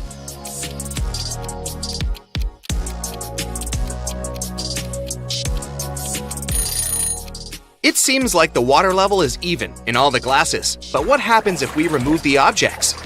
The glass that contains the smallest object will have the most water. So Mary should choose the second glass. Mary gets a job as a waitress in a restaurant. On her first day, one client runs away without paying the check. The manager says, "No worries, I know him." He has 4 sisters, and he's probably hiding in one of their houses. The manager is not a policeman, so he can't just break into their houses. That's why he looks through his sister's fresh Instagram posts. Can you spot who's hiding the thief?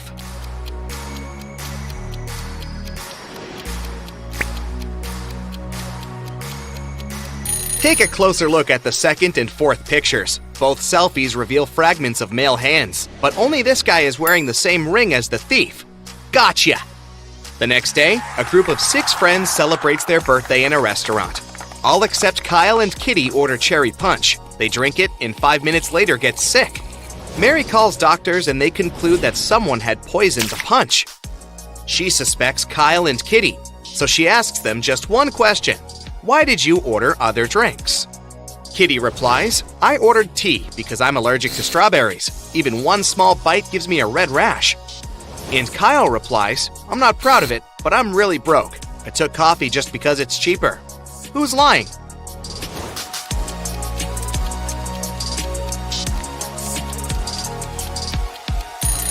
Kitty. She said that she was allergic to strawberries, but the guests drank cherry punch. Carl invites Mary on a romantic weekend in the country.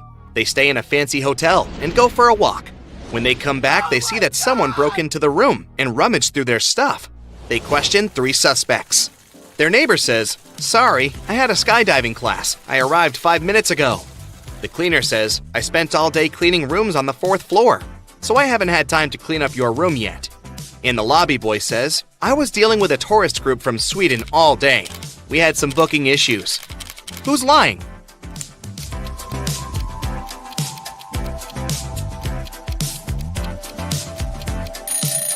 The cleaner. This hotel is a 3-story. Carl and Mary go on a boat trip and face a huge storm. They end up on a deserted island. After a while, they get really hungry and go for a walk to find something to eat.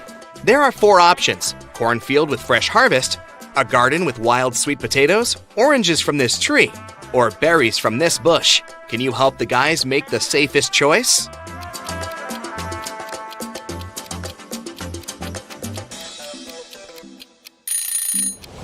The boogeyman in the cornfield is moving, and it looks pretty unfriendly. There are sharp thorns on these berry bushes. Creepy spiders are hiding in this orange tree. so they better choose sweet potatoes. 3 expensive watches have been stolen from Mr. Brown's store this year. The police can't help the poor man. He decides to hire a private detective. When Laura arrives, she immediately asks for the CCTV footage from January to December. After watching it, she tells the store owner who the thief is. What has she noticed in the video?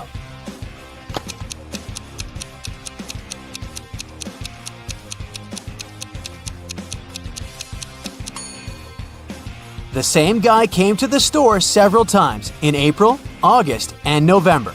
And every time he has a cast on his arm. But no broken bone would need 8 months to heal. Follow the Sun was a very popular travel agency. It sold package tours to the hottest and most exotic destinations.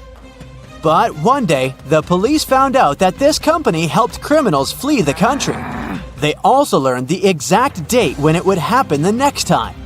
On that day, several police officers arrived at the airport.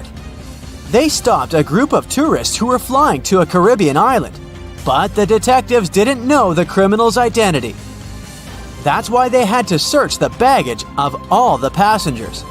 Look at their bags and say who the criminal is.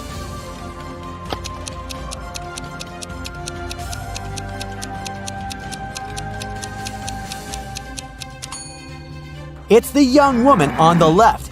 If she's going on a package tour to a hot place, why does she need a winter jacket? No matter how fast you are, you'll never be faster than me. I follow you wherever you go. What am I?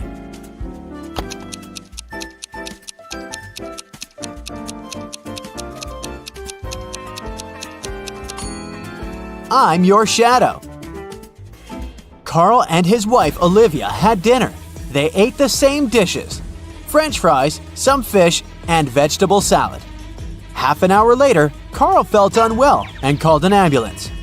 But when specialists arrived, he was already unconscious. The man was immediately taken to a hospital. Luckily, doctors had enough time to save him. When they figured out what was wrong with Carl, everyone was shocked. The man had been poisoned. But how could it happen? He and his wife ate the same dishes, but Olivia was perfectly fine. Even more surprising, the next day, the police arrested the woman for trying to poison her husband. How come?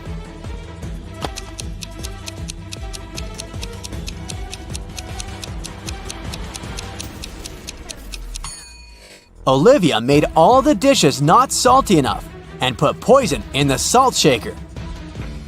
Marta takes 6 ice cubes from the freezer and puts them on a plate. She removes 2 of them and adds another ice cube. She waits for 20 minutes and puts them all back in the freezer. How many ice cubes are left?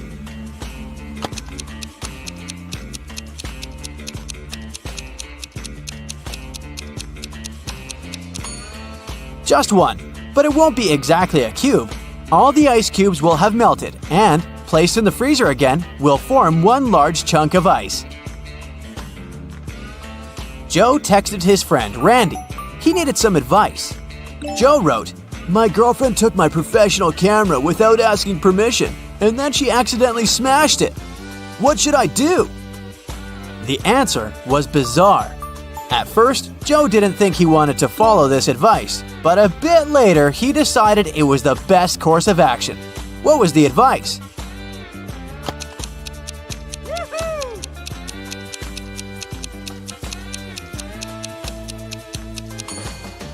Forgive and forget. Someone broke into Samantha's house through the window and stole some valuable things.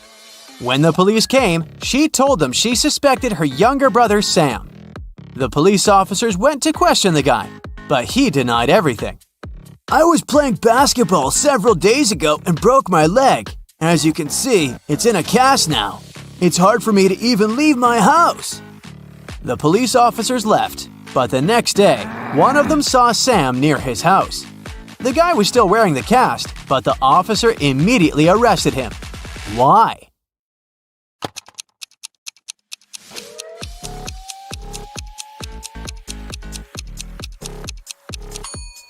When the police visited Sam, the guy had a cast on his right leg. Now it was on his left leg. A farmer only has goats, sheep, and horses on his farm. At the moment, they're all horses but 5, all goats but 4, and all sheep but 3. How many of each animal does the farmer have?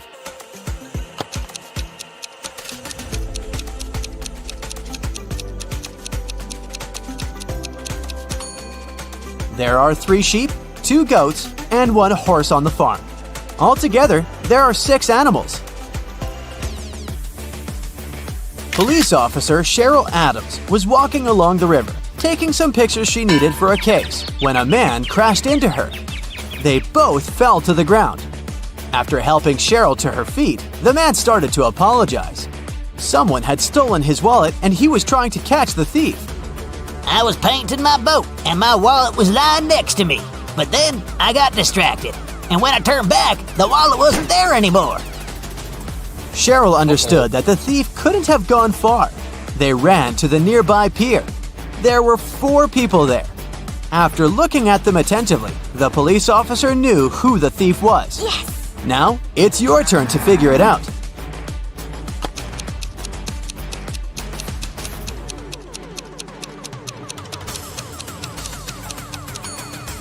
It's the man who's talking on the phone. There's some green paint on his left pant leg. Damien was at work when he found out he'd won the lottery jackpot. He told his accountant he wanted to give half of this money to his best friend, Logan. But random people started to show up in the office, calling themselves Logan to deceive the accountant and get the money. Can you figure out who the real best friend is?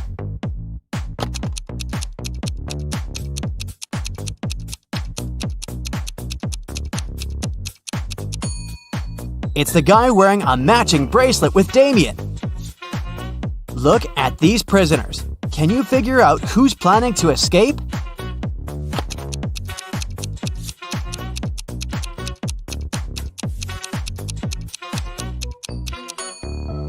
It's the most innocent-looking guy, reading a book. In the corner of his cell, we can see a pile of dirt. He has already dug a hole, planning to use it to escape. Sandra's boyfriend went on a business trip to New York. Soon, the girl got a weird text message from him. It looked like this.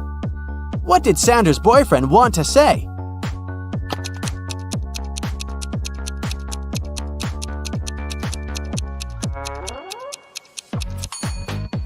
The message means, unhappy without you.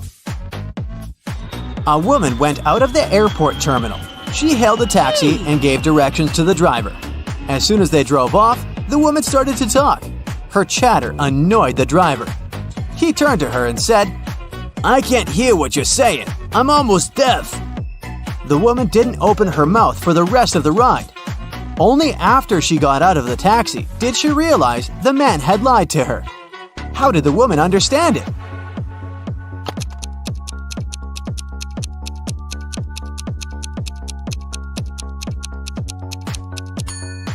If the driver had hearing problems, he wouldn't have been able to follow her directions. Dylan was an extremely popular guy in his office. Tall, handsome, funny, and friendly. But there was one thing that made certain people dislike him. The man had a new girlfriend every month. That Friday, Dylan came to work very happy. He had finally bought the car of his dreams. At lunchtime, he went to the parking lot to check on his new toy. Oh no, his car was a mess, scratched and covered in paint. Dylan called security. He had 3 suspects, all of them his exes. Andrea said she didn't even know that Dylan had gotten a new car. Catherine answered she'd been preparing a report for their boss and hadn't left her desk. And Mila told the guy that she'd forgiven him long ago. Who ruined Dylan's car?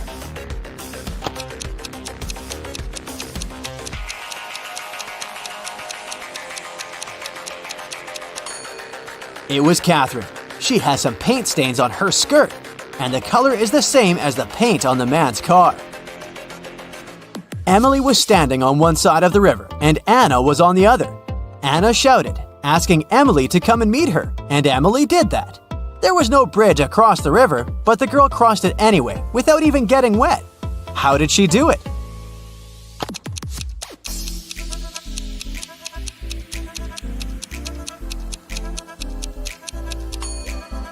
The river was frozen. One guy was going to Disneyland. At one point, he arrived at a crossroads. There was a sign there. Blueville, right. Disneyland, left. The guy stood there for a while and then, terribly upset, he went home. Why?